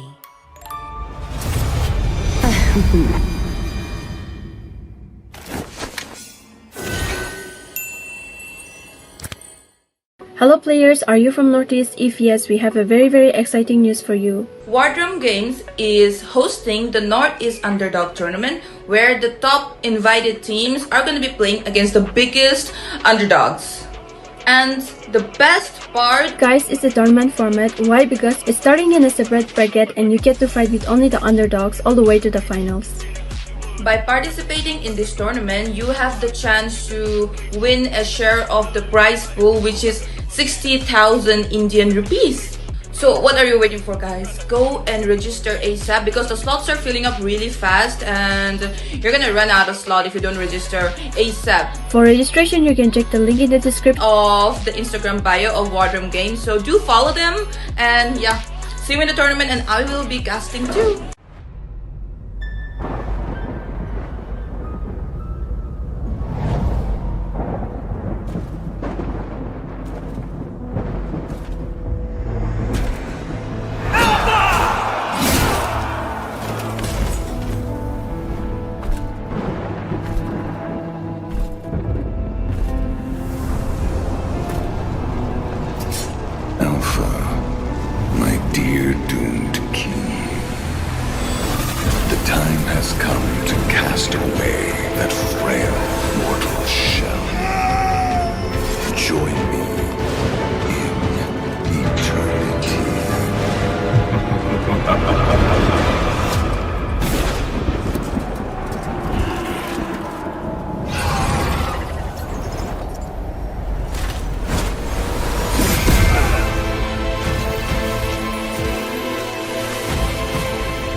A giant tail above the waves.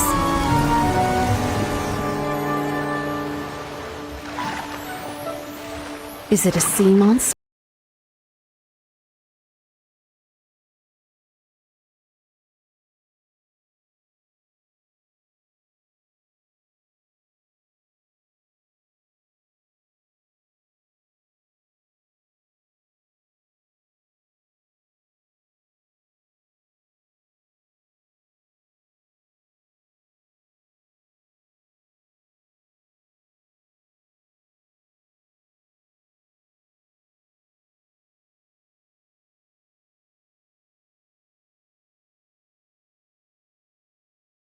Welcome back once again, ladies and gentlemen. War Drum Games bringing you Northeast Underdog Tournament. This is the fourth match for day one of round two. Round two, the league stage, round robin style. And tonight, the last match will be between Team IGN and Team MAAF. And the ones who will be casting here will be Fredo and Wands. Hello, guys. Feeling really good to be back on the casting desk with my co-caster Fredo. Casted previous games with him and had a lot of fun. And Team MAF is one of those teams that I recently casted against. So yeah, these teams are the ones I'll be casting again with tonight. And against IG, which is a really strong team. So having these teams face off against each other will be really exciting for tonight as the last game here. So yeah. And not just that, right? If you have not heard the news once, let me remind you, and for everyone out there watching as well, IGN just lost to Special Grade yesterday in the Feather Dark Showdown. And that is a very big news in itself because Special Grade was not at all considered a team that was capable enough of defeating a giant like IGN, but they did it. And the Wow. similarity between Special Grade and MAAF is that they both of them are from the same state basically. Wow. MAAF was originated in Arunachal and Special Grade also originates from Arunachal, even though we know that this MAAF lineup is completely new, but still, I mean, same states, right? So is there something of a connection here, because right now IGN is again playing against Special Grade, I mean, sorry, Yeah. again playing against Arunachal team. Yeah. Oh man, these two teams are both from Arunachal, so yeah, both the hometown are gonna face off against each other. It's gonna be really exciting because these teams probably know a lot about each other since they come from the same hometown, Arunachal, right? So it is gonna be a town of brothers. Brothers are gonna shed each other's blood tonight here. I think you misheard me there once. I was saying Yeah. Special Grade and MAAF are from the same place, and both of these teams are from Arunachal. Yeah. And yesterday, Special Grade defeated IGN, and now MAAF is going to face IGN. So Okay. the thing is, IGN are going to face another Arunachal team.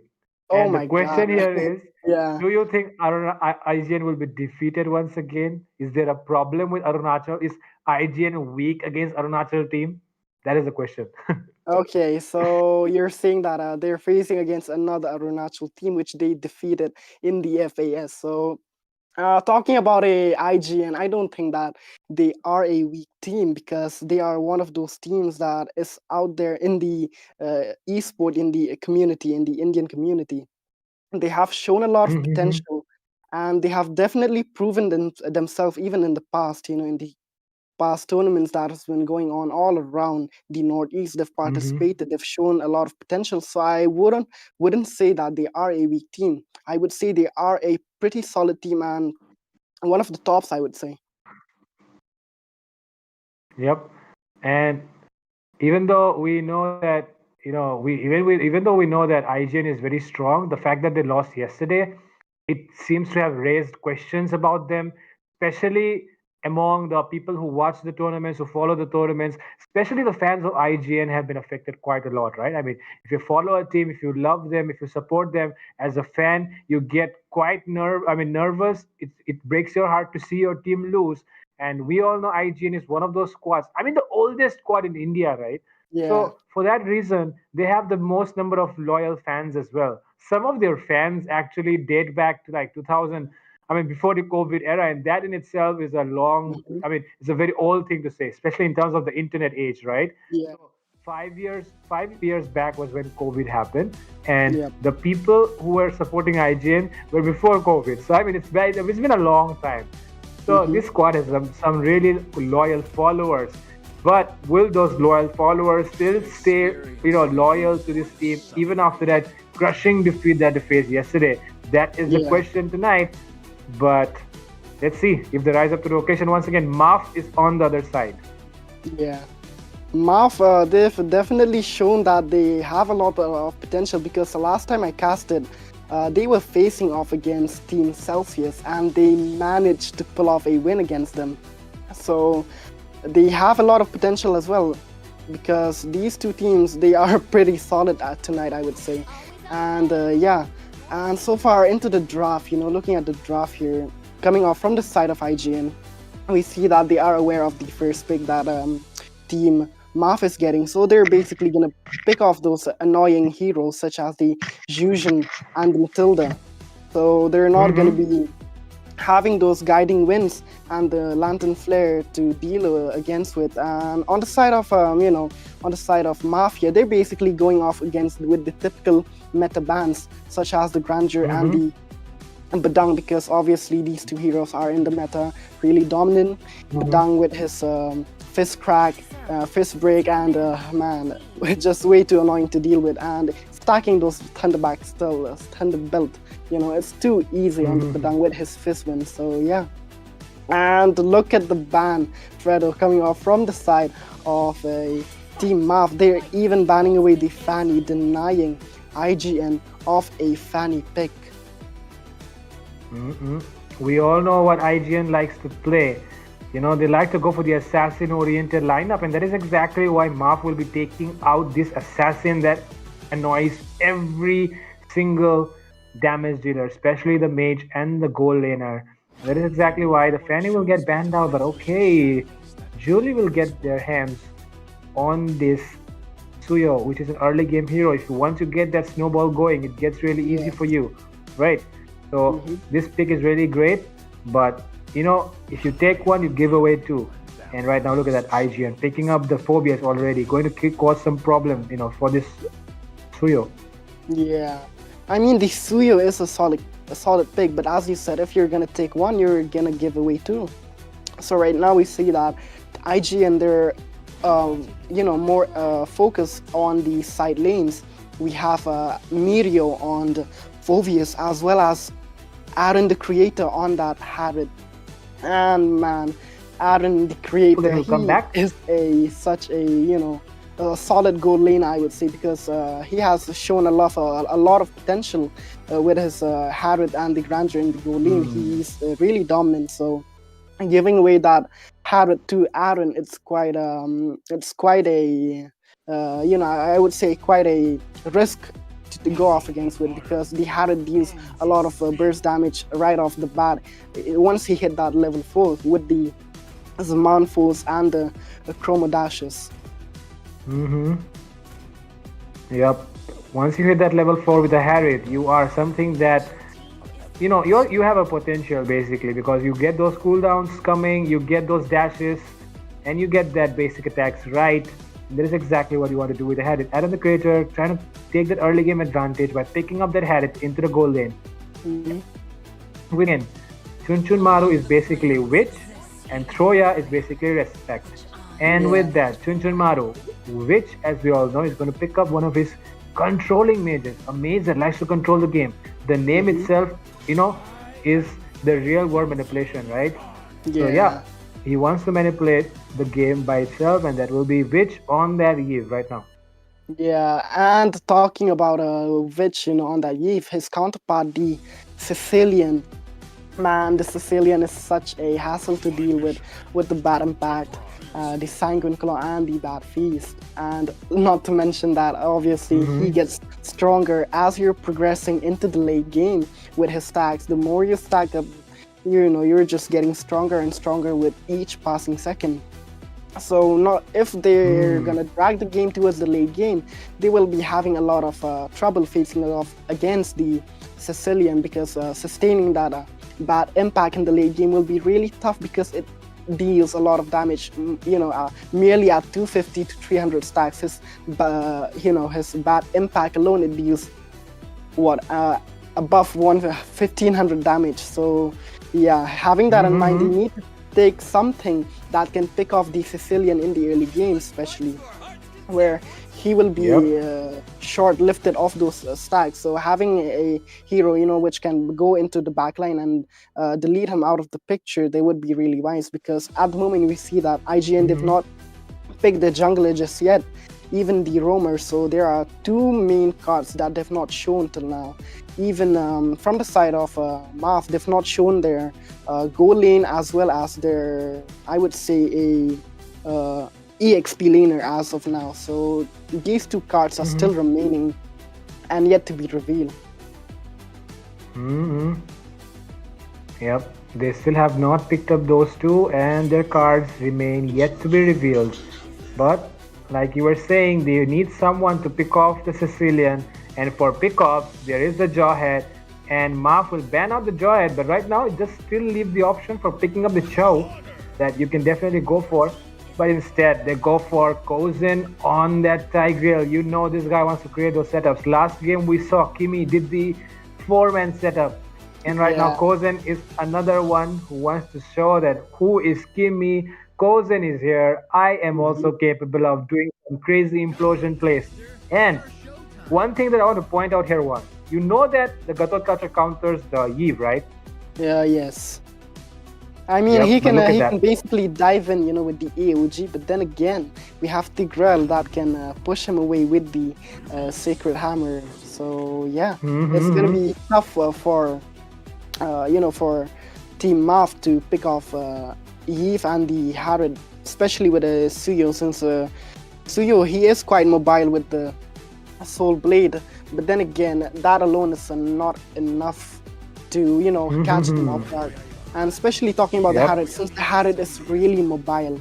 So yeah, and talking about the Harrod, Aaron the creator on the Harrod, look at the counterpart there that Duba is picking for the Harrod. He's picking off a Claude, which I'm kind of skeptical about, because the Claude, he deals decent damage in the late game, but then again, he cannot out damage the Harrod in terms of DPS, because the Harrod just deals way too much burst with the chromo dashes and the command force. So having that in mind, he does not even have a vengeance, because he needs that purify for the Tigreal. Because if the Tigreal catches him off guard, it will be really tough for the Claude to even get out of that positioning. So yeah. Yeah, I mean, everything you said is right. But one thing that I would like to add on to that is the fact that, the fact that they pick up the Claude early was probably because they were expecting the Hayabusa, right? Because we know that Respect, Troya right now, I mean, his IGN is Troya, but he's actually Respect. So we know that Respect likes to pick up the Assassins, and he's really good on the Hayabusa. It is one of his signature picks. And the fact that you ban out the Fanny, you're probably forcing him onto the Hayabusa. And you know that BMI is a very useful tool to get away from the Hayabusa, and that might be the reason why they went for that. But right now we're already on to the match, and MAAF is taking on IGN, who were defeated by Special Grade yesterday, a team from Arunachal, and right now they're facing another team from Arunachal. It is going to be MAAF, but will they be able, will MAAF be able to do the same that their brothers from Arunachal did yesterday? We'll find out in this match. Oh yeah, definitely. And look at the teams already farming their way onto that Leto, and it will be it will be the team of Team MAAF that will be picking off that Leto. The Gatot just manages to steal it with that Thunderstrike. But then again, look at the top lane here, Fred. A lot of, oh my god, the Harrod almost got caught there. This guy, he has to be really careful, because you know that Aaron is the one going to carry in this match, because of course you have the Hayabusa, but he's not going to be able to reach the Claude, most of the times, because the Claude will always keep that BMI ready, because this guy, I mean, Duba, he is an exceptional goal laner. he is not one of those who uses those Yeah, skills just for its own sake, right? He keeps it ready yeah. for the right timing. I definitely agree with what you said because Dubai is I would say, one of the gold standard. But look at the bot lane here. A lot of poke coming off from that Hayabusa on your mom. He's just trying to chunk down this HP, but then it's a Uranus that we are talking about. He will just heal off Hmm. any kind of damage that you will deal to him. And now the mages and the EXP laners doing the classic thing, trying to get that level 4 before they go for the turtle fight. But there comes the Sanguine Claws, deals a good amount of damage onto Chun Chun Maru, gets those stacks as well. So, of course, in terms of mid lane matchup, you're going to see these two guys, and Oh, look at that. They get. Okay, they're going in really heavily, and Flicker forced out for Kozen. With that, oh my god, inside the enemy territory, the audacity of the Gatot Kacha and the Uranus. But right now, oh, respect still has the retribution. Let's see who oh, gets the retribution. Right, oh, RWM setting in. Julie gets that right, and with that, there comes the AOG. First blood secured by the Uranus, something that you don't see every day. And he's still going in for more. He goes in for a double. He might be going in for a triple here. Oh my god! oh It's my a triple God! kill on a Uranus. It might be a maniac here. It He will wants be to a go in for maniac. more. Is it a maniac or a Uranus in the first game? Oh my Maniac! God! What It's a the fuck? maniac. Oh On my the God! first match between IGN and MAAF, a Uranus taking a maniac. This match is completely bonkers. Oh my What a start. God! Oh my God! I'm on the edge of my seat right now. We are just 3 minutes into the game, and Oh your my mom god. already picking a maniac on a Oh my Uranus. god. Man, that is a big disadvantage for Team IGN, I would say, because they are short on the How goal. But then again, look at the mid here. A lot of poke coming off from these teams. how did this even happen? I mean, I know a Uranus is a really tanky hero. It does have the regen, but the thing is, in early game, you don't really have that because you cannot get those stacks quite easily. You don't have enough items on you. But look at them, Yeah, they're going in so aggressively. He's zoning out respect all by himself. The power of this Uranus is whoa, insane. And look at that, another kill going into the hands of Julie. They are getting that snowball that they need right now. whoa! They are definitely getting the snowball that they need because in the early phases of the game, if your team is, snowballed, especially the EXP, the game of the ties can totally shift. But then again, look at the top lane here. Yeah, I mean, look at that. They're dominating in the goal lane as well. Duba with the Claude, right? He's able to Yeah, dominate a Harriet. That's not what you expect. I'm not really sure what's happening to IGN right now. I feel like, yesterday's loss just took into their heads or something like that, but they cannot really let one loss affect the rest of the matches, right? They still yeah, need to keep up their game. indeed. I mean, I totally agree because if you're losing in one area does not mean that you'll be bringing that same energy where you're. Oh my God! Look at the the amount of zoning your mom is doing for his team. He's just not IGN members to even get close to that turtle. Yep, and with that, seems like Mirio might get caught here. Really bad position for him. Forces out the vengeance. And with that, right, look at that. The amount of stacks that this Sicilian will have, I won't be surprised if he has around 100 right now. Because this Yeah, guy, he has been stacking up entire time.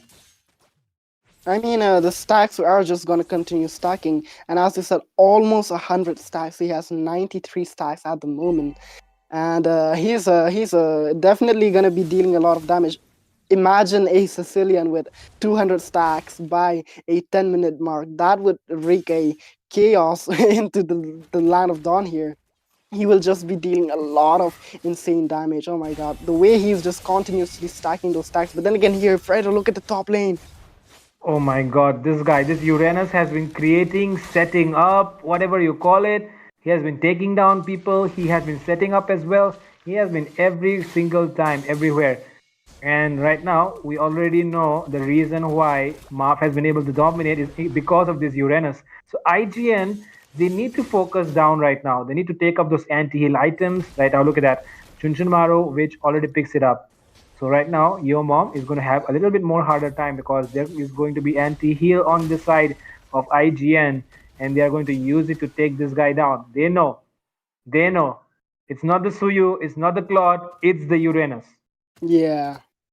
I mean, it all comes down to the micro and macro of the game, because if you're not good in these fields, it is really tough for you to win. So, having said that, look at the bot lane here. Oh my god, the Phobius with the 1v4.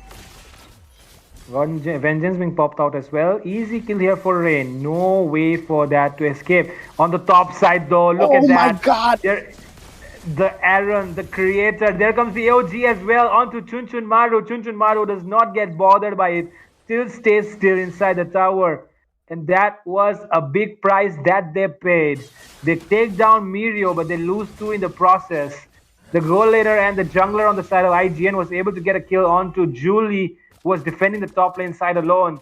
And with that, they've been able to recover some farm, but they're still around 4k gold behind. Whoa, the goal difference is actually insane, because the way Team MAAF is maintaining their dominance, it's absolutely insane. If we take a look at the items here, we see that they already have a lot of core items. Already 2 anti-heals on the side of Team MAAF, with Sicilian with the glowing wand, making his way for this Clock of Destiny. And the Gatot already, with the Thunderbell, all continuously stacking those Thunderbelt stacks for that hybrid defense. He has a lot of core items, I would say. Even the Dreadnought armor against the Hayabusa and the Phobius. So he can just be in the front line, tanking those damage that will be coming off from the Phobius as well. Yep. And right now, the way they have been approaching this game, they are depending heavily right now on the Uranus to, open up the map, because the Uranus goes in, it is able to take out a lot of skills out of the enemy, able to waste those skills, create that opening for the rest of the members to engage. And that is why even the Claude, even if we know that the Claude is not the best marksman in this meta, it has been able to perform just because the Uranus has been able to take away all the utility that the side of Team IGN has. But with the lineup that IGN has, it's a very team fight oriented lineup. They can still make it work, but it's going to be really hard. I mean, I totally agree with what you said, Fredo, because oh my god, just look at the pokes coming off from the side of IGN on your mom. They are trying their best to take out your mom with their pokes, just trying to chunk off his HP. But then again, his passive is just too annoying to deal with. Oh my god, here. Your mom able to get away using his ultimate. A lot of HP, a lot of movement speed. And right now, the first lot of the game is up on the map, and MAAF have already started it. Your mom's still going in, trying to keep them at bay, but will he have enough this time around? He does not really have those stacks yet. There is anti-heal on the side of IGN. He has to be careful. There is anti-heal on their side, but the damage dealers seem to have not approached yet. Your mom does realize, and with that, the Lord has been reset. This just shows that MAAF, even though they know that IGN are behind, they know the potential of IGN. They can actually make a comeback. That is why they don't want to take the Lord yet. They're still making it dance. Yeah, they're just dancing around the Lord. They do not want to commit to it fully at the moment, because the Tigrel, he can just go in with the implosion with the flicker out of nowhere. So they have to keep that in mind. They have to always keep a check on their positioning as well as the enemy's positioning. So with that being said, they're just gonna have that map since around behind their mind. So they're just gonna be waiting off for an opening to take the Lord, without any trouble. So oh my god, look at the Tigrel there, just hiding on the back, looking for an opening to just trying to go off and sneak there. Goes in, trying to prove that he's better than Kimi this time around, and he connects his flicker. And with that, there comes everything has been thrown right here. And with that, Rain will get one kill. AOG connecting just to escape from Prime. And with that, Aaron the Creator going in heavily on LRK, flickers in to take the kill. But Rain will be taking one down as well. But right now, only 2 members standing, and 2 members on the side of IGN as well. The Golem and the EXP versus the mid lane and the roamer. And right now, things are looking even. But I do feel like that trade was going, I think it went in the favor of MAAF, because their goal laner is still alive. Yeah, I mean, the goal laner is still alive, but they did get a lot of bounties from the head of Team MAAF, so those bounties are gonna come in really handy because they are catching up with the goal. If you look at the goal right now, they are merely 3.4k goal behind, so slowly and gradually they will catch up with the goal, they will have the items, and that is when Aaron, the creator on the Harriet, he will start shining because at the moment he does not have his hands on those main items. So just yet, he needs that holy crystal on the Harriet to start dishing out the damage that he needs to do. And not just that, right? Right now, not just the Harriet, you do have the front line in the form of that Phobius as well. I know the Phobius Yeah, cannot really, take out anyone all by himself. But the thing is, just like the Uranus, he's able to waste a lot of skills of the enemy, and that is yeah. exactly what Video on this Phobius has to do right now. He has to waste the skills of the Claude, the Gatot Kacha, and if possible, the Suyo. He has to waste the skills so that okay, right now Troya respect. He's looking for an angle, but Just he will look at not be able to Duba. get He that is just split pushing on that top lane. Takes the first, the top lane's inhibitor. inhibitor turret there, just making a way for his team to have another advantage because Oh the my super god. minions. Oh, Oh, nice implosion play oh, coming in there. And with that, there comes the comeback from IGN. And with that, Prime PD gets taken down. Duba coming in with the oh my blazing God! duet. Winter Crown play as well. Duba able to get out lot, but there comes Aaron the Creator, able to create the play there with that flicker. Now Zaman forcing place as well. There is a lot of bounty riding onto Oh the my God! head of this Uranus. And with that, the enhanced lord taking there. Oh my god, he does not really want to give away a kill here because Oh if he my does God! that, The Harrod, oh, almost, man, almost taken down there. he And that almost is, got your mom there. Yeah. hmm, and that just shows, right, the potential that IGN has. Mhm. I mean, they're That talking is about the what, potential of the IGM, man, the way they made a mm-hmm, comeback with that Lord fight. They took down 4 members from the side of Team Kozen. MAAF with one You have, casualty. So that was a really good trade. They are back on their feed and they have the Lord on their mm-hmm, side as well. And look at the items mm-hmm, Harriet with 3 core items there: Stallium Side, Fed of Heaven, and the Holy Crystal. That is what he needs right now to be taking out the members from Team MAAF. And look at the Lord marching towards the top lane, just using that passive that he has to use the push and take down a lot of HP of the inhibitor. and you got to remember they have the Tigreal setup coming in Oh my God! anytime. And with that, there comes the RWM. They're zoning them away. Prime PD gets taken down. Oh, Look at Aaron. Aaron will go down as well as Duba will be getting the kill on him. But it seems like Duba wants to go in for more. oh my Respect is getting God! caught, and Julie will get that kill. Successful defense. No inhibitors gone. They get 3 members down as well. And with that, the stacks on the Sicilian. Look at this guy, Rain. He has 250 stacks and he is going to carry this game if not anyone else. Whoa, he is definitely going to be carrying this game because in just merely 15 minutes, almost 15 minutes, he has over 250 stacks on a Sicilian. If it reaches 30 minutes, I bet he's Oh my gonna god. have 500 stacks by that time. So yeah.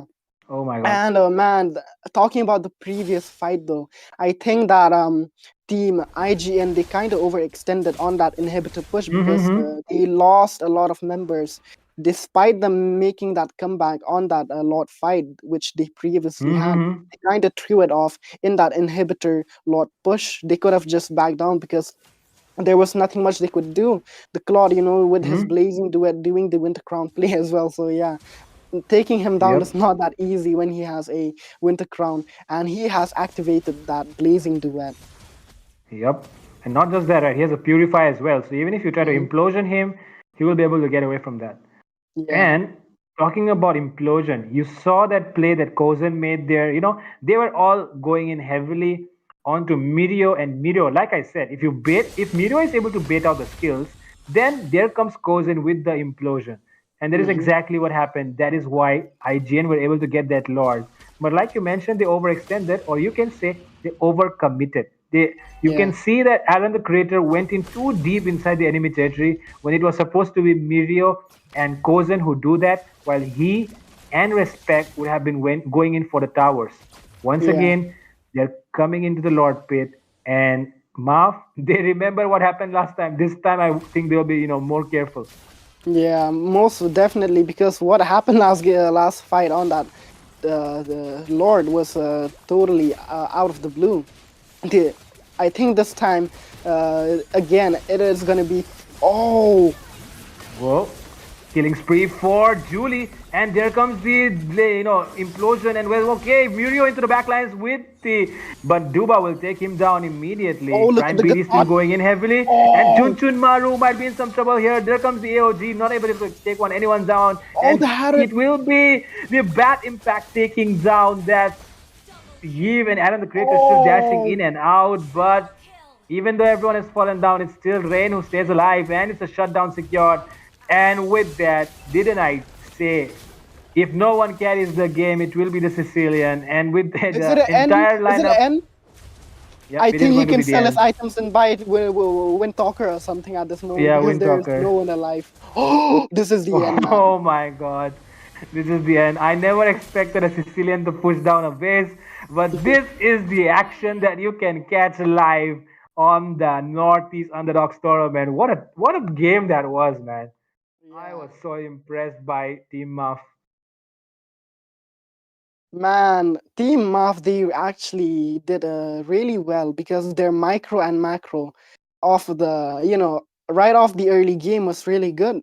They maintained their structure really well. They did not, look for a reckless fight right off the early game. They were playing really strategically, and the micro and macro that they did was really good because their main focus in the early game was the EXP. They had to make the EXP gap, and that is what led to the ultimate MVP of this game, your mom on a Uranus with the MVP, because your mom with that Uranus, he was doing all the things that the EXP needed to do. He was providing the zoning, he was dealing the damage, he was constantly always in the front, providing that protection to Rain, the Sicilian, and Duba the Claude. And just look at the stats here. Man, your mom with 48% damage And if taken you alone. That is just and if you saw absolutely the insane. KD, Yeah. yep. I mean, a lot of damage being taken. If you saw the KD of Yo Mom, he took just 4 kills and it was a maniac. Yeah. How funny is that? And yeah, I mean, we all know that respect. His signature pick is the Hayabusa, but in this match, we did not really see the best out of respect in that match. And Yo Mom completely overshadowed anyone in the late game. Though Rain did make a very decent play, maintaining the position, dishing out the damage that was required, and Yeah. going for the base end as well. But this I just mean, shows that. yeah. Yeah, please carry on. Just Yeah. sum it up So with yeah, whatever this. Yeah, I was saying that this just shows that even the top teams, they might struggle. If you don't maintain that consistency, the discipline that you need to show of practice, everything, stuff like that, right? And it just shows that there is always the hope for the teams who are also grinding, right? That you can Yeah. someday or the other, if you show the dedication, the hard work, the effort, the consistency, then even the top teams, they are not undefeatable, they are not gods, they will fall down as well, right? So Yeah. this is exactly what has happened right now. At least they take the first game, but I mean, IGN, it's IGN, they're going to get serious after this. Mm-hmm. They definitely have to get serious, because if not, they will be going home with a lose. And this is like what, the first game, right? So it is a best of 3. They still have their chances up their sleeve. They have to make a comeback, because if not, it is going to be a clean sweep from the side of Team MAAF. So here, definitely Team IGN, they have to come up with a better comeback, because I would say that even in the previous game, I would say that Team MAAF, they had a better draft against Team IGN. IGN, on the other hand, they were being counted through and fro with the picks, because the Hayabusa, he couldn't do much. So the Hayabusa in the early phases of the game, he couldn't pick off those skills which he needed to pick. He couldn't pick the Harrod and the Sicilian, which ultimately led to the loss of the game. Yep, you're right about that. And not just that, right? I mean, they played quite well, especially the Uranus, right? Like I said, Mm-hmm. the EXP laners, they usually go in and try to bait out the skills. And the one who did it better was not Mirio in this game, it was your mom. And that is exactly why every time there was a team fight, MAAF had the advantage because your mom was able to bait out so many skills all by himself, except that one time where MAAF they heavily focused onto Mirio, and Mirio was able to do the perfect job of baiting out the skills, and that is exactly why they won in the first match, right? Mm-hmm. And with that being said, IGN will lose that first match. Mark will be winning it, but we'll not wait too long right now because it's really late. It's about to be 12 o'clock. We need to win this up very fast. We do not really expect the games to go the best of three series, right? It was a very Yeah. exciting one in the last one. Very exciting. Zohunt almost did it. But right now is going to be IGN who are on the back foot. They need to Mm-hmm. take this game into their hands, and if they need to do so, they need to change up things. They need to switch it up. They need to take it up a level right now. They cannot do the Yeah. same thing like they did last match. Yeah. I totally agree with what you said because if not, then they will be going home. They will be sleeping off tonight with a lose. So they do not want to do that. And look at the bans that is coming off from the side of IGN. They're banning away Hmm. the Gatot as well as the Hilda. So they are picking away a lot of front lines from the side of Team MAAF here. And look at Team Hmm. MAAF, they're just always with the typical Zhuzhen because, oh man, Zhuzhen really needs a nerf, I would say, because she has been so dominant right off, since when she has been released, she has been the most dominant mage in the game as of now. So, having that said, the Lantern Flare does need some kind of adjustment because being able, to just stack the stacks on the enemy and throw them away, that is like way too annoying to deal with. I mean, I faced off against Fusion so many times, man. Oh boy. She just basically picks you up and just throw you away into the enemy's faces. Hmm. That is exactly the reason why you want to ban out of Zushin. You don't want to be bothered by that lantern flare. And I mean, the annoyingness of a Zushin, right? The annoyingness, especially for the frontliners. If you're playing a Gatot Kacha, if you're playing a Phobius, Khalid, Hilda, whatever you play, if you are playing a hero that is, immobile and can be, does not have any dash skills, it gets really hard to get away from a Zushin. And that is exactly the reason why these bans have been consistent so far. And with that being said, right now it's going to be Team IGN on the blue side. They have the option to pick up some heroes if they want to prioritize it. What do you think once should be the hero that IGN should prioritize in this draft? Oh, well, I would definitely say that there's a lot of heroes on the table here. Talking about, the front lines, though, we see that especially in the EXP, it was a gap really hard. Your mom was actually, he caught a maniac in 3 minutes of the game. So that was the biggest downfall that IGN had to face against Team MAAF right off the bat.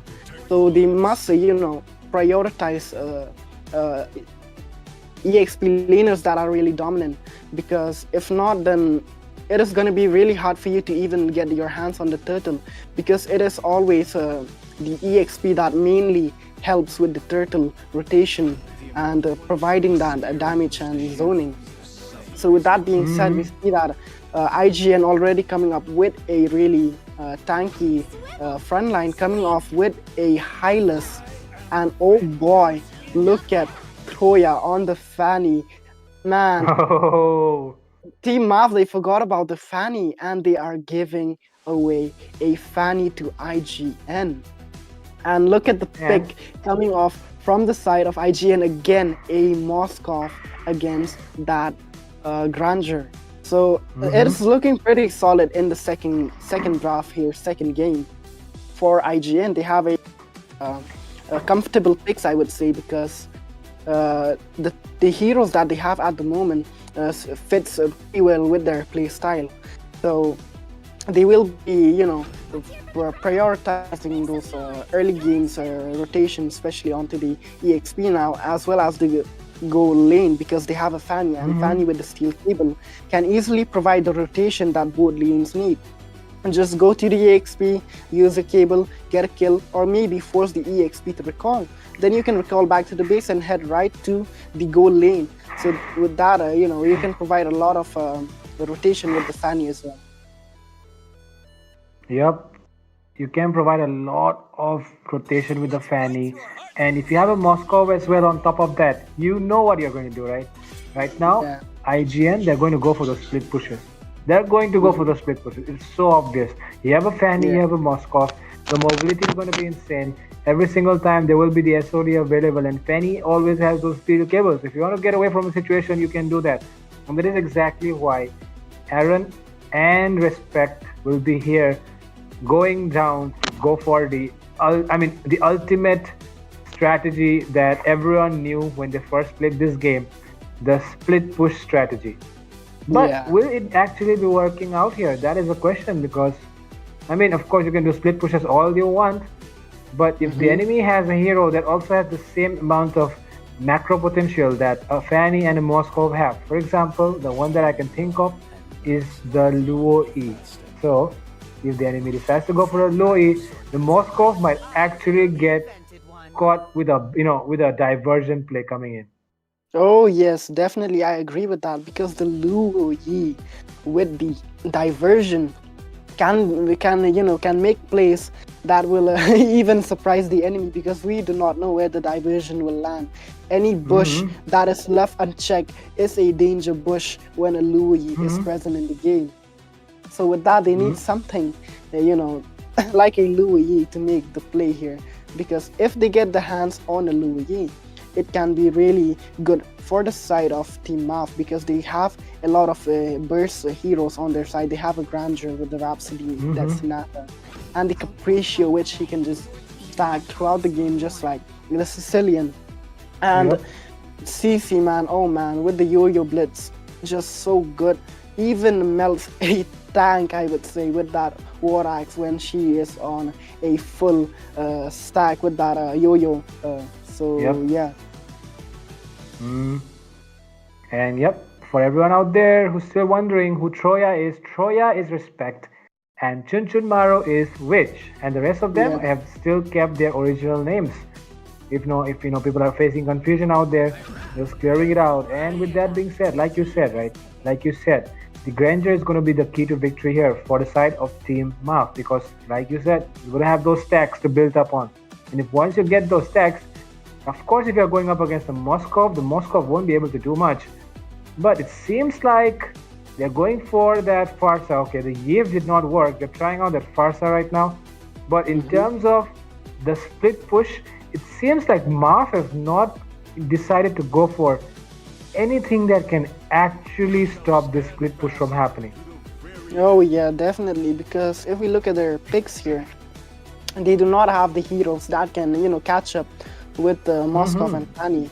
So if they, lose sense of map even for a moment, the team IGN, they can take advantage of that, and they can, look for a split push, or maybe do something around the map that can buy time for their team, especially when we're talking about a Fanny, because a Fanny in the early phases of the game will be the one carrying the game. Look at this last pick coming in from this side of IGN. They go in for the Cho. We know who likes to play the Cho. It is going to be Mirio on the Cho. And with that being said, right, this lineup is going to be really intense, because the side of Team IGN have a lot of mobility on their side. They have the Fanny, they have the Moskov, they have the Hylos as well. I know Hylos, very heavy, very tanky, but he does have the glorious pathway. He does have that movement speed boost on that first kill of his. And he, on the other side, you have the Cho as well, right? So except the mage, even the mage is mobility. Look at that. Here's a Farsa. So IGN, completely mobile package. It's like they are Geo's 5G internet speed. I know how Geo is, but people say Geo sucks, but I feel like the 5G speed, like that. That is exactly what IGN are right now. A lot of mobility. On the other side of MAAF, though, they are team fight oriented. So Yeah. two different kinds of lineups going against each other. Let's see how it happens here. Yeah.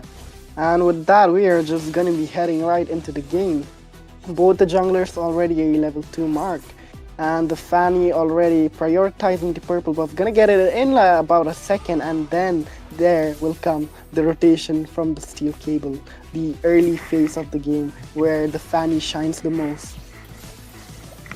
Yep, and with that, like that, just like that. Respect comes back into the game, takes that first blood that he missed out in the first one, and there goes Julie, and with that, there comes a Cho as well. Mirio will be able to take some HP down.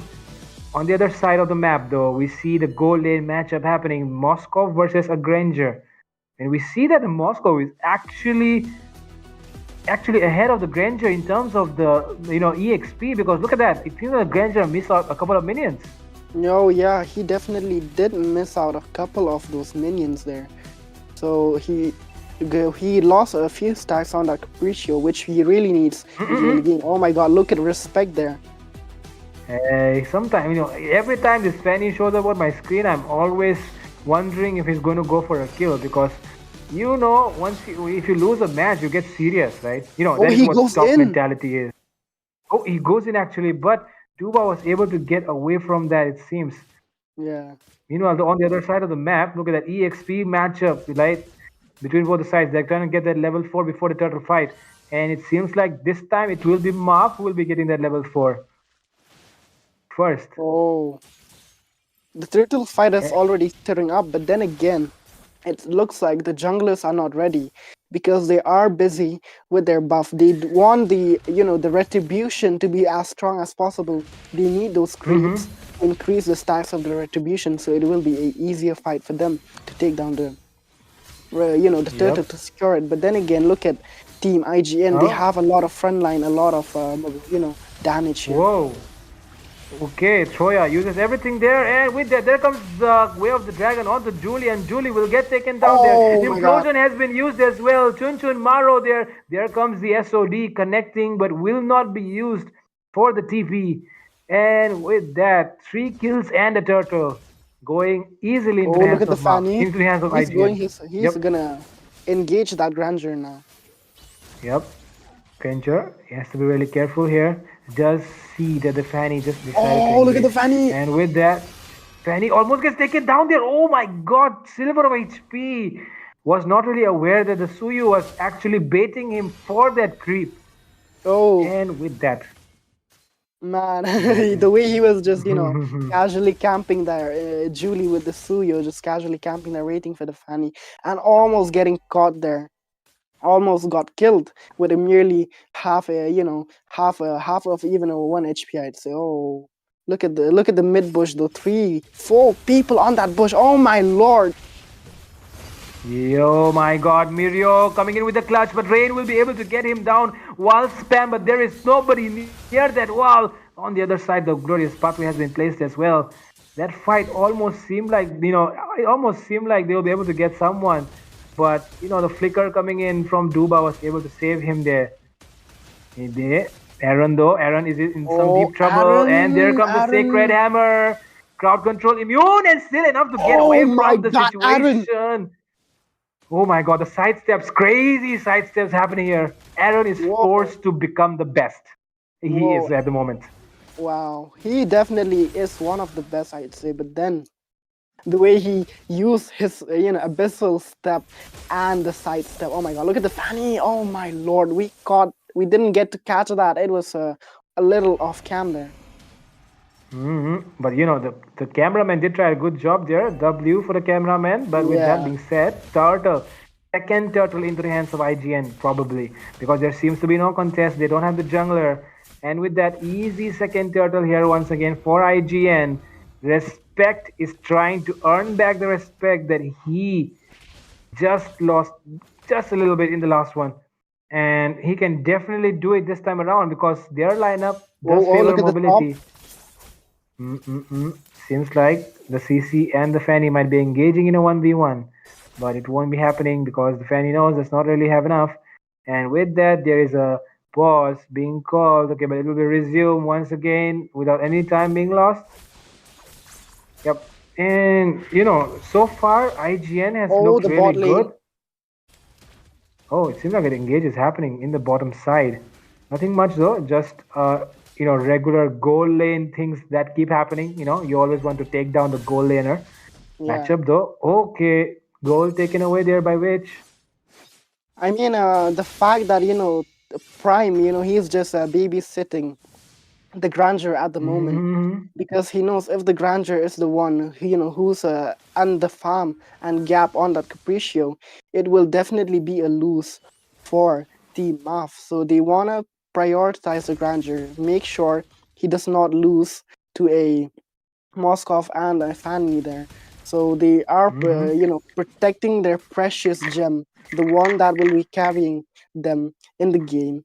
So they're just gonna be focused on the goal lane at the moment, and the way they're rotating, from the map, they're just sticking together, not wandering around like a lost lamb all alone.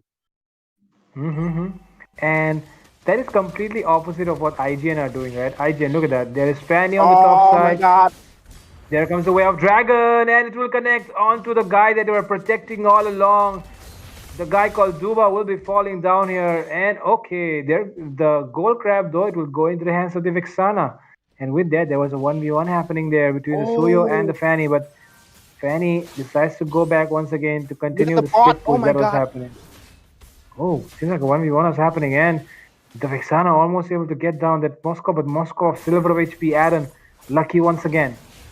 Or maybe killed, you can say. Okay, Glorious Pathway being placed in. There comes the Feather Airstrike, and the Witch will be able to get the turtle. But on the other side, there comes the Way of Dragon already onto the Prime PD, and SOD will connect as well, but he will be tipping in as well. There comes the damage from those spears being pierced through, and it might seem like Yomom will go down. The MVP of the last game falling down for the second time this time around.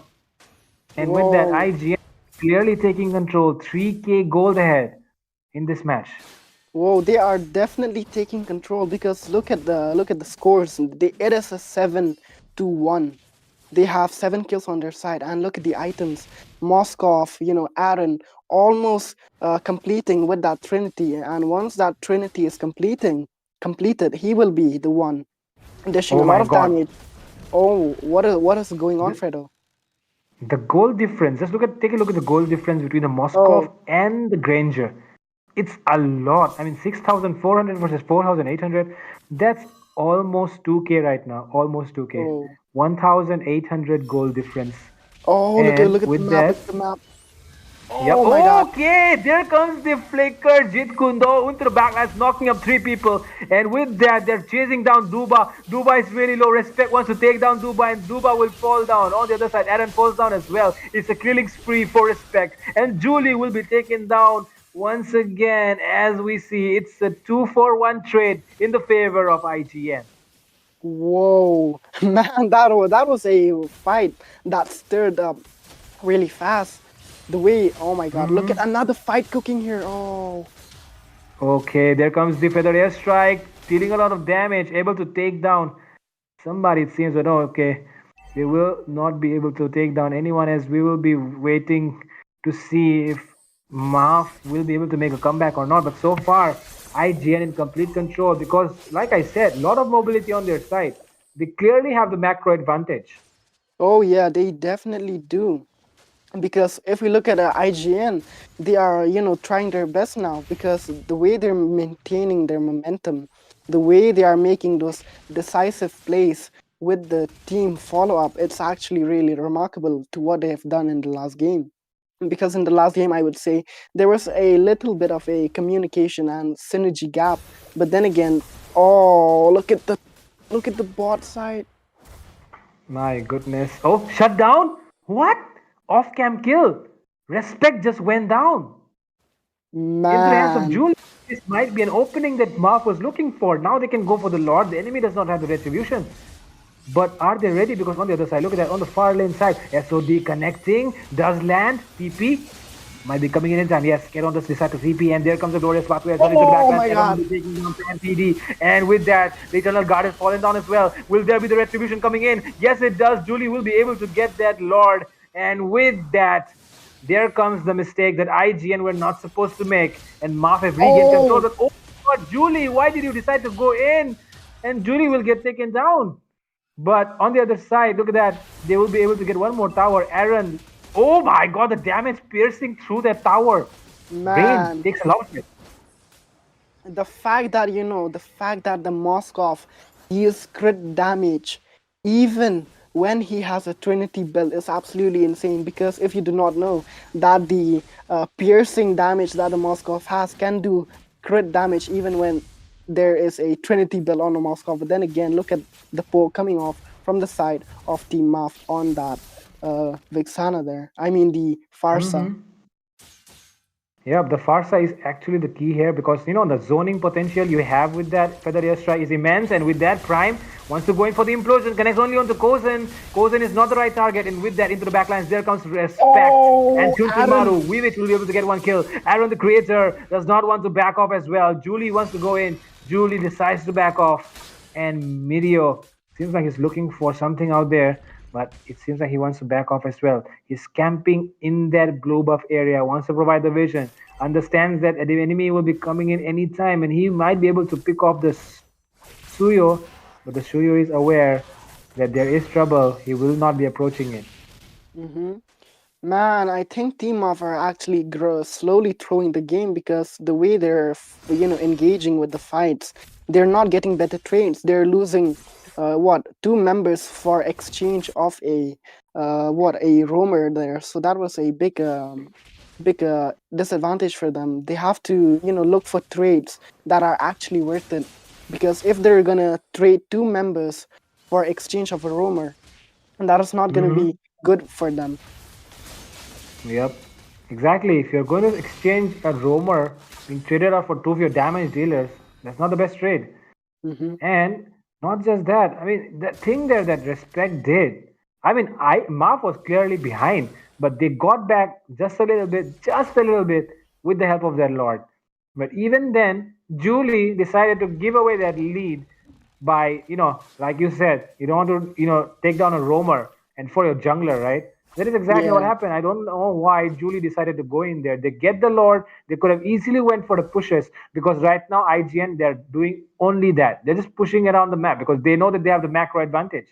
Oh yeah, they definitely do have the macro advantage, because they are 5 turrets ahead. But then again, here, look at the Aaron is doing. Oh my lord! Oh my god, the damage coming in from this Moscow is just way too much for them to handle. Yo-Yo Mom will be able to take away, it seems, but okay, there comes Soya with a kill. And with that, right now, IGN, with the advantage of taking down two members, they can definitely go for an easy, uncontested Lord. And this is the enhanced Lord.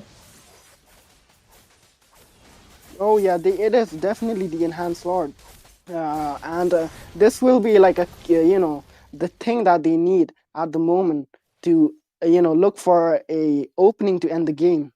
They can use this Lord to get the inhibitors to get more advantage on their side. But if they try to end the game with this Lord, and they overcommit what they have done in the previous game, we might see a turn of tables again. So keeping that in mind, they have to try to look for those objectives, but then again, keeping that in mind, they have to also be aware of their positioning, because that was what ultimately led to the loss of IGN in the previous game, because they overcommitted. They went too deep into the enemy territory when the Lord was on their side, and they did not get the best out of it. Yep. For now, though, if you can take a look at that, the side of Team IGN, they have two members with around 11k gold. Meanwhile, on the other side, no one has even 10k. And with that, there comes the flicker, Way of Dragon, onto the right target. Prime PD will be taken off. Now, there are no way they can initiate. And with that, on the other side, though, they're able to... they're not able to defend that top lane. Yep, the Lord taking down a lot. And with that, look at that, Aaron. Focus on to taking down the turrets. Hylos is taking a lot of damage. Aaron Aaron! into the back lines. Rain will get taken down and he will be able to get a double kill. Yomom will get taken down as well. Respect arrive. They're locking They're onto the locking base. onto the crystal. And Aaron is looking for a triple. And he will be able to carry the side of IGN to victory with that triple kill. IGN are back. Man, IGN are back on their feet. They're dragging this series to a game 3 because why not? Because they want to win and they are not going to step down even though it's late at night.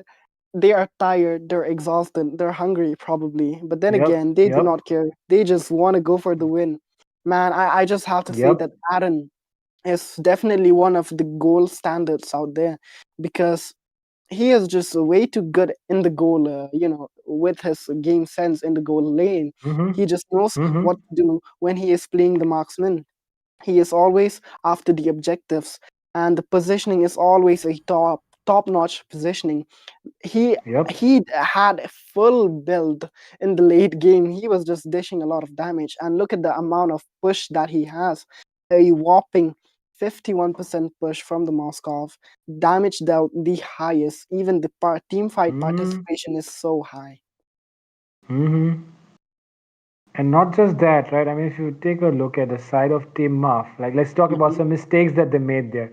I feel like definitely. Julie, that overcommitment was the beginning of whatever happened after that. Because you take away the Lord, it seems like they're making a comeback. If Julie goes in, throws away the lead that they had, if they could have, just being a little bit more disciplined there, it could have went a little bit more longer, made more chances for them. But Julie wants to go in for that high loss. I'm not really sure why. You want to trade a jungler for a roamer, like you said.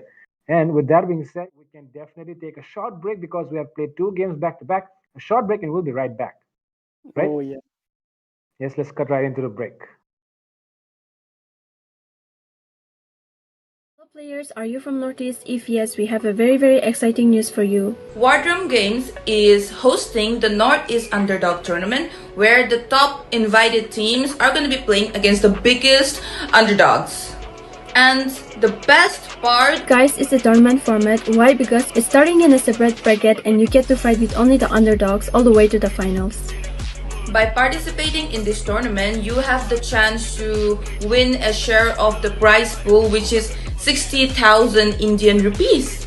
So what are you waiting for, guys? Go and register ASAP because the slots are filling up really fast and you're gonna run out of slot if you don't register ASAP. For registration, you can check the link in the description of the Instagram bio of Wardrum Games. So do follow them and yeah, see you in the tournament and I will be casting too.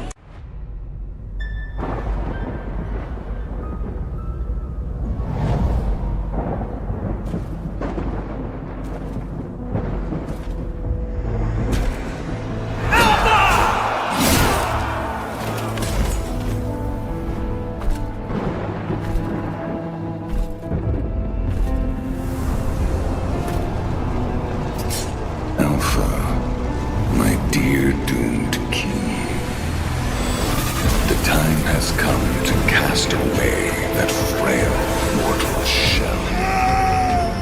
Join me in eternity.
A giant tail above the waves.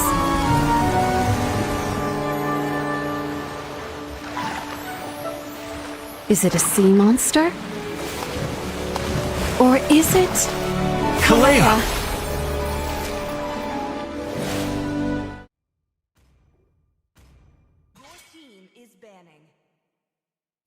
Good evening, or you can say good morning, technically. We're back once again. This is the last match of the night between Team MAAF and Team IGN. Team MAAF have been wreaking havoc in the first match, but IGN come back once again with that macro potential lineup. And with that, right now, you're casting here will be your boy Fedo casting alongside Ones. And Ones take us away into the draft already. Look at that. Oh man, just look at the draft. IGN, they are aware again that they do not have the first pick. They're banning away the Matilda and the Zhuzhen again. And man, look at Team MAAF. They're actually coming off with a respect ban against a respect here because the Fanny absolutely wrecked them in the last game. They, they kind of overestimated Team IGN. They gave them a lot of comfort picks, even the keeping away the Fanny open. Letting IGN get their hand on a Fanny. So they did face the consequence of doing that, and they lost game 2. So here we are tonight in game 3, being stretched like a cheese right off the oven.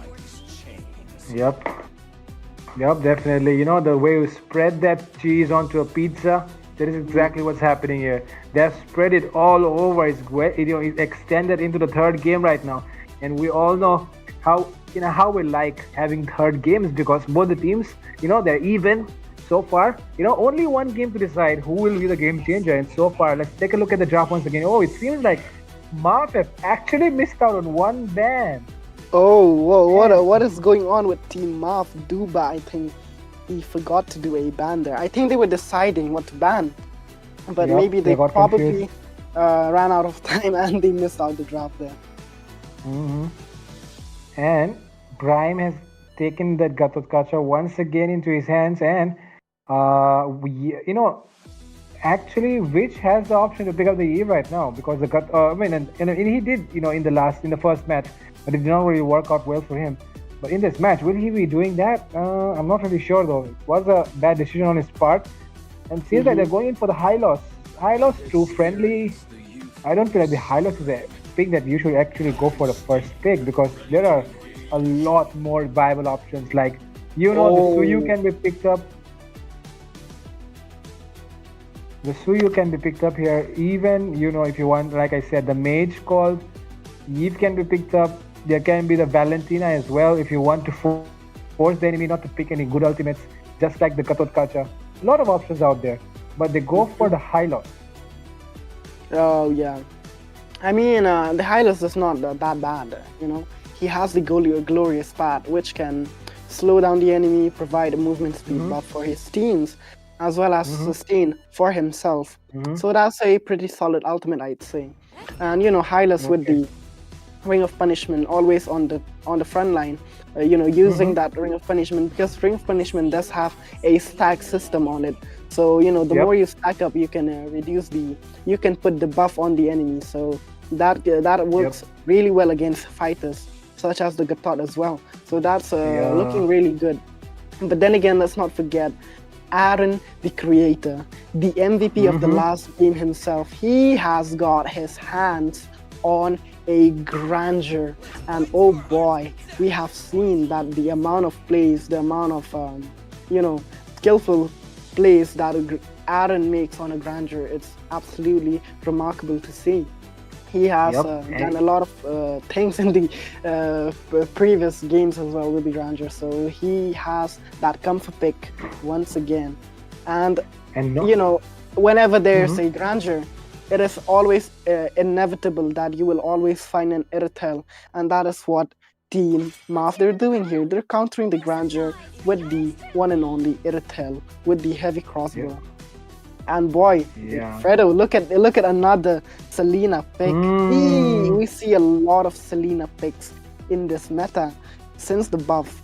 She has just been all around in every server, dominating with that Abyssal Trap and the Abyssal Arrow. So when you want the Abyssal Arrow, you can set up a lot of plays for your team. Either you can just keep spamming those abyssal arrow combined with the abyssal trap to just poke the enemies, chunk down their HP, and later your team can just take advantage of that since you've lowered the enemy's HP and go in and finish them off. Yep, that is exactly what you want to do with the Selena, right? But one thing that you might, the advantage of the Selena, right, is basically you go it into the early game, you try to take that advantage, or at least you try to be level. But once you are behind, it gets really hard to play a game when you have a Selena on your side. It gets really hard because the thing is, if you're not landing those abyssal arrows, you're basically useless. Except you're providing vision.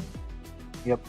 You're providing vision, but if you don't land those abyssal arrows, you're basically useless. And that is exactly why it's very hard to pull off a Selena unless you're really confident.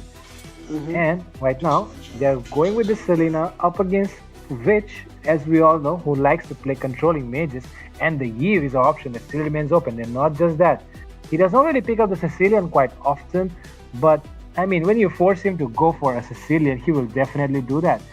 And that might be something that's happening, but it seems that there has been a pause in the drops right now, and I don't really know why that is.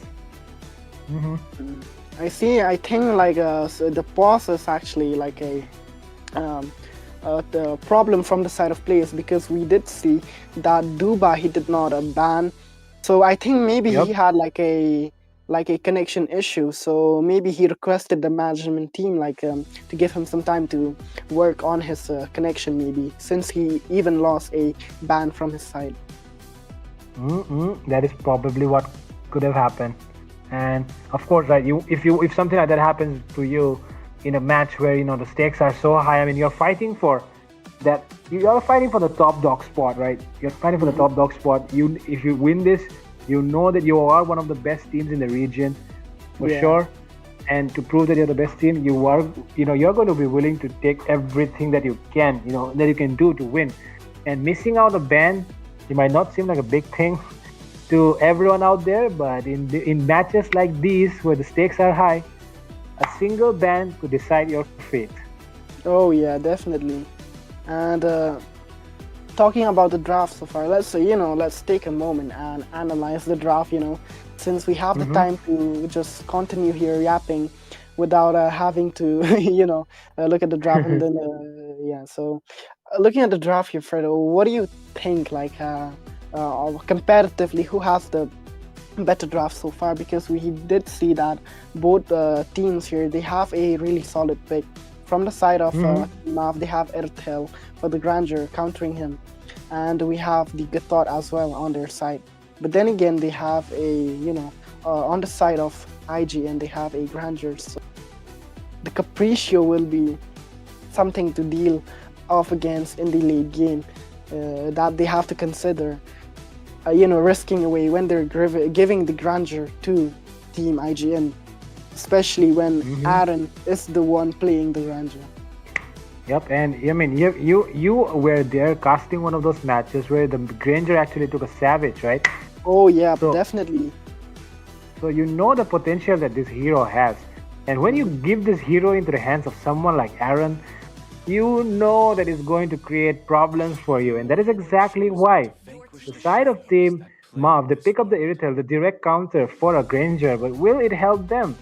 Because we all know, I mean, Aaron is not the inexperienced goal laner that we all meet in ranked games. He's not that Mia user, he's not that one-trick Mia user kind of guy.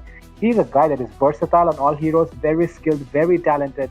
And that is exactly why it's going to be a very, very big problem here for MAAF to deal with. Who is going to take down this Granger? It's going to be the big question here. Because that is going to be their winning condition.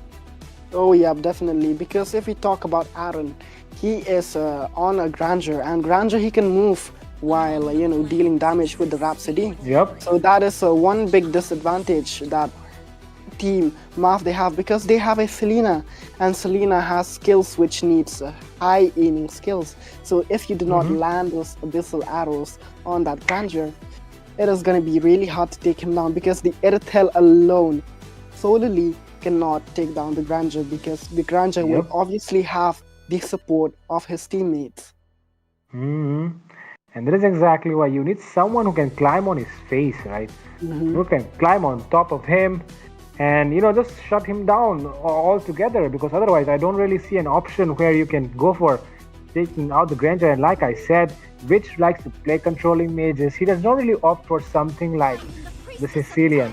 I mean, I've never really seen Witch play Sicilian a lot, and that is exactly what we can see right now, that they go for the Eve here, right? You go for the Eve, and with that, the last pick will be coming in. What will they be picking here? We do see that Hayabusa has been banned, the Fanny has been banned, two of the heroes that Respect likes to play has been banned here. Okay, we're seeing an Uranus. They are just taunting the enemy. They're just reminding that, okay, you don't have the Uranus this time. You are not winning it. But, okay. That is definitely one heck of a taunt. And Fredo, as you were mentioning, like they need something that can go on the face of the Grandeur. They actually picked off a Joy, and Joy with the rhythm of Joy and the electrifying beat can be the one that will be jumping on that Grandeur, trying to take him down. Yep, the Joy could be the key here, especially in the hands of Julie. But one thing that we need to remember is Julie did commit a mistake. I can never forget that. That will never go off my mind. Even if I talk to Julie in real life, I will always point out. You remember that one time you threw the game away with your Suyu by going in for high loss when you already took their Lord? I will remind him of that. And with that being said, ladies and gentlemen, we are already about to head into the draft section. It's going to be a really tough match here for both these teams, because of course it's about 12:30, it's 12:40 right now. It's almost time to sleep, but we are here in the last match of the day. Team MAAF versus Team IGN, battling it out to get that 1 point. I mean, 1 point they already have. They're battling out for that one extra point that they can get away from this best of 3 series. And if you guys don't know about the best of 3 series point system, we'll tell you right after Ones introduces us into this match. Oh yeah, and man, look at the teams here already helping the junglers with their early game farm. Look at the teams; they're just helping away with that early game from the side of Fredo. I mean, the way to do the introduction is, my friend, is going to be Team MAAF playing up against Team IGN. In the last match of the day, it's the best of 3 series in the North East Underdog Tournament, brought to you by Wardrum Games.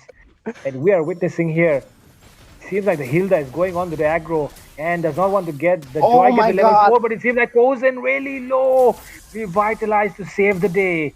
But Mirio is deep inside enemy territory, and he wants to take that creep away, not to get that level 4. But look at that Earth Shatter Flicker combo coming in. Mirio still sustains a lot, still dealing. Oh my god, almost able to make that outplay happen, but does not really have enough, as he was surrounded by 3 members, and he will go down there.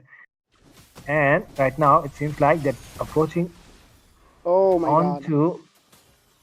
Yeah, they're able to zone them away. Yeah, man. I mean, man, it's just so late at night. I'm literally, so sleepy, almost ready to just doze off right at the moment. And boy, here you are. Oh my god, look at the Selena, man. He is just doing the Selena thing, going with the pokes and the Abyssal Arrow. Almost connects another one. But then again, yeah, not enough to reach the Eve there. But it seems like one thing that we need to talk about here is the fact that you're having a high loss in the roam, right? You're having a high loss in the roam. You want to play a little bit more aggressive, like open up the map, right? You have a high loss and a Hilda. Open up the map. Oh, he is opening. Yep, right now he's doing exactly that. And before we go for this turtle fight, just reminding everyone, the point system is like this. If you win 2-1, you're giving 1 point away to the enemy, but there comes the flash combo from Respect, and he's able to take the first kill. It will be Yo Mom getting down, and will be a double kill as well, as he's able to get 2 in that fight right there in the turtle area. And with that, IGN will be going in for the first turtle. Man, look at IGN. They're actually taking a lot of advantage of the early game potential that they have. Oh no! 1 HP, and with that, Rain will be able to get one. But oh, it seems like the Hilda might be able to take him down. Transforms, able to dash away, but there comes the glorious pathway, and with the hammer, the wild lady will be able to get that kill onto the beautiful one. Oh my god. That was a lot of thing that was going on there. We saw a lot of Mm-hmm. fight there. And the Oh Selena, my man, god, just look at the way Mirio is dancing around that idiot. Wants to get away from that Earth Shatter, right? Wants to yeah. escape that. Does not want to get stunned. But he does not want to lose the minion, but he is forced to do so because the Joy and it will be zoning him out. hmm And with that, it is just gonna be a lot of pokes through and fro here on the mid side. We see that the Mm-hmm. Selena is absolutely doing really well with that Abyssal Arrow and the Abyssal Trap, just always providing that vision, keeping those traps on the bushes, opening up the map for his teammates, as well as, doing the poke damage that the Selena needs to do, trying to be, a hindrance for Team IGN. Yup. And with that being said, I was honestly thinking what's going to happen, with this Hilda that is always, rotating. But meanwhile, on the other side, right, the Id is also trying to keep up with the rotation. But the Hilda is having more mobility. It's always going to out rotate the Edith. Oh yeah, definitely. Because the Hilda, with the first skill combat ritual, can roam around the map much easier compared to a Edith. So the rotation is faster on the side of IGN when it comes to the EXP rotation. And the Lucas though, on throwing, he's doing really good on the Lucas, I'd say, because despite Lucas being one of the slowest jungles out there, he's performing really well. Oh my god, Fredo. Yo, it seems like there comes the AOG, and with that, there comes the retribution as well, as Julie will be able to get that. But in the back lines with that, Troya, the beast has Oh unleashed, my god. and it's going to be 2 kills there, and one more. Your mom really low, Earth Shatter to get away, it seems, but there is enough damage being taken down. But they do not have enough skill sets to go in for the dive. On the other side, though, look at that Aaron, able to get one tower as well. It's going to be a good day, a good trade here for IGN. Oh yeah, I think we need a moment, to take a look at the stacks of Aaron, because he has been safely, slowly, just consistently farming on that grandeur without any hindrance from the side of Team MAAF on that grandeur. He has nearly 204 stacks on the 6-minute mark at the moment. Hmm.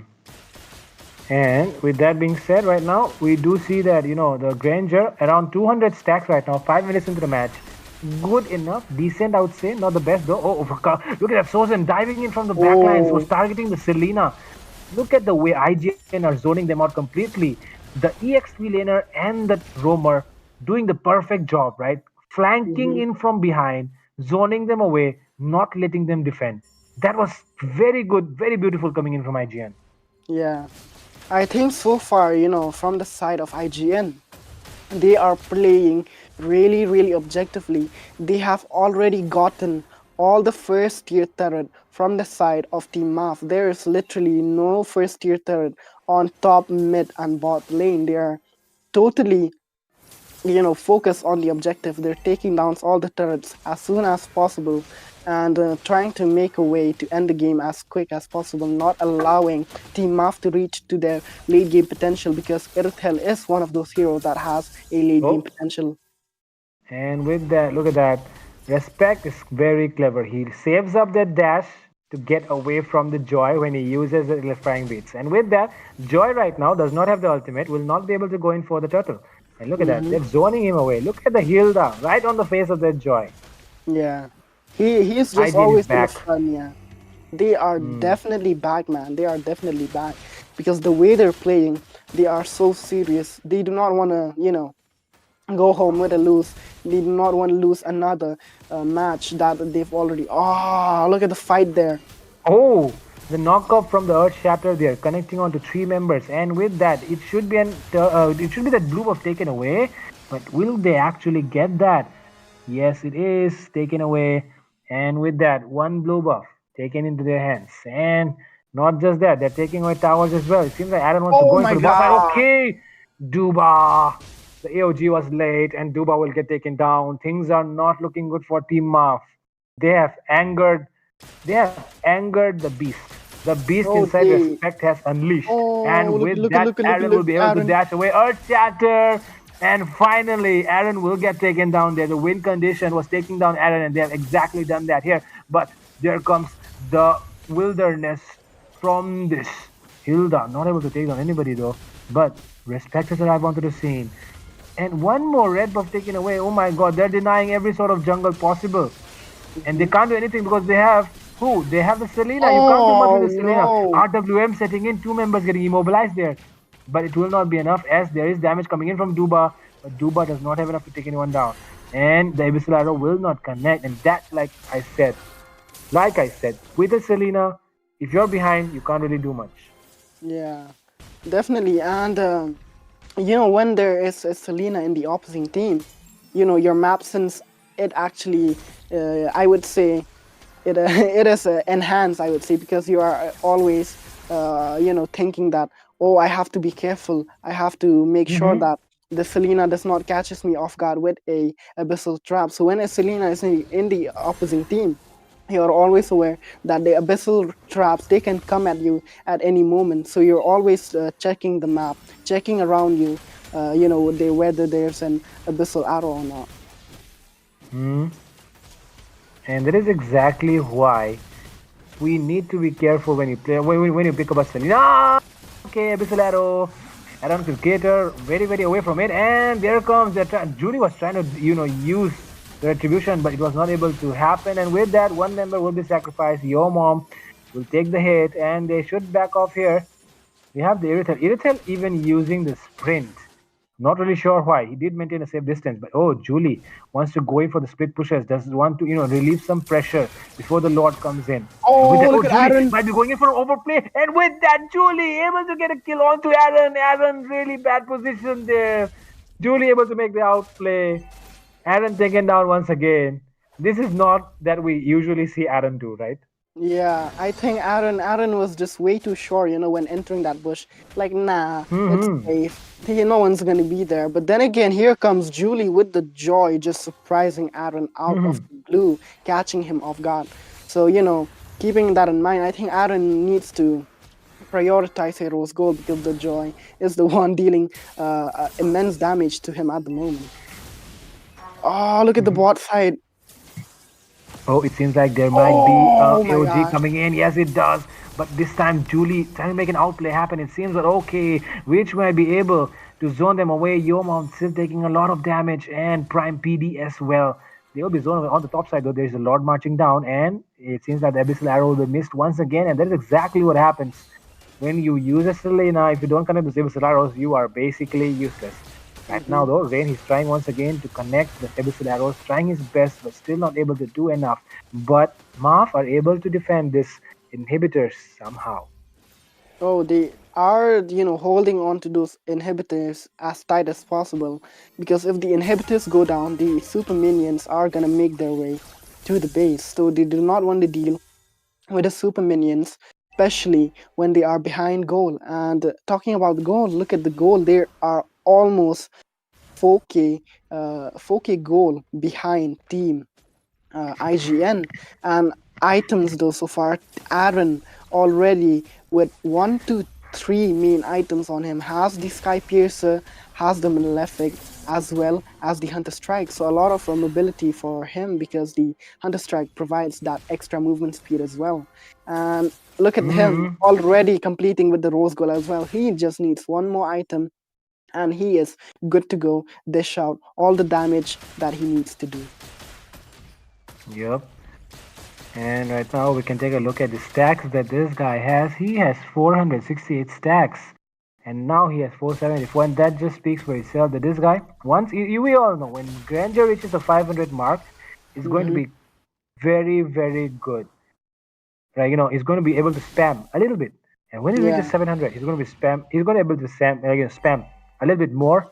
And if he reaches 900, oh my god. He is not even, his skills are not even going to have a cooldown, basically. Yeah, I Rhapsodies, mean, Death Sonatas on your face. yeah. Oh, look at Hylos there. Okay, into the back lines, trying to zone them away. There comes the glorious pathway as well, connecting onto Julie. Julie is zoned away completely. It should Oh, be an easy lord here for IGN, but it seems like they want to go in for the high loss. They go in, RWM setting in as well. Julie trying to go for the retribution battle, but he will get taken down instead by Respect. And with that, one on each side falling down, but it's again Julie. yeah. It Again, was. Julie It for the was. roamer. Mm-hmm.